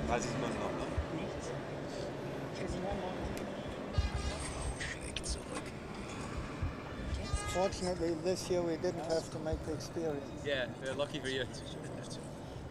Ja. Der erste Saisonsieg. Die Highlights mit Krombacher. Und wir sind zurück in Monte Carlo und wollen natürlich was vom Sieger hören. Und das Schöne ist, er ist bei uns hier. Herzlich willkommen und herzlichen Glückwunsch, David Coulthard. Thank you. Viele Leute schauen uns hier zu. Wie viel Spaß hat es Ihnen gemacht, heute dieses Rennen zu fahren? Sie wirken eigentlich ganz relaxed. Natürlich, man hat gewonnen, aber es war schon eine harte Arbeit, oder?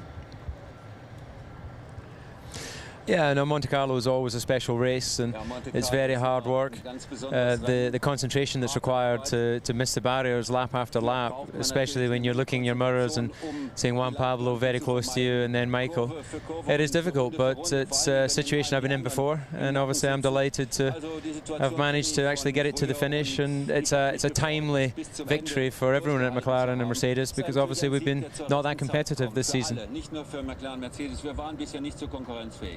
Was bedeutet denn dieser Sieg jetzt für das Team? Das ist natürlich, so toll dieser Erfolg ist, nur eine Momentaufnahme. Es heißt nicht, dass es jetzt so gut weitergeht, aber es wird einem doch Rückenwind geben, schätze ich. Yeah, no, I think we're realistic. You know, the chances of us going to Montreal and winning there are in a straight fight slim, because we haven't developed the car significantly since Austria, and we weren't that competitive there. But in Monaco, it's a special track. It probably relies more on downforce levels and maybe your electronics than in other aspects. Obviously, Michelin brought a very good tyre for this weekend, and that's something that we have to work together with Williams to try and make sure that Michelin are bringing that sort of tyre to every race, because clearly Bridgestone have done a great job in the opening races. Sie haben den Michelin-Reifen ja schon angesprochen, aber es gab sicherlich noch einen anderen Schlüssel zu dem Sieg. Ihr Start war phänomenal gut. Was hat da alles funktioniert? Die Startautomatik einfach ideal funktioniert? Yeah, the engineers told me before the race that I was going to lead into the first corner, because they'd looked at analysis from Austria and they'd seen the amount of gain that we had made relative to the Williams cars there.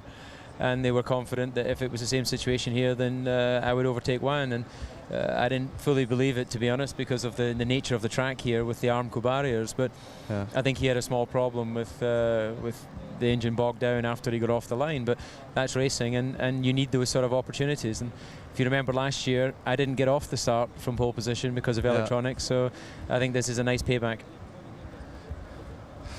Und Dr. Tyson, Sie haben ja vorhin schon gesagt, das Dinner, auf das Champions Dinner, wenn Sie wieder Ihren Kilt tragen, haben Sie den dabei? Ist der frisch gereinigt, frisch gebügelt? Yeah, I had my kilt laid out on Thursday already. Seriously, I have my kilt in my bed because I was confident I was going to be on the podium for this race.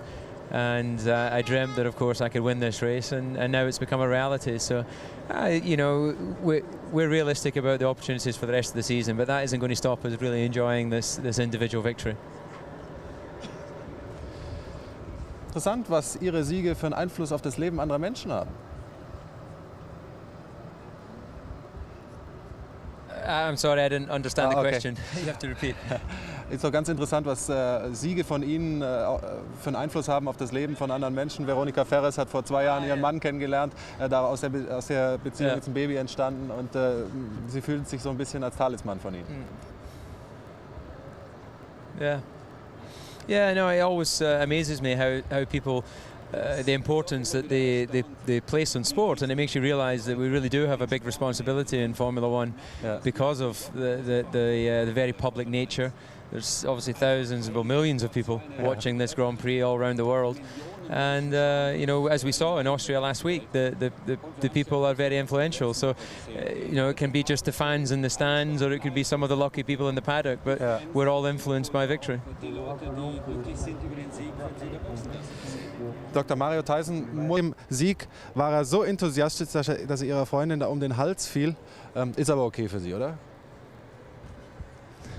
I can see this.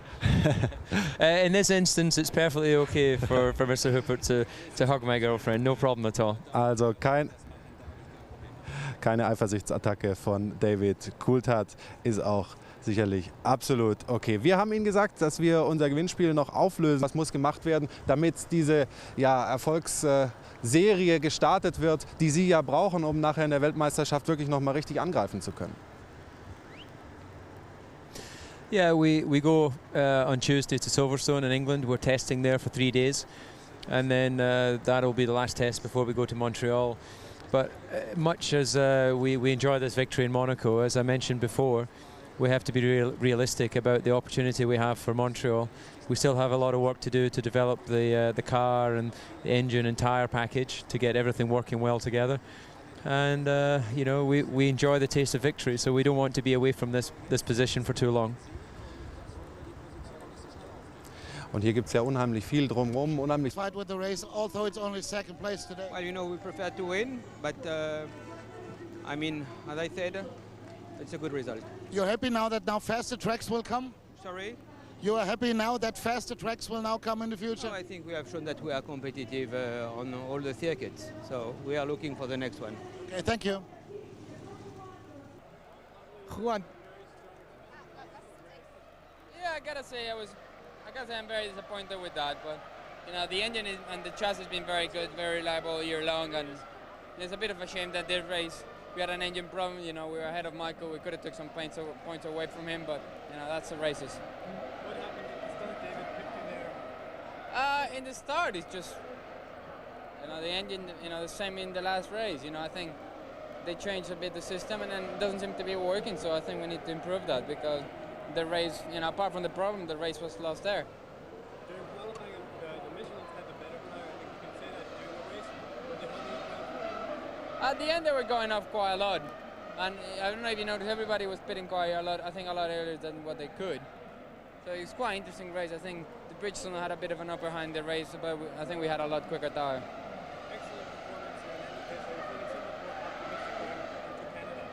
Yeah, a bit more optimistic, and a bit disappointed I didn't finish this race. We were doing really well. You know, I kept my head together and everything, and I think it really paid off. Cool. Juan, can you confirm just an engine problem? Yeah, we had a little engine problem. I don't know what happened exactly, but you know, that was it. So why did David catch you at the start?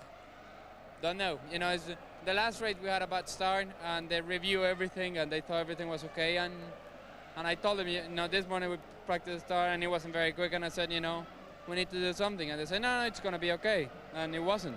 Now, even if it was a short run, probably would have been a longer run, Michael would have gone by me as well. How much racing fun was fighting with Michael? It was okay, you know, Michael, you know, had a go on me like 2 or 3 times, but didn't really have much to pass me. You know, it's the same with David, you know, when I was close to him, I was trying to drive really hard to try to pass him, but there was no chance either. Thanks. Alan, was it as simple as it looked? Unfortunately, yes. The brake pedal was getting a bit long, and I just clipped the inside wall, which bounced the car out that little bit too much. It was, yeah, unfortunately my mistake. But you came really well too. Yeah, the car was good. I was quicker than Mika. But obviously, you can't overtake. You can't overtake, you just sit there. Very bad luck. Well done for a great weekend. Thanks. What did you think of Massa then? Well, just an idiot, wasn't he? You know, I mean, he'd been blocking him all the way round for laps. He got past. Why the hell he rams him up the rear? Goodness only knows. Great shame, because he's going really well too. It's gone really well. Thanks, Tom. Pablo Montoya. Juan Pablo, commiserations on what's happened to you. What happened to the car? I think we had a mixture problem and that caused an engine to fail. So it's a bit disappointing for that point of view, but I'm pretty happy I didn't do any mistakes today. It's a bit of a shame, you know, what happened in the start and everything, but, you know, that's racing. People say if you get a good start at Monaco, you're away, but that didn't happen to you. What went wrong at the start? I don't know. I think we're going to have to talk to the engineers. You know, you only press a button to let it go, and everything else is done by the car. And this morning we had a quite bad start when we were doing the practice starts, and I told them, you know, we need to make sure this works, and it didn't. Hi, Juan, it's Perry McCarthy. Great race, mate. I'm really sorry to see you out, but your start did look a bit slow, which is what we're just talking about. Do you think that was the software, or did you feel something with the engine even then? I think it was more, you know, the engine pulled okay. It's just, I think the way the configuration are started in the last few races hasn't been brilliant. You know, in the last race, I lost 2 places. This one, I lost 1 place, and I've been telling them, you know, that we need to get our act together, but, you know, it didn't happen. I think this is a good, you know, wake-up call to everybody to keep pushing. Who's going to win, Juan Pablo? But I think DC, you know, DC was smoking a bit early and really surprised me. I thought he was going to be out of the race. But, you know, we have to wait and see what happens. We will. Good luck in Canada. Thanks for your time. All right, thanks.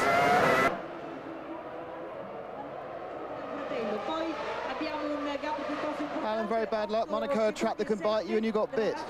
Yeah, basically.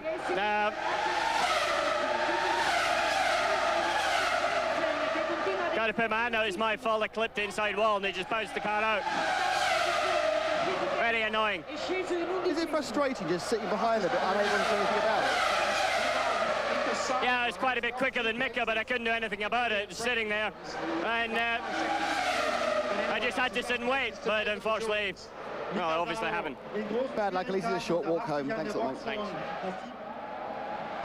Takuma Sato, that looked like a nasty accident. What happened there? I was ahead of my teammate.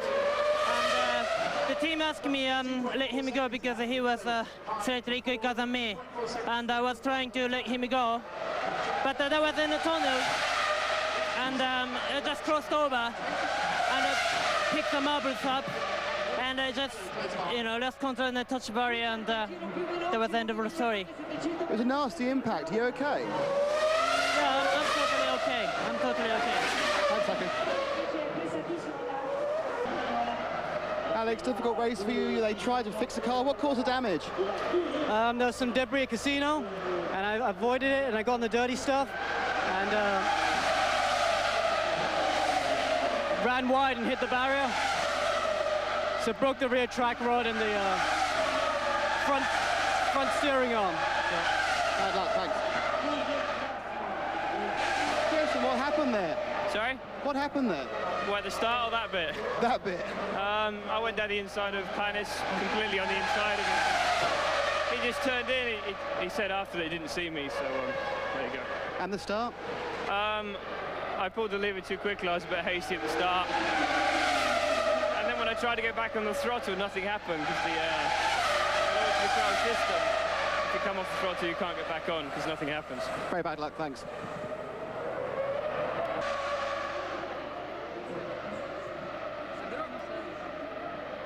Felipe Massa, that was a very big impact. Are you okay? I don't know, it's broken something in the car, and I lost my brakes, and then it's nothing to do, I crashed. Are you hurt at all? Yeah, it's okay. Thank you. Yeah, no, truly. Yeah, no, truly. Congratulations.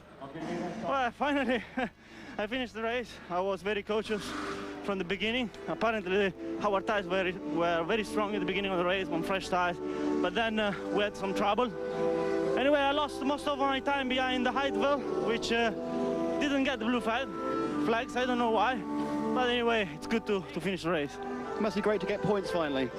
Yes, it's great because at least I'm giving some help to the team, which is working so hard. So it's basically a big thanks to the team. Yeah, no, well done, thank you.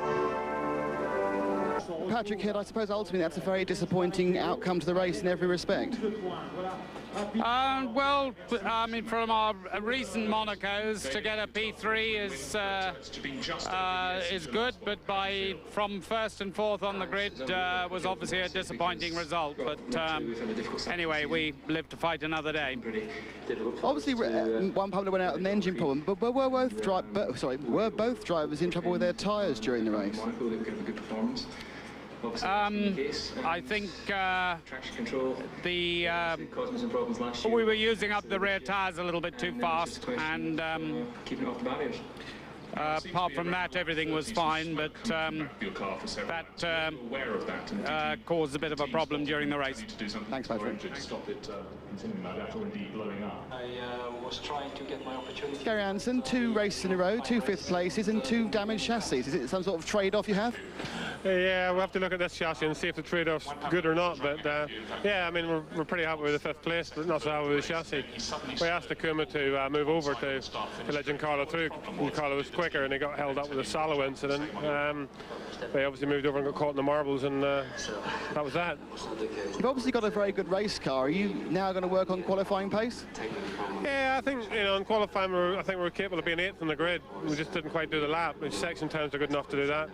So, you know, that's about where we are with the car and the engine at the minute. So we're basically, if we can qualify in the top 10, I think we can race for 6th. So we just got to move forward a bit. Many congratulations. Thanks, Gary. Thank you. Simone Abdul-Noor, we just saw you give David a very big kiss. You must be incredibly pleased with the result. Yeah, I'm very happy. It was a beautiful weekend. The whole weekend, the qualifying, the race. It was very nice. Did David have an idea that maybe he would win here? I think so. He likes the track, he enjoys this one, and Monaco is special for him. Now, of course, with it being his home race, I take it you've been staying here as well. Yes, we stay here. It's easy, this one. And are you going out to celebrate tonight? We go. I think we go to a boat or to a nightclub. I don't know. But we go to celebrate it for sure. Simone, thanks for talking to us.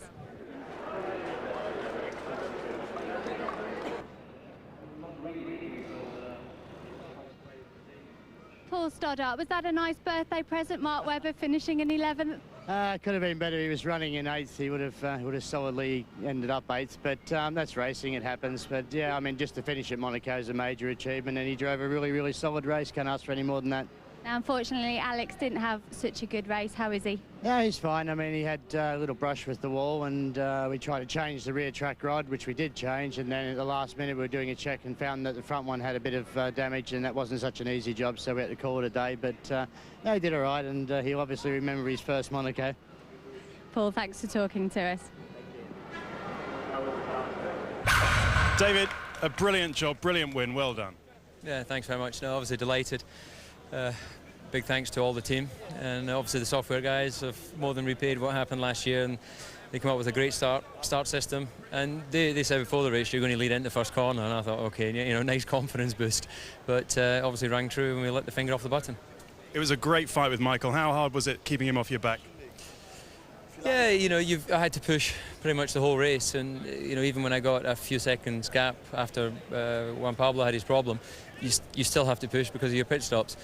And it's never comfortable here because as the fuel load comes off, the lap time has to come down, and you're having to find out just how much grip there is. And you have some moments, but you know, I've been around here a few times before, and I'm really pleased with the way I drove because I you know, kept it together. Very pleased for the team. Still going to be tough for the rest of the year, but it's so nice to win here. It's a race we've won more than anybody, and it's great to increase that lead. It was quite entertaining to watch Juan, not so much David because he drove much more clean, but and you know, it's good to fight. It's not so nice if you just drive lonely up front. It's good if you fight. It would be great if there's some real overtaking opportunities here, but there isn't, so that makes it sometimes a bit frustrating. How far does this result justify what you did in Austria? Always, because people thought we would walk the championship, and you saw today that we were beaten. and that can happen many times. So we want to win every race, but you can't, and that's what we try to help people understand about Austria. Tell me about the incident with your teammate. What happened there? Takuma told me he was told to pull over. No way. He made a mistake. I think he's gone a little bit too in at the corner, and then he's gone just straight at the wall. It was 30 meters in front of me. Qualifying had been extremely good, and the car in the race actually felt very strong. I was quite comfortable sitting where I was, and unfortunately I touched the barrier on the inside, which bounced the car out onto the outside. I suppose first time at Monaco, and that's one of these things that can happen. Salute David Coulthard, Mr. Monaco 2002. Good night to you all.